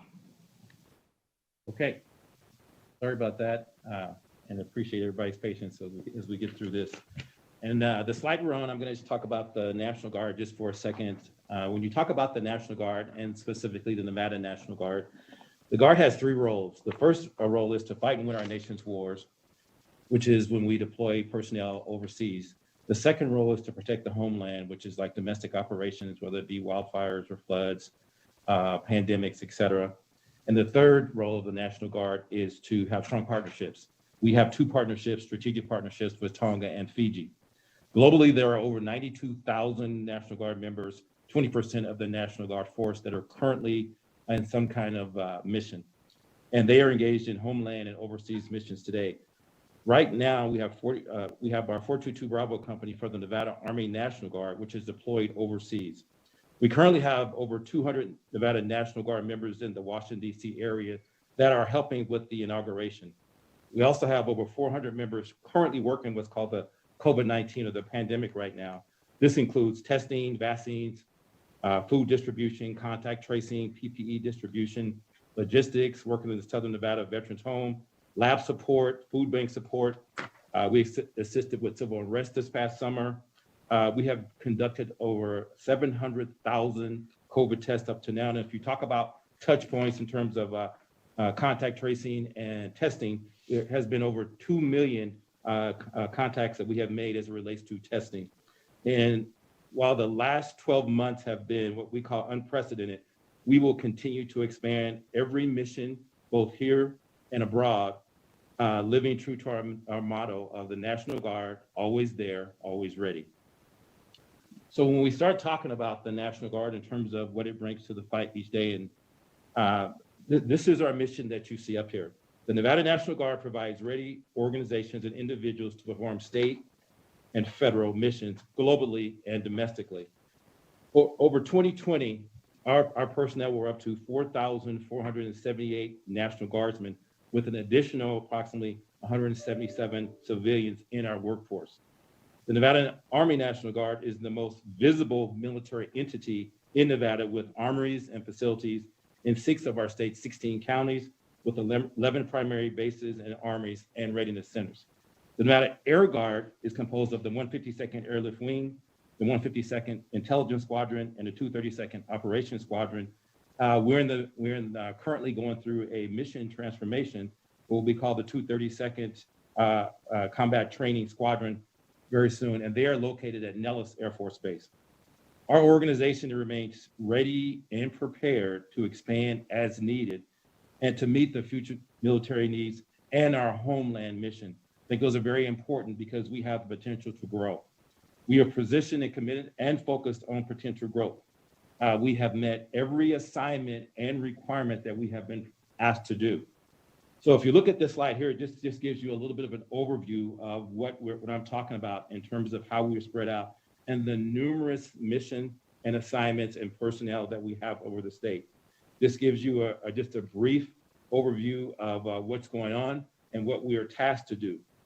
In addition, right now, the 366 5th Explosive Ordnance Disposal Company, the 238 Aviation, 189th Aviation, and the 757 Combat Sustainment Support Battalion, and the 641st deployed around the globe. So even though you're seeing what's happening right now as it relates to what's going on in our state, these are missions that were held overseas, and every single mission came back and was successful. Right now, the 152nd Airlift Wing is in prep mode for deployment. In addition to that, we have the ongoing assignments. The 152nd also just finished its unit effectiveness inspection and did very well. In addition, you have a counter drug unit, you have a youth challenge, which you will hear about later. You have a CERT-P, and then you have family programs, and I could go on and on in terms of what it takes to drive us as an organization. When you think about what you're asked to do in this role, there's 3 things I kind of outlay. First of all, you have what's called strategic alignment. And a big part of my job is to make sure I keep the organization and our leadership team, we stay very relevant. When I came into this position, I wanted to ensure that we were aligned to the National Defense Strategy and aligned to the National Guard Bureau, which are in Washington, D.C. Because it was important that if you want to ensure that your organization is part of the total force, that you align to those strategic priorities and the national defense strategy, which we have done. The second thing that is really important in this job is talent management. We're spending quite a bit of time of looking at making sure that not only do we develop our leaders, but make sure that they're positioned, trained, and are able to take on assignments, not just in their current roles, but our higher roles. So we put a lot into talent management. And then the third thing you'll hear us talk about a lot is our culture. All of us have heard the term, the culture strategy for breakfast. Well, I believe that's true. And so when you look at culture, it means what is it like to work for the Nevada National Guard? It ties into all of our people strategies, how we recruit, bring them in. Then you have to look at our sexual assault program, our equal opportunity programs, our diversity, equity, and inclusion, our chaplains, how we do resiliency, our JAGs, which are judge advocates, which are attorneys, and our inspector generals. You know, all of those are the people parts that touch our organization. So my main role is to ensure that as we go through the organization, that those three pieces are aligned to position us for success. So then when the last thing I want to talk about from a slide standpoint is our strategic priorities. And when you talk about our strategic priorities, these are what we call the guiding principles of what really holds us together as an organization. In the military, your top priority is your federal mission. If you look at the majority of the budget, which will be talked about later, the majority of our funding, Air and Army, comes from the federal budgets. And we have to ensure that we stay ready at all times. In times of war, you come under the President of the United States. In times of peace, you come under the governor. And from a readiness standpoint, that's why when I talked about earlier about those deployments, that's the key critical piece. If we're not able to do that and meet readiness, then we can't be effective. The second part to that, through our J3, is we have to make sure from a readiness standpoint that just like the pandemic or civil unrest, or if we would have wildfires, or if we would have floods, any homeland mission, we have to stay ready and prepared. The uniqueness of the Guard is that we can very quickly surge and get our personnel where they need to be. As an example of that, if you look at the inauguration, you got 25,000 Guardsmen in Washington, D.C. in really less than 10 days. The active duty doesn't have the ability to do that, but we can pull from our full-time force and our part-time force to make that happen. The second one you see up there is care for our members and their families. Critical that when we talk about that from a strategic priority, we ask a lot of our military members. And you have to remember that 3/4 of our members are what we call part-time drill status guardsmen or MDay members, which means they have other roles in the community, and we have employers that they work for. About 1/4 of our workforce is what keeps us going on a day-to-day basis. And so taking care of our members, which we view as one of our top priorities, is crucial, which is when we look at it, if you pay attention to those fields, which we have what we call a high ops tempo, and I'll just say not just military, it could be law enforcement and those public safety types of jobs. One of the things that I have learned from doing this a long time, that if you don't take care of them, that's why you see high alcoholism, high divorce rates, high suicide rates. And so the more that we can do to take care of their families and our members, the more we can ensure that we have a safe, healthy workforce. So I'm always paying attention to the health of the workplace because there is a high demand on our members. And then the next one that you look at is we call diversity, equity, and inclusion. We recently hired a chief diversity officer in the organization, and we want to ensure not just in how we treat people with dignity and respect, that we have the right policies and procedures, when there's fairness in our processes, that all throughout the organization that we are taking care of them, and that each and every member has the ability to come in and unleash their full potential. So it is critical that we have an organization that is reflective of the population of Nevada, but also has a chance to come in here and do great work. The third one, which we spend a lot of time on now, is our community. We want to be extremely strong community partners.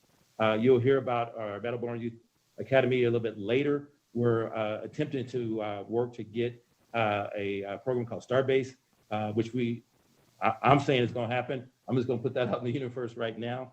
But we also believe that we're neighbors helping neighbors. And one of the things that I believe you may have heard from seeing our guardsmen spread throughout the state is that we are community-based. We know our communities. We know our neighborhoods. We know the urban and rural areas. And that is a big part of the Guard. And it's also critical that we have very strong partnerships. So that's another strategic priority that we spend a lot of time working on. And then the last one is force development. To me, I would actually call this leadership development. I believe that everybody wins when a leader gets better. And over this 2020, we invested quite a bit in developing our leaders. We talked about what are those behaviors, what are those strategies, what are those competencies that would make us better.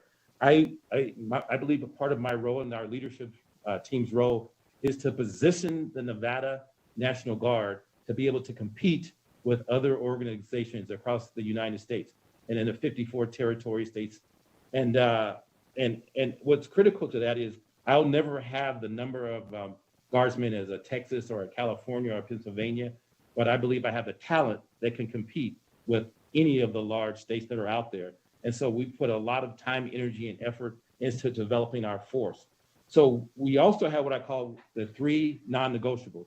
And coming into this position, it was really important for me from looking at where we sat and our current status is that we have the non-negotiables of safety, integrity, and unity. First of all, these are very dangerous jobs that we ask our members to do.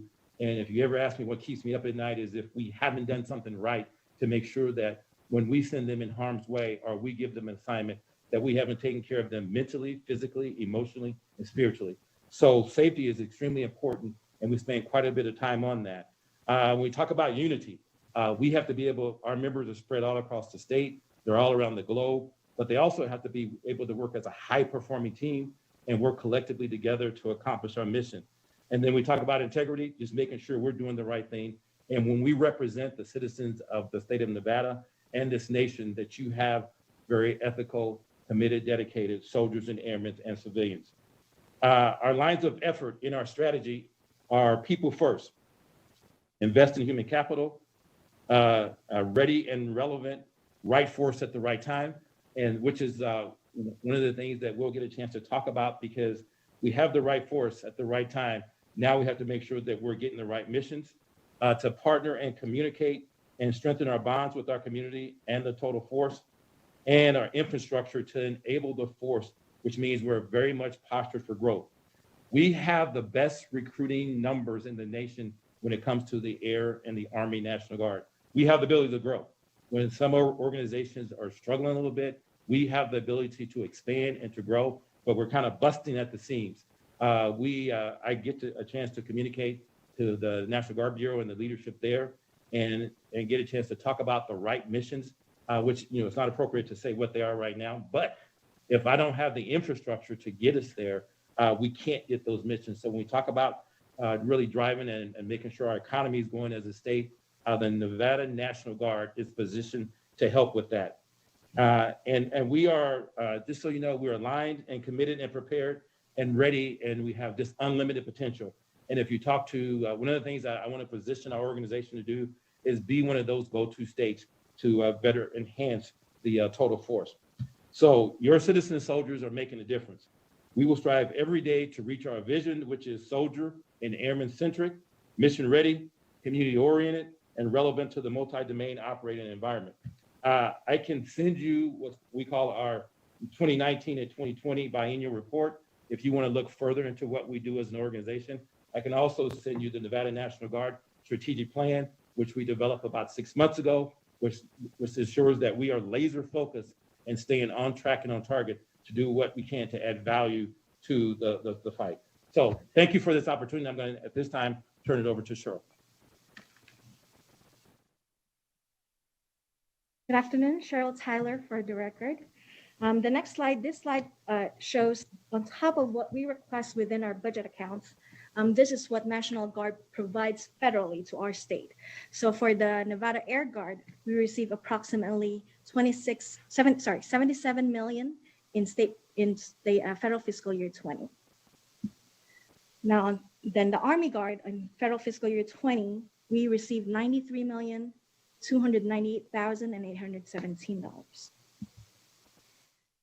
So Office of the Military, state employees provide administrative, accounting, personnel, firefighting, security, range operations, family services programs assistance, project management, operating and maintenance service to the Nevada National Guard for all facilities assigned to the Office of the Military. The agency provides excellent customer service that maximizes the available resources and informs the pertinent parties as to the status of the Master Cooperative Agreement in relation to the state budget and to maintain and secure facilities in conjunction with those resources. This slide shows all the appendices that we have under the Master Cooperative Agreement that we have with the National Guard Bureau. The ones in blue are all the appendices that are 100% federal reimbursed. Next, this slide talks about the Nevada National Guard Youth Challenge Program, and Lauren Schulman, our program administrator, is going to talk about it.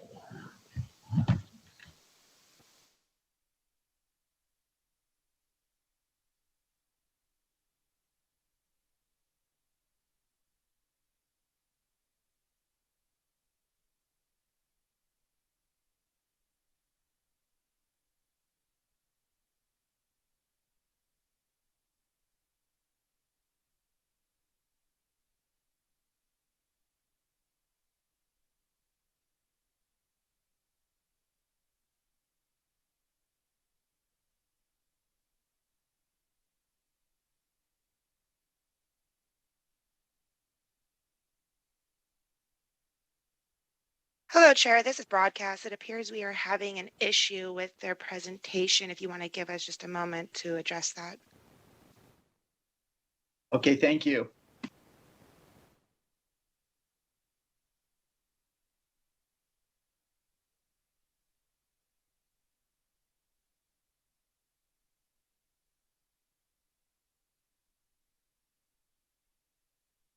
Hi, this is broadcast again. We've completely lost signal with the Department of the Military.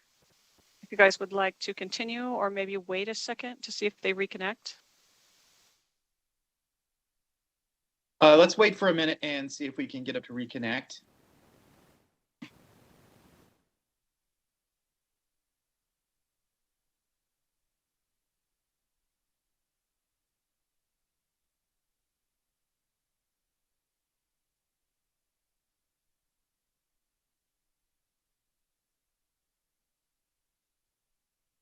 This is Shayna again with broadcast. We're currently not seeing any connection activity.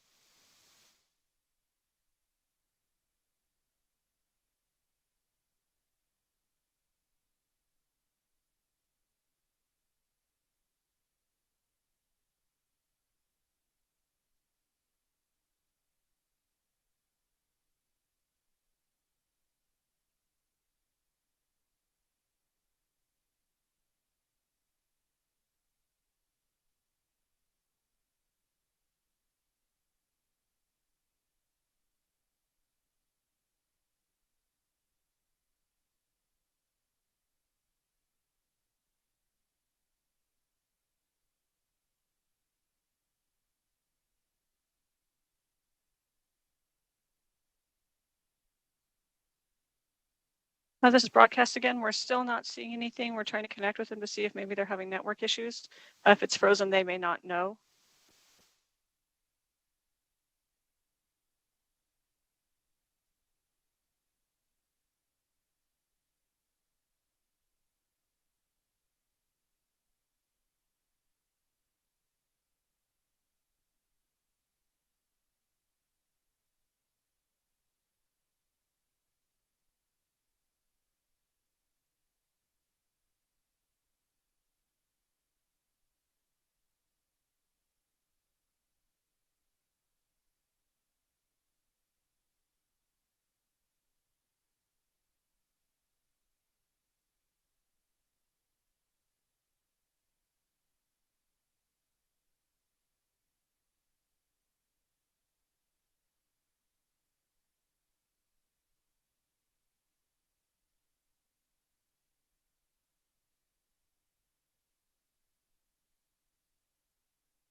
Okay, this is the Nevada Military Department.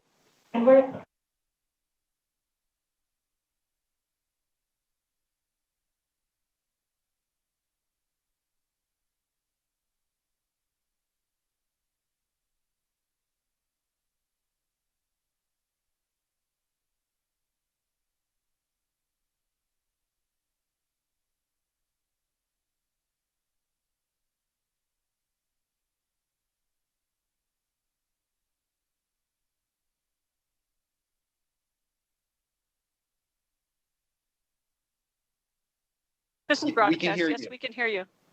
1 second, we're Do just you going want to us unmute. Okay, there you go. Please hold 1 sec. Okay.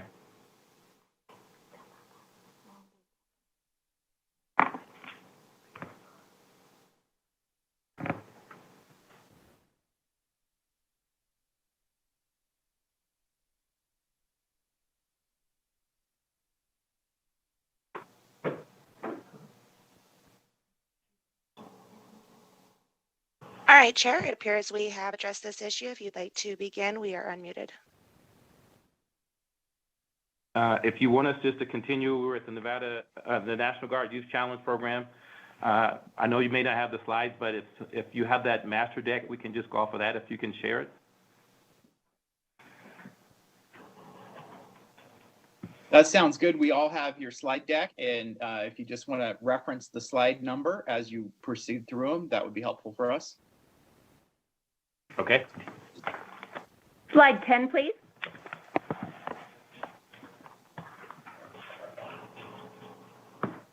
Sure they know who you are. Okay, well, good afternoon. I'm Lauren Schulman, and I am proud to be the Program Administrator for the Battleborn Youth Challenge Academy. We'll begin with a brief program overview, followed by a quick summary update. Through our cooperative agreement with the National Guard and the state of Nevada, we will serve 16 to 18-year-olds from around the entire state. During our 22-week residential phase program, we will use an 8-core component curriculum to address the holistic needs of the individuals. What makes our program unique is the 12-month post-residential phase, where each graduate returns to his or her home community and continues to work with their mentor and program staff. The Battleborn Youth Challenge Academy is 75% federally reimbursed and is therefore tuition-free. Ladies and gentlemen, we are only 177 days out from training our future leaders in Carlin. We're currently focused on 3 priorities: recruiting and hiring staff, renovations to our phenomenal campus, and recruiting potential candidates. To date, we have 6 full-time employees on our team. 2 additional are projected to start on Monday, and we have 3 offers pending, with monthly postings going up around the state. Our renovations are progressing as expected and projected to be completed in March. And of course, our candidate recruitment. Our lead admissions specialist hit the ground running and is networking with stakeholders statewide. Both the cadet and the mentor application are hung on our website, and we are working closely with our partners at the Elko County School District to contact the appropriate personnel at high schools throughout the state. Lastly, I would like to express my gratitude. My team and I are committed to serving the youth of Nevada, and we would like to thank you for this opportunity. Next slide, we're in slide number 11, budget account 3650. Budget account 3650 funds are utilized for the operation and maintenance of the Nevada Air and Army facilities throughout the state and for the operations of the Nevada National Guard Youth Challenge Program. The next slide is DEC Unit E275. This decision unit requests funding for the ongoing operations of the Nevada National Guard Youth Challenge Program. State fiscal year 22, we're requesting $1.9 million with a $595,000 in DSA authority and a federal authority of $1.3 million. For state fiscal year 23, we're requesting a total of $1.8 million with DSA funding authority of $595,000 and federal authority of $1.2 million. The next decision, major enhancement unit, slide number 13 is E350. This decision unit requests funds for a director of the psychological health unclassified position within the agency. For state fiscal year 2022, we're requesting a general fund of $79,761 And for state fiscal year 23, we're requesting general fund of $105,637. This position would provide guidance to leadership on psychological health issues, psychological health initiatives, and population health monitoring of military personnel and their families. It would serve as a community liaison with military and non-military agencies to promote timely information exchange, coordinate collaborative prevention efforts, and establish and maintain a range of resources, associations, and community partnerships. This position is essential in maintaining the mental health and safety of military personnel, their families, and the community. It has an impact on suicide prevention and soldier and airman mental health. Next, to slide 14, is the one-shot appropriation we requested. This decision unit requests funding for facilities maintenance projects that are essential for the health and safety of our personnel utilizing Nevada Army National Guard facilities. Total amount requested for state fiscal year 22 is $696,000 with general fund request of $293,100. And for state fiscal year 2023, we're requesting $575,848 with a general fund request of $236,924 in state funds. Next slide is one-shot appropriations that were approved also. Decision Unit E710 requests funding for computer replacements. In state fiscal year 2022, we're requesting total general fund of $24,473. 23, we're requesting $15,277. Decision Unit E711 requests funding to replace small equipments. State fiscal year 22 and 23 total request per fiscal year is $64,026. Next slide is our budget for budget account 3653, Military National Guard benefits. This budget account supports the activity by reimbursing students meeting reimbursement criteria requests for up to 100% of their credit hour cost for summer school tuition.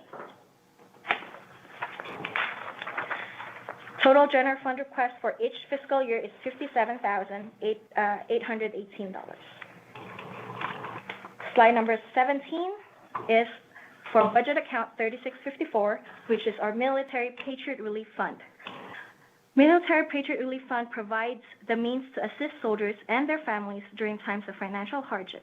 Having this additional funding will enable the agency to deliver this support when circumstances arise.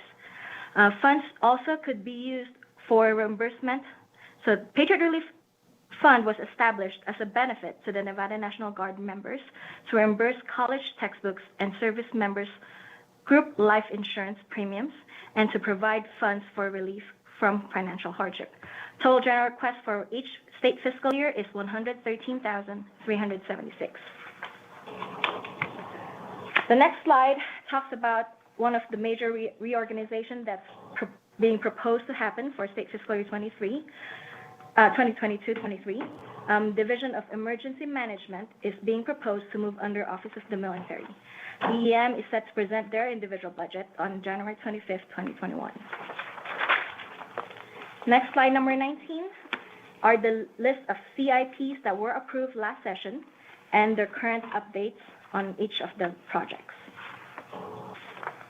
Next two slides are the State Public Works CIP governor approved projects for the upcoming biennium for our agency. All in all, there were 22 CIPs approved for the upcoming biennium.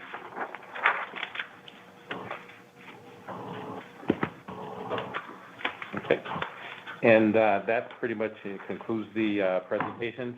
Hopefully everybody was able to follow along. So thank you for the opportunity, and we are ready to answer any questions you have. Just know that the Nevada National Guard will continue to be great stewards of our people and our resources, and we'll continue to always be always ready, always there for us, pending your questions. Thank you, Major Barry, or General Barry, excuse me. And I just wanted to start off with, I mean, I witnessed firsthand all of the amazing things that the Nevada Guard has done during this pandemic, and many of the sites that I've seen down, whether it's testing or food distribution, logistics, the support of our special session testing. The Guard has just played just a irreplaceable role in the response this year or last year and this year. And so I just wanted to thank you and all of your staff and every member of the Guard in the state. I have one question, and then we have several questions from members as well. My question is around the proposed reorganization, DEM, and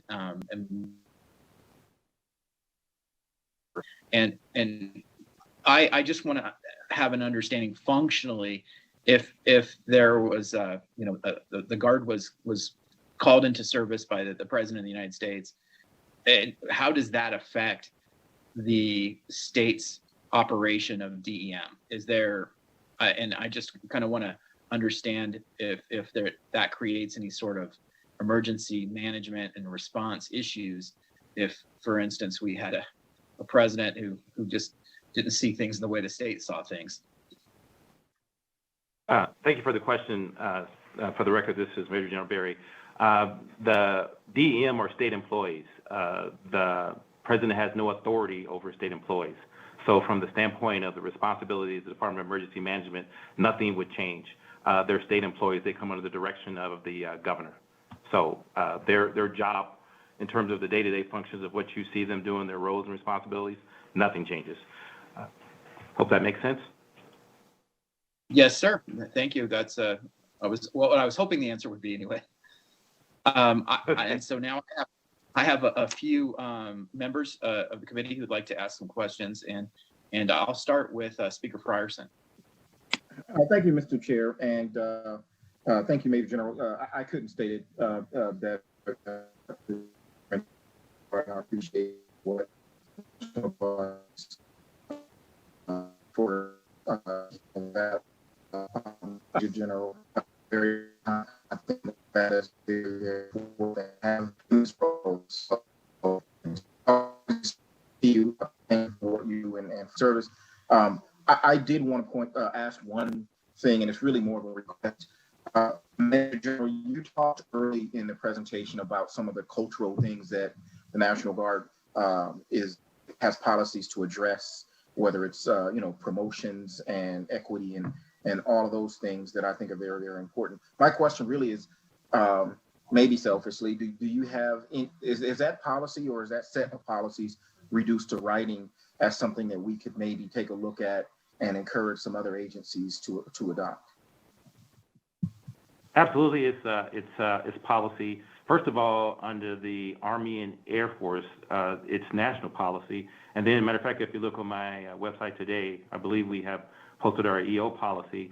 And also, that's why we brought in a chief diversity officer to ensure that we ingrain it in our culture and align it to our overall organizational mission and readiness. So absolutely, it's policy. We would be glad to share everything we have. We'd be happy to share him coming to talk to any agency. I just think that from a human capital people standpoint, that you take care of people, they take care of the mission. So it was just very important that we put, and I'm not just talking about EO, diversity, equity, inclusion, our sexual assault, our what we do with resilience. I told our support personnel yesterday, we have to be a best practice in those areas that touch our airmen and soldiers, because we ask them to do a lot, and the best thing that we can do is have those resources in place. So we work relentlessly to have very strong people policy. So going back to your question, we'll be glad to share, and we'll be glad to share our people to come and talk about what we put in place that's in the structure of the organization. So if I walk away, it doesn't go away. Thank you so much, Major General. Okay. Thank you, Major General. And next up, we have Vice Chair Carlton.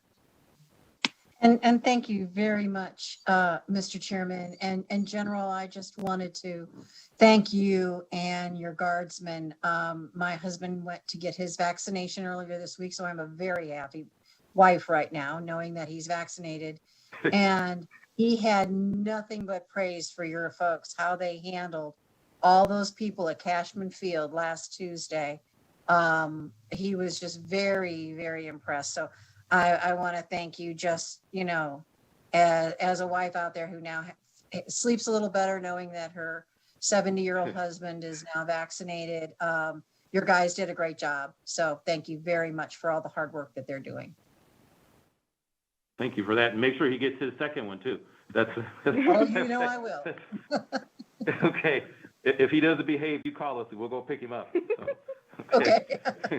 Oh, that'd be fun. And just as a reminder, some people don't know this, they've been on this mission since April.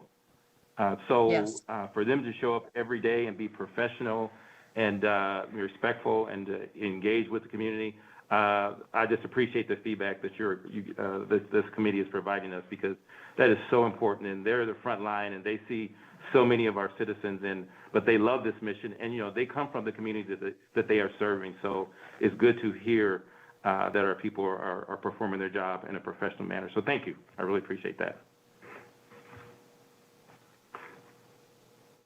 And next up, I have Assemblywoman Titus.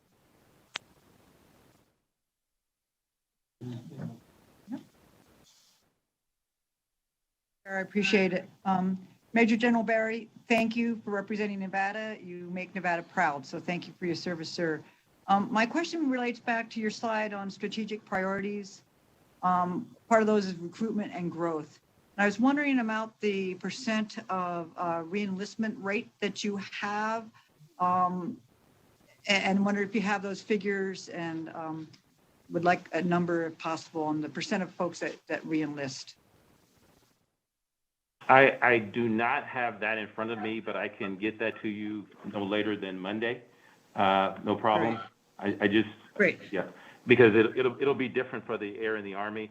I can tell you that the last briefing I heard, and this was probably 4 or 5 months ago, our reenlistment was up.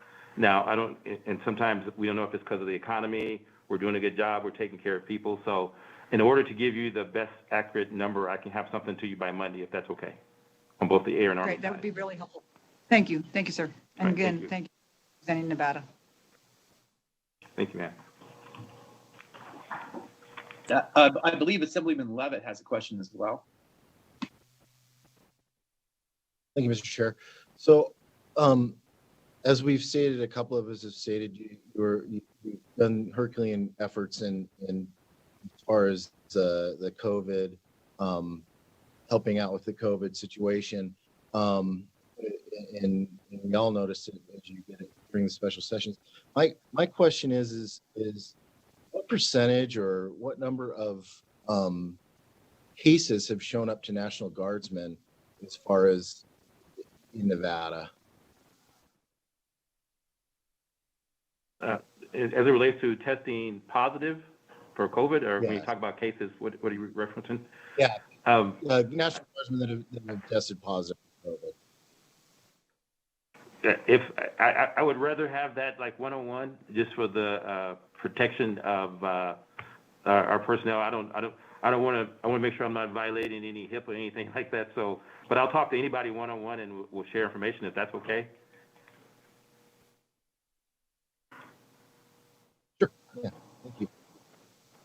Okay, I will make sure that, sir, I'll make sure I follow up with you. And if anybody else wants a one-on-one conversation about, and we have had a number who have tested positive. Fortunately, all of them have recovered, but it's something we track very closely. And you also have to remember that those who are out there doing the testing and giving the vaccinations are exposed, and we know that some of the cases have come from that.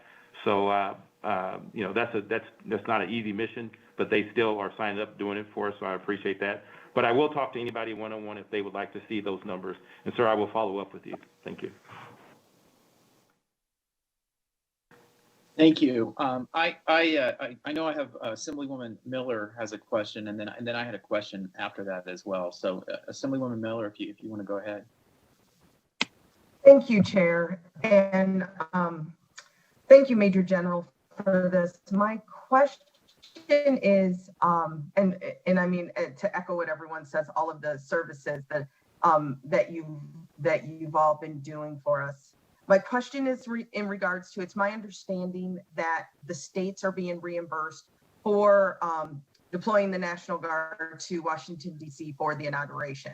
And I was just wondering if we had any idea of when the states would be reimbursed, and if, while we're waiting for the reimbursements, if that will have any type of financial impact on our state budget or the Guard's budget. Usually we get reimbursed from 45 to 90 days.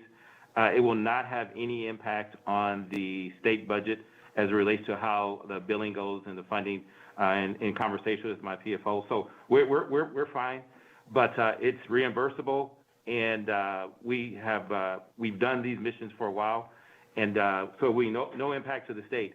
I also will tell you, I don't know if anybody has heard this, that and this is a little different direction, but we have been approved for the 502F funding, and these are all the missions that you're seeing around the state in terms of testing, contact tracing, food delivery, et cetera. We are approved through September 30th of 2021. So that's good news for the state and the nation that the Guardsmen will be able to continue these missions for a while. But going back to answer your question, ma'am, no impact to our state budget, and we will get reimbursed within 90 days. Thank you so much. Thank you.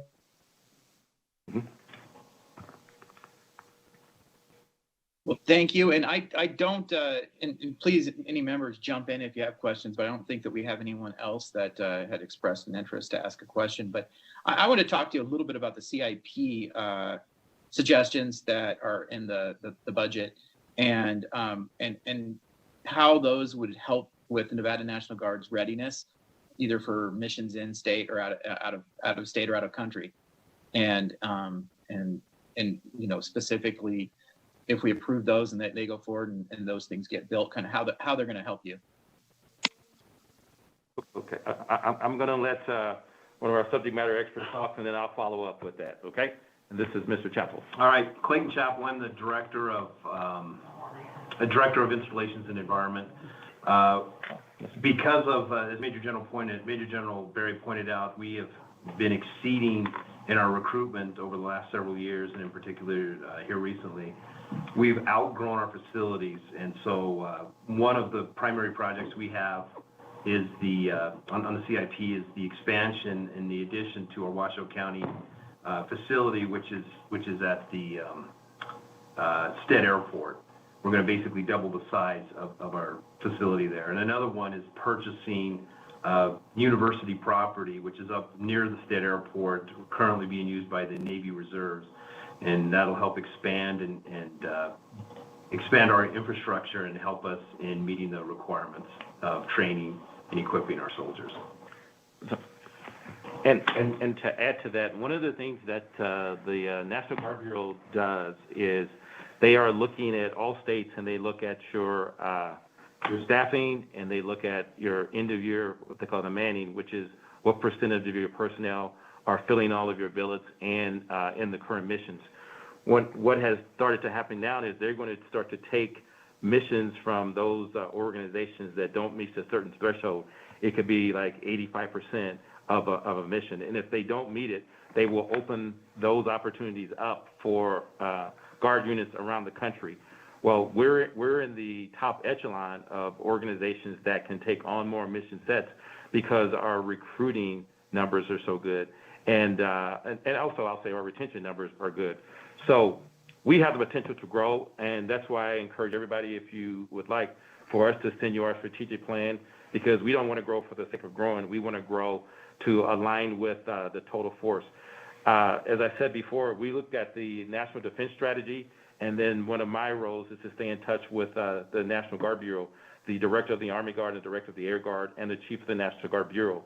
And as they talk about where the needs are in the future as it relates to manning and missions, we look at how we pair up with that, and then we go and we will compete for those opportunities. And we are very well positioned and aligned as a state. But on the other hand, our infrastructure, our force structure is just not where it needs to be. So when Mr. Chappell's talking about that just now, if we're kind of busting at the seams, and we can't continue to recruit to that we can't support. So from a readiness standpoint, if you can't train, man, and equip, your personnel, if you can't give them places to go and develop, if you can't give them places to train, and I can give you many examples of those where we have to get better from our range. We send our personnel to places that we shouldn't have to. We have equipment over in Idaho. We have people that have to fly up from the Las Vegas area to drill in northern Nevada. I could just go on and on. We're busting at the seams from a personnel standpoint, but we just need more infrastructure to support that growth. And we're prepared to grow. And we have people who are ready to raise their hand and be a part of this, but we have to get those resources to make it happen. And that's a great question to ask, by the way. Well, thank you. I appreciate that answer, Major General. And I think I might speak for the rest of the committee when I think, we would really like to see that strategic plan. And it sounds exciting, like there's some opportunities. And thanks for continuing to make Nevada proud. The easiest way would be to share that with our committee, who will distribute it to the members. And are you okay if I also send you our biannual report too? Oh, absolutely. And I believe we might have received that already, but you can definitely send that to the committee as well. Okay, will do. Well, if members don't have any further questions, we can let Major General Barry go and his staff there. And thank you very much for the presentation today, and thank you very much for all that you do.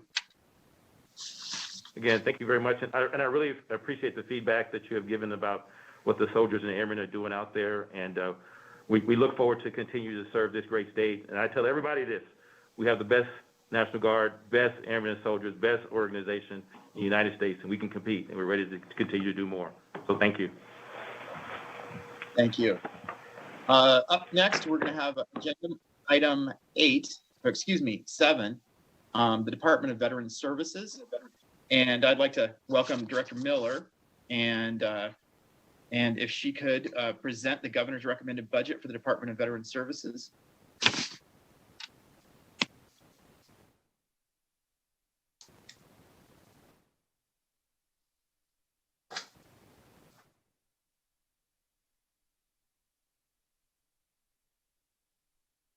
Thank you, Chair Brooks, Vice Chair Carlton, and members of the committee for this opportunity to present our budget. Are you able to see our slides at this point? They look good on our end. Thank you. Awesome. Thank you, sir. My name is Cap Miller, and I serve as the department's director. And with me today are Deputy Directors Amy Garland, Fred Wagger, our Chief Financial Officer, Mr. Kurt Green, and our IT Manager, Mr. John Lusak, if we have some questions that I need some assistance with. Here's our agenda. In my presentation, I'll be providing a department overview, discuss our goals and major concerns, present the NDVS enhancements that are in the governor's budget, and give a high-level overview of our capital improvement projects. And these are the items we were asked to present to you by the Legislative Council Bureau. I want to start with our mission and our vision. And our mission is to ensure that all Nevada veterans and their families understand and can connect to benefits and services they have earned. This slide lays out our vision, our mission, and our 7 major lines of effort.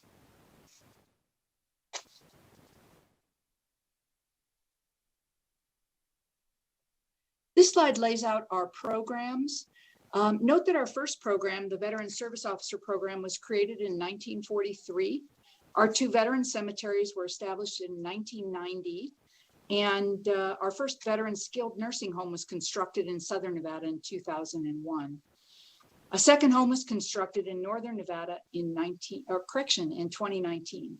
In the past decade, the Nevada Department of Veterans Services has expanded operations to better reintegrate veterans and their families into our communities. Our newest program is our Veterans Justice Reintegration Program, where we work in collaboration with the Department of Corrections and Veterans Treatment Courts across the state.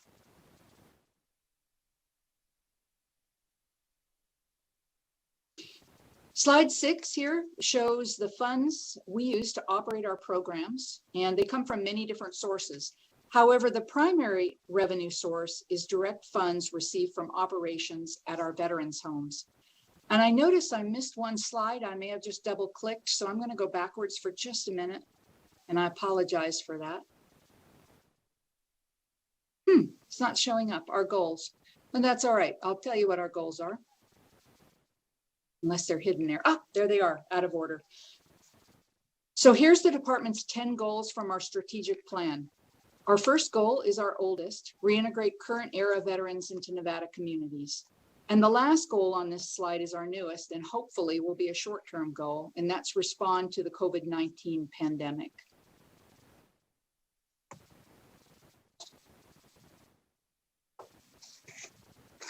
Next to major issues facing the Nevada Department of Veterans Services during the upcoming biennium.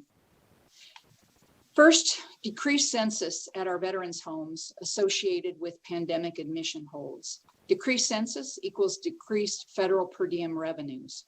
A healthy Southern Nevada State Veterans Home budget account really depends on a census of about 160 to 165 residents. We currently have 131 residents. New infection control protocols are driving new equipment, facility, and staffing requirements. And our cemetery buildings and irrigation systems are aging, and some of the equipment is in disrepair. The Southern Nevada State Veterans Home building was built in 2001, and its design did not keep up with current healthcare design ideals or technological advances. Additionally, some of its existing equipment is past its useful life. And water costs are increasing in both north and south, affecting our irrigation costs. We have aging telephone systems negatively impacting customer service. And finally, an increase in our virtual claims process and virtual family visits at our veterans home is driving an increase in IT costs. Now I'm going to go into our budget account overview. As an overview, the Nevada Department of Veterans Services has 3 executive budget accounts. 2560, which includes headquarters staff, our service officers, cemetery, and outreach programs. 2561 supports the Southern Nevada State Veterans Home, and 2569 supports the Northern Nevada State Veterans Home. Our total FTE is 251.49, and our general fund request over the biennium is for $6,544,412. I'm going to start with budget account 2560. As a background, budget account 2560 supports 62 FTE and accounts for 89% of our general fund expenditures. We have 4 enhancements under this budget account. The first enhancement is Decision Unit E710, which would replace 28 computers and its associated network hardware. These items are past their useful life or in disrepair according to EATS and to our team members that use the equipment. Next is E711, a request to replace headquarters and cemetery phone systems. The Reno headquarters phone system is 12 years old, and we've had to reboot it every day for the last year, a problem in an environment where we have people working from home. The cemetery phone systems are 20 years old, and because of repeated crashes, our public often can't get a hold of our cemetery staff. Next is Decision Unit E712. This would replace cemetery equipment past its useful life and disrepair. First, we have a 13-year-old 6-passenger club car used to transport families to grave sites. Its useful life is 10 years. Seats are torn, roof frame is bent, and it can't fit a windshield, and the front end drags on the ground. Then we have a request for 2 4-seat club car carryalls. They're 17 years old, and their useful life is 10 years. Front suspensions are shot, and they both need new engines.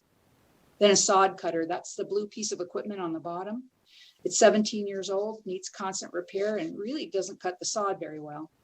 And finally, we have a stand-on aerator, 21 years old, well past its useful life, and it's not extracting the dirt plugs that it's supposed to pull out in order to aerate the ground. Our next enhancement in budget account 2560 is enhancement 800. This enhancement would transfer non-general funds from our other 2 budget accounts, budget account 2561 and 2569, into budget account 2560 to fund a portion of the costs of the department headquarters to include salaries, assessments, and operating costs. Our base budget already had an allocation from the Southern Nevada Home Budget Account 2561. This enhancement increases the Southern Nevada allocation slightly to cover rental and other operating cost increases and adds a new transfer from the Northern Nevada Veterans Home Budget Account 2569. You'll see both of those transfers in more detail when we get to those accounts. And now on to Budget Account 2561, the Southern Nevada State Veterans Home. The second of our three executive budgets is associated with the Southern Nevada Home. The team of the home provides 24-hour skilled nursing care in a 180-bed skilled nursing facility for veterans, their spouses, and for Gold Star parents. This account supports 185.49 FTE and is funded by federal, private, and other revenue. We have 4 enhancements in this account. The first enhancement, Decision Unit E710, replaces computers, network hardware, and a video teleconferencing system at the Southern Home. The computers are not running well and are recommended for replacement by EATS, and the network hardware is starting to fail and uses outdated technology. And the video teleconferencing system does not support viewing multiple locations at the same time and usually cuts out about halfway through any meeting. Next, Decision Unit 730 replaces worn and unsightly flooring. The first picture shows some peeling of rubber flooring in a resident room. The second picture shows gouges in the marmoleum, which is a type of linoleum flooring. And in the third picture, you can see carpet wear.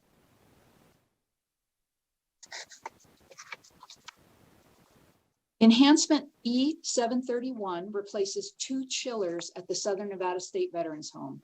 The chillers are 20 years old and at the end of their useful service life. We presented this request unsuccessfully during the last CIP, indicating our concern that the chillers would fail. Unfortunately, one did fail.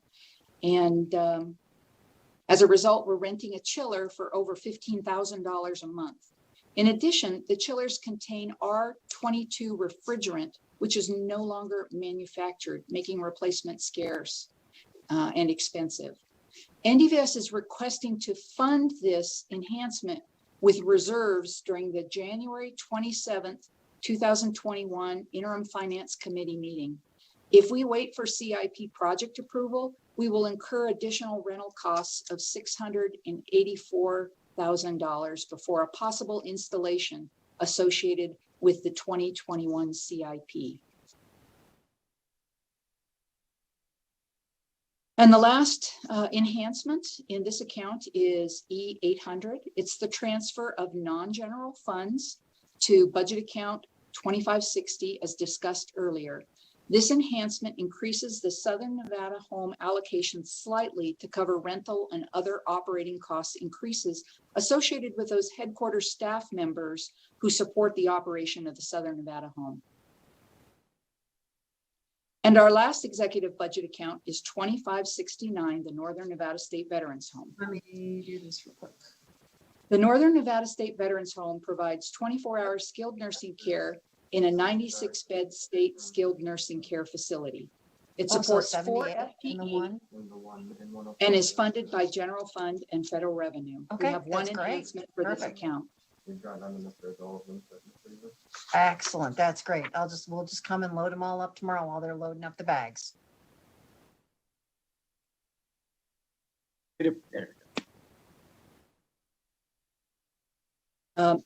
Enhancement number 800. This decision unit requests a new transfer to budget account 2560 to pay for that portion of operation for the headquarters office. As mentioned earlier, the Southern Nevada Veterans Home already transfers funds to support the headquarters office. So this request would provide consistency and reduce the need for general fund in budget account 2560. And that ends our enhancements for our 3 budget accounts. And I will go on to our 2021 NDVS capital improvement projects. We have 4 of them. The first CIP project is the Pavilion Project, which would design and renovate the pavilion at the Northern Nevada Veterans Memorial Cemetery. Renovation work includes replacing windows, CMU walls, and the roof. Most of our interment services are held at the pavilion, and after 20 years of inclement weather, Its appearance does not serve well as a place to lay our veterans to rest with honor. This is the third CIP request for this project. While this project was approved last biennium, the funds appropriated for this project were part of the special session sweep. Here are some of the pictures of the pavilion so you can get an idea of its state of disrepair. You can see the cracked, rotted, and splintered roof timbers, glazing in poor condition, and crumbling CMU walls. The temperature control project will replace temperature control systems serving the Southern Nevada State Veterans Home. The manufacturer no longer supports the hardware or software for this 20-year-old direct digital control system. This project completes the remaining pieces of the ongoing temperature controls project. In the 2016 CIP, we replaced the temperature controls that regulate water temperature for our 6 boilers. And in 2018, we replaced the controls that regulate our air handlers, fan speed, and temperature. This project would upgrade and add hardware and software needed to monitor and manage water and air systems. This is critical as failure to maintain water temperatures between 140 and 165 degrees Fahrenheit can result in the growth of deadly bacteria such as Legionella, and maintaining an air temperature of 71 to 81 degrees is required by law and essential to the safety of our residents with frail immune systems. These pictures show some of the major components of the temperature control system to include hardware, software, controllers, sensors, and hot water solenoids.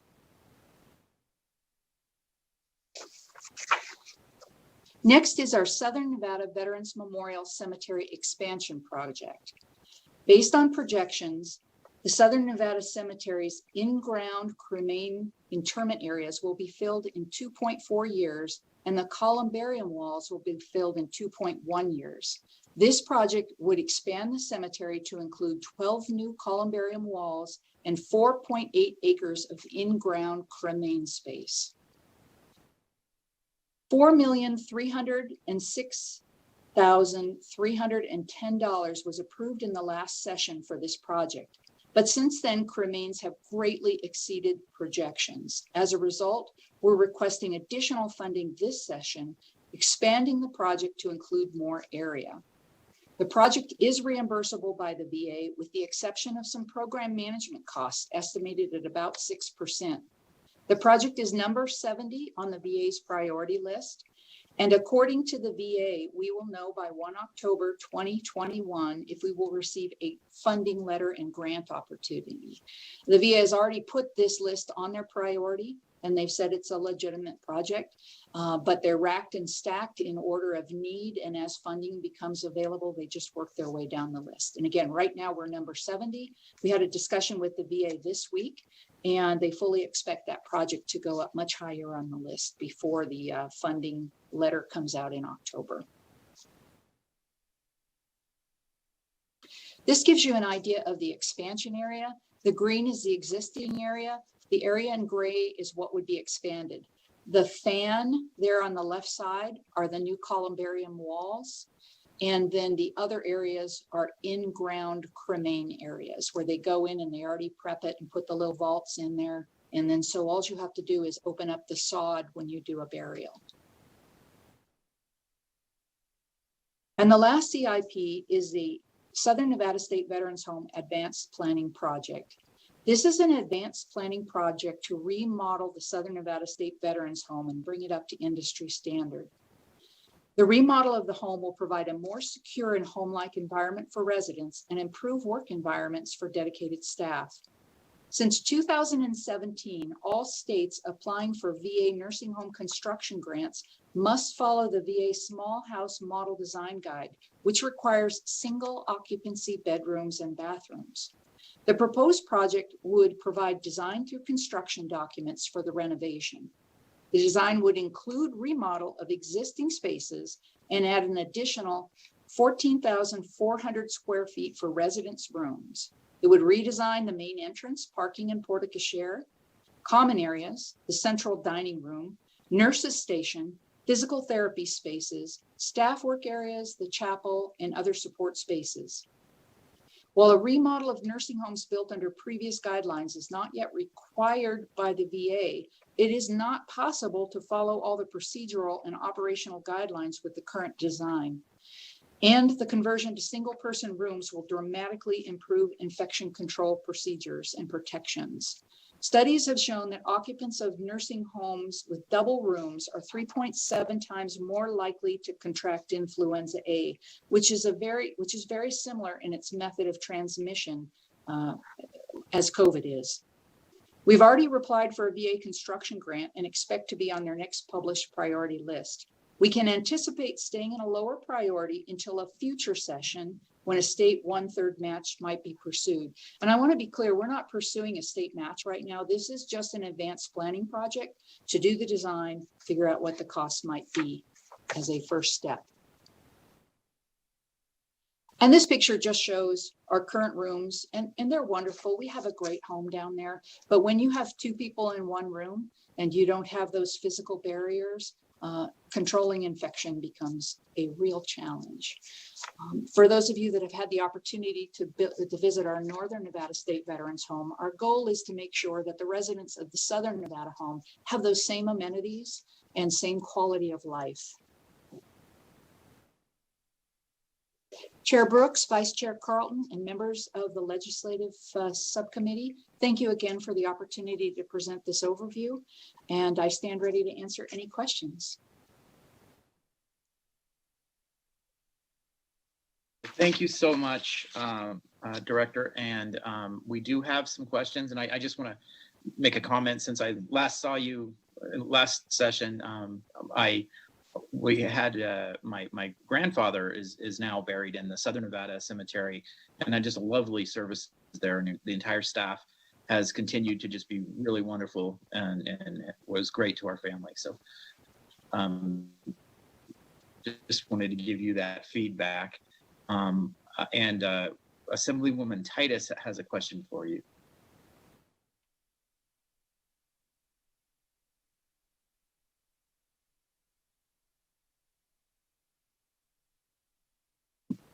Assemblywoman Titus, you're muted.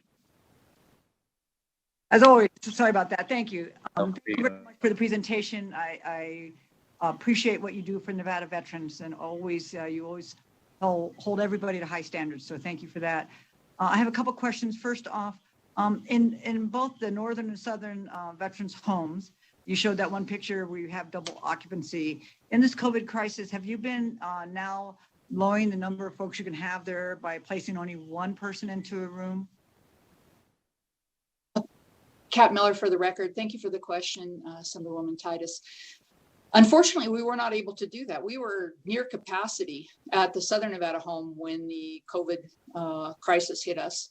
And we were nearing, we were at about 77 of our 96 and on track to reach full residency as we were standing up the Northern Nevada home. And there was no way to make a safe discharge during the COVID crisis. So we had what we had. While we have an outbreak, the original guidance that came to us from CDC and the Southern Nevada Health District is an outbreak which consists of 2 or more people with COVID. We didn't take admissions. So we took very few admissions during this whole process, and that's why we're at 130 right now. But with a 180 bed facility, we would have to be to 90 in order to have single beds. So there are very specific guidelines from CDC and from the health authorities and from the VA on how we have to cohort those with active infections and those are not. We're following those. It would have been wonderful at the Southern Nevada home if we could have done single beds, but there was no way to make safe discharges. Great, thank you, and I understand that. And then during this COVID, have you been able, were there any outbreaks in your facilities? Did you have any cases?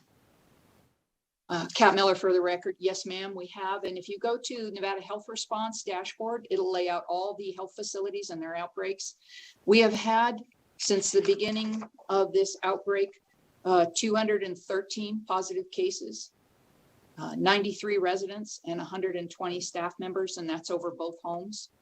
And as you probably know as well, if not better than anyone, it doesn't manifest itself in the home. It comes in from the community. So as you've seen a rise in community infections, you've seen that corresponding rise in staff members. We were the first home that I know about to do 100% testing of all of our staff. We were able to get great support early on, and we test all staff every day before they come to work. But the rapid test is about, there's a 20% inaccuracy on that rapid test, and it at times took up to 8 days to get the PCR tests, the more gold standard tests, back from the hospitals.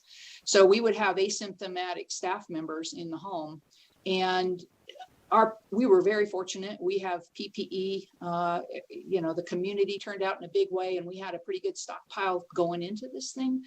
But even with PPE, if you can imagine, for those of you not familiar with nursing homes, if you're lifting a very heavy person to assist them, somebody who is immobile, to go take a shower, and you have a couple of CNAs doing that, under the best of circumstances, it's really hard to keep a mask seal. So I'm so proud of my staff and the efforts they've made to prevent the control of COVID-19.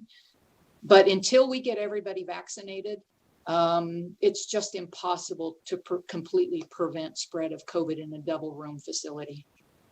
And that's where I was going to go with my next question, is with the state's vaccination program, and we know that it's been offered to long-term care facilities and skilled nursing facilities. Have you been able to vaccinate? It sounds like you have not been able to vaccinate your entire staff and all your residents. Kat Miller for the record. We got our first vaccination at our Southern Nevada home on December 30th, and our first vaccination in Northern Nevada home we were able to get on January 9th. With all the nursing homes throughout the state, that's the earliest we could get them. Right now, since we started earlier at the Southern Nevada, I'm at 91.5% of our residents have either had their first or both shots, and 92.3% of our employees have had the first shot, and some of those have had the second shot. And so I'm on track.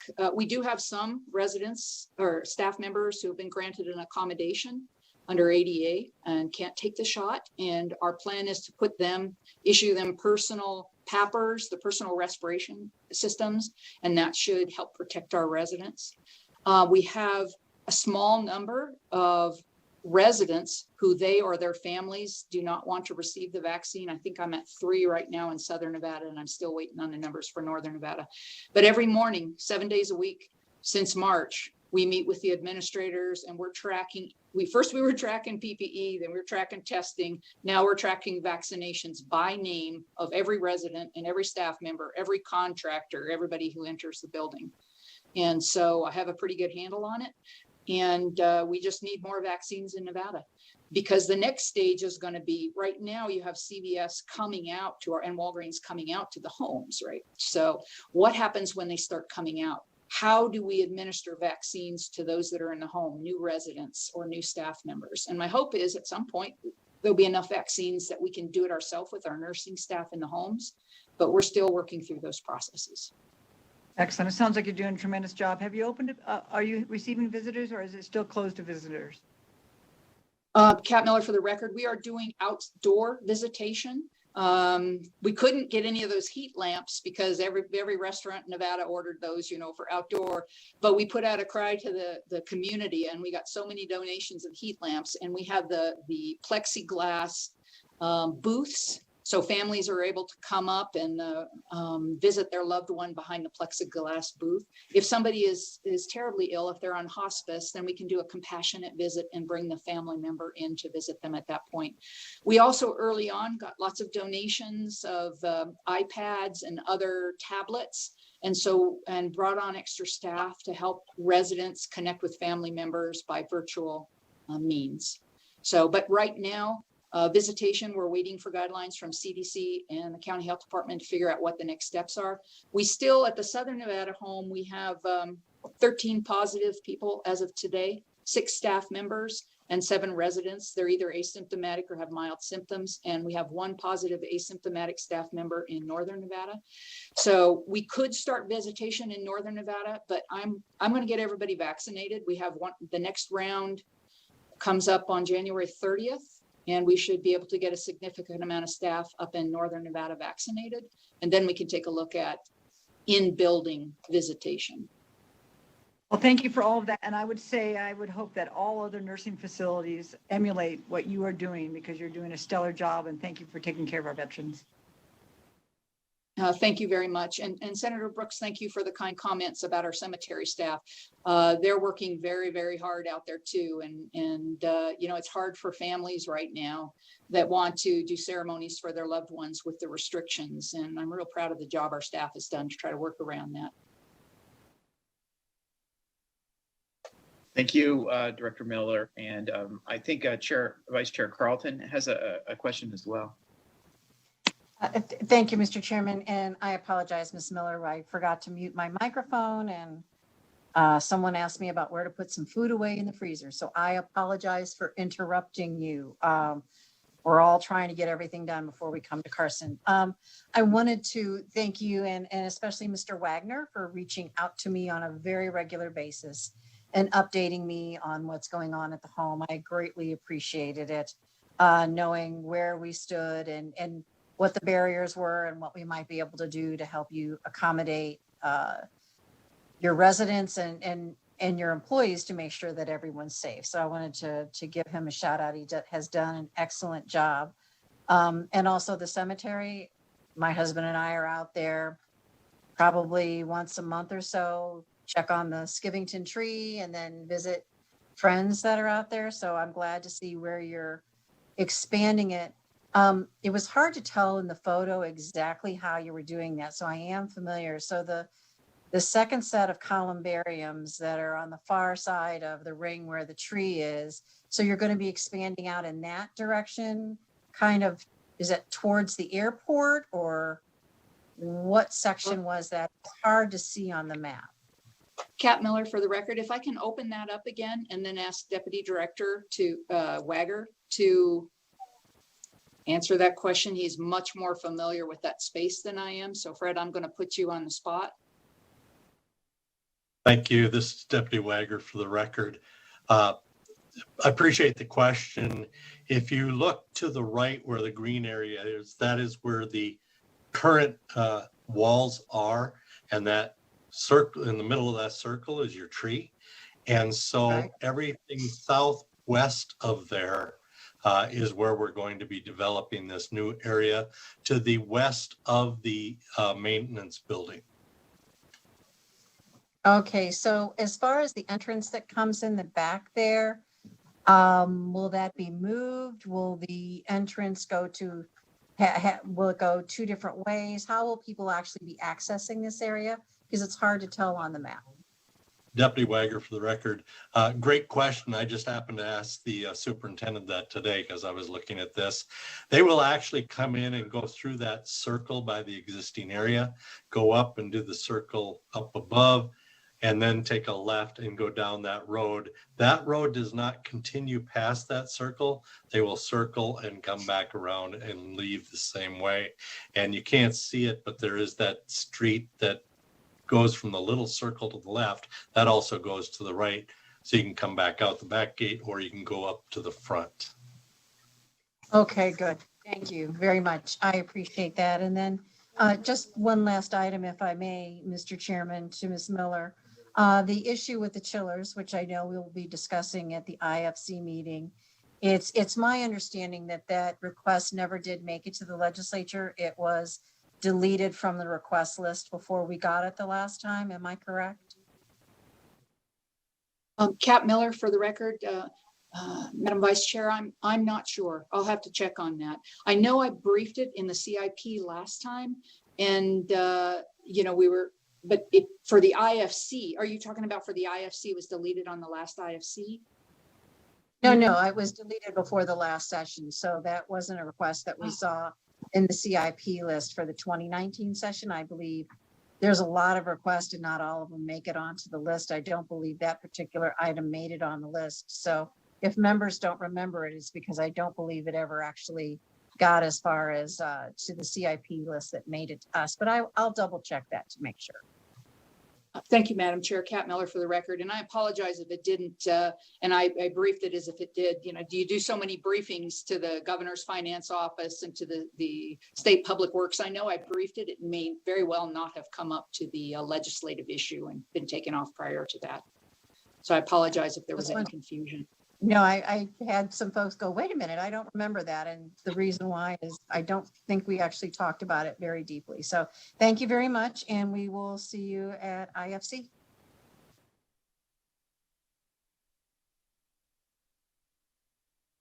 Well, thank you, Director Miller. And we don't have any further questions from any of our members. And we just wanted to thank you again for all that you do and for Nevada.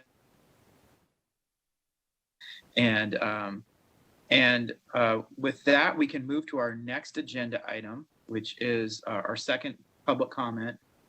And I just want to remind the public who's going to comment that we would like to limit individual comment to 2 minutes, and we'd like to limit this public comment period to 30 minutes. And we will give BPS the opportunity to switch over and set up, make sure the phone lines are up and running. And I also want to thank everyone who submitted written public comment. I see Principal Grindell there from Vegas Verdes, which is the school in my district and the school where I went to elementary school and the school where Senator Joyce Woodhouse was a teacher when I was a kid. And so I received his comment and want to thank him for submitting that. And so we will wait a few minutes here as we switch over and make the phone lines available.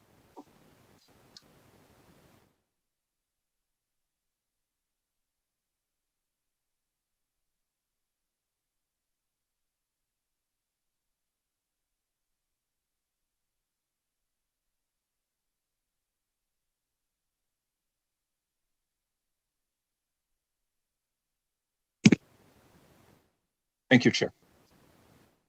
Caller with the last 3 digits of 577. Please slowly state and spell your name for the record. You will have 2 minutes and may begin.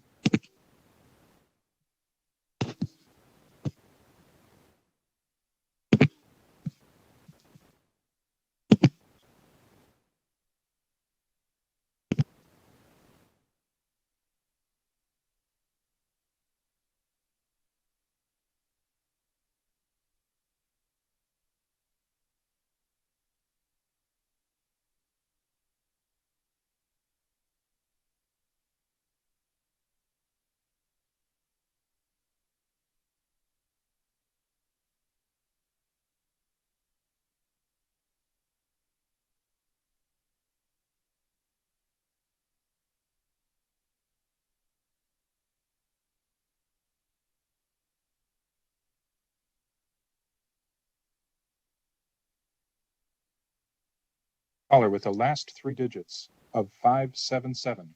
Please slowly state and spell your name for the record. You will have 2 minutes and may begin.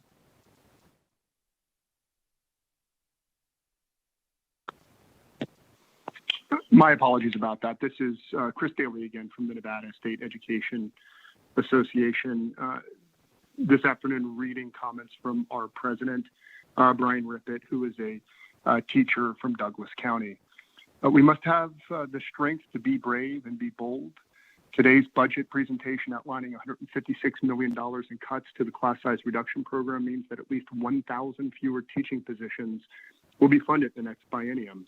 Additionally, the reduction of per pupil funding of $132 per year will force the elimination of an additional 1,000 jobs from our schools. This is no way to build a stronger Nevada or make progress on diversifying our economy. As a teacher of 25 years, I worry how our next generation of Nevada students will be able to compete. As a father of 4 children who have spent their entire school lives in the Nevada public schools, I'm grateful that 3 of my kids will have graduated before these proposed cuts take effect. For my youngest child, what do you propose I tell her? If nothing changes from this proposed budget, this is how the conversation will begin. I know your high school does not currently offer any music programs. I know your school does not have a counselor and currently no timely access to counseling services. I know you have long-term substitutes in key teaching positions. But the governor proposes cutting thousands of education jobs, so your high school will have even less for the next 2 years. So what else do you think your school should get rid of? Sports, advanced math, physics, Spanish? This is not an acceptable conversation for a parent to be forced to have. This is not an acceptable budget proposal for the current students in Nevada. It's time to stand up for our students. It's time to be brave. It's time to be bold. It's time to lead our state. Do not passively accept these proposals. Please lead. Please invest. Signed, Brian Rippett, President, Nevada State Education Association. Thank you.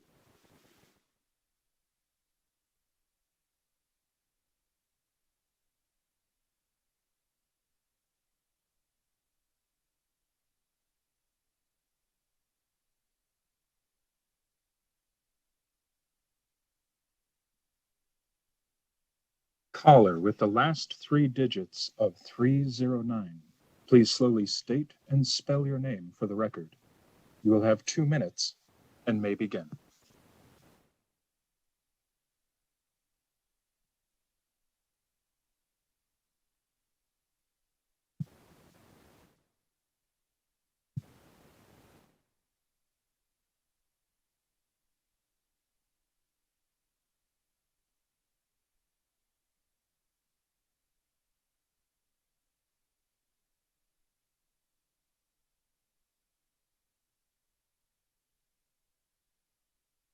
Caller with the last three digits of 710. Please slowly state and spell your name for the record. You will have 2 minutes and may begin. Hi, my name is Maria Nieto Orta, spelled Nieto, space ORTA. I am here on behalf of the Nevada Immigrant Coalition and as the Nevada State Coordinator for Mi Familia Vota. First and foremost, thank you so much, Speaker Frierson, Chair Brooks, and Chair Carlton, and honorable legislators for allowing us the time to speak. The Nevada Immigrant Coalition would like to ask you to delay the implementation of SB 543. Alternatively, if SB 543 is implemented, we do ask the subcommittee to ensure that there is a transition support for Zoom and Victory schools who are populated with children from Nevada's poor zip codes and high concentrations of up to 1 in 2 English language learners who make up 1 in 4 Nevada students. The governor's proposed budget shifts Zoom and Victory monies to K-12 weighted funding, account that is required by the SB 543 funding formula. Nick spent close to a year testifying before SB 543 Commission, asking that the Commission ensure Nevada's premier equity categorical programs, Zoom and Victory, be preserved. Unfortunately, SB 543 recommendations do not expressly provide for grandfathering Zoom and Victory and left that policy decision to be made by the Nevada legislature. During COVID remote learning, the most vulnerable students, the poorest children of color, English language learners, and special education students have done very, very bad, estimated around 50% learning loss. General education students who are in middle class have done badly, 20% learning loss, and even upper income students have actually done better, a 5% learning gain. Zoom and Victory protects the students who have done very, very bad by ensuring that they continue to have access to research-based supports and remedial learning, such as reading centers, additional instructional hours, and social emotional support. The collapse of the Nevada economy due to COVID-19 means that the path to adequate or optimal funding will take longer than we would like, and we understand that. Zoom and Victory are successful equity funding that research our poorest children who are concentrated in geographical pockets of racial segregation.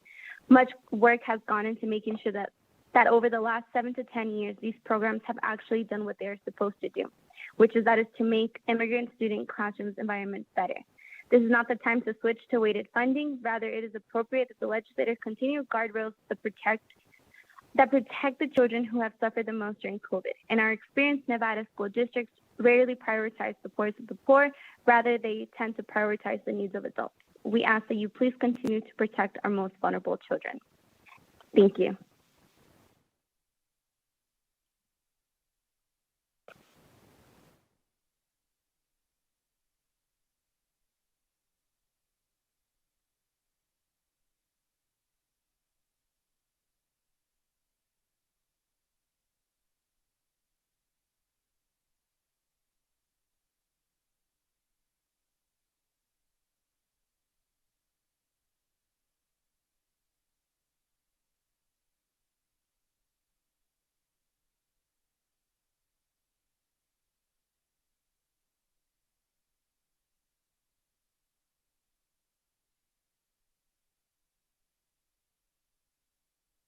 Hello, this is Kent Irvin. Can you hear me?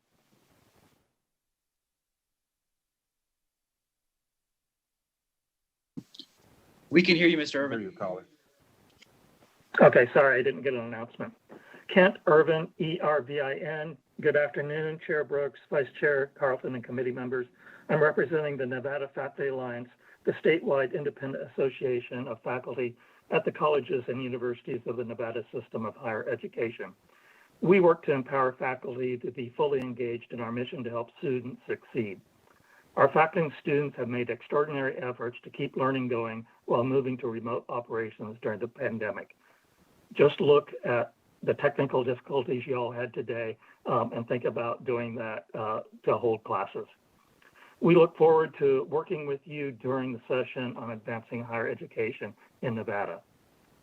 Please make no mistake, despite the commitments you heard today about protecting programs, the cuts in GovRec to state funding of higher education are severe, especially for the professional schools and non-formula programs. Personnel will be reduced, though hopefully limited to hiring freezes. That means fewer course sections and larger class sizes and hiring more temporary course instructors. Adjunct lecturers are great teachers, but they can't provide the support of students of full-time faculty outside of the classroom. The non-state NC budgets are also being hit hard by the pandemic. For example, empty dorms means residential fees are not coming in, but the bond payments are still due. Although the Great Recession and the global pandemic are extraordinary external situations, there are underlying reasons that Nevada's economy and the state budget fare worse than other states whenever there is a recession. Our tax structure is too narrow and too volatile, relying on a few selected sectors of the economy and leaving out broad and growing sectors. Broadening the tax base would improve the state's ability to weather economic storms and to continue our investment in education, K through 20, education which drives economic development in the changing economy. We need to reform state revenue. Finally, you heard that the NC Performance Pay Task Force proposed to solve the perennial merit pay issue with internal mechanisms, and that NC seeks your blessing in appropriations language. That will work only if the overall NC budgets keep up with inflation and growth over time. Another mechanism to support the higher education mission through internal collaboration is collective bargaining, and you will be hearing a lot more about collective bargaining for faculty this session. Thank you very much, and good afternoon.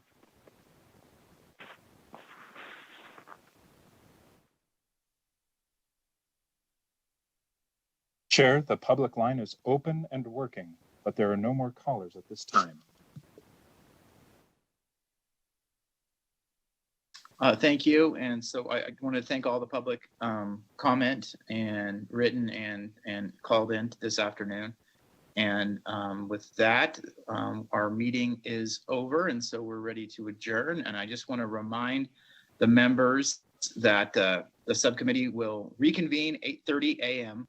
Monday morning, January 25th.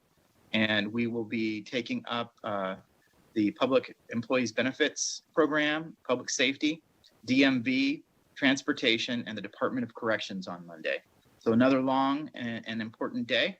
And I will see all of you on Monday. Thank you, Mr. Chairman. Good meeting. Thank you. Thank you.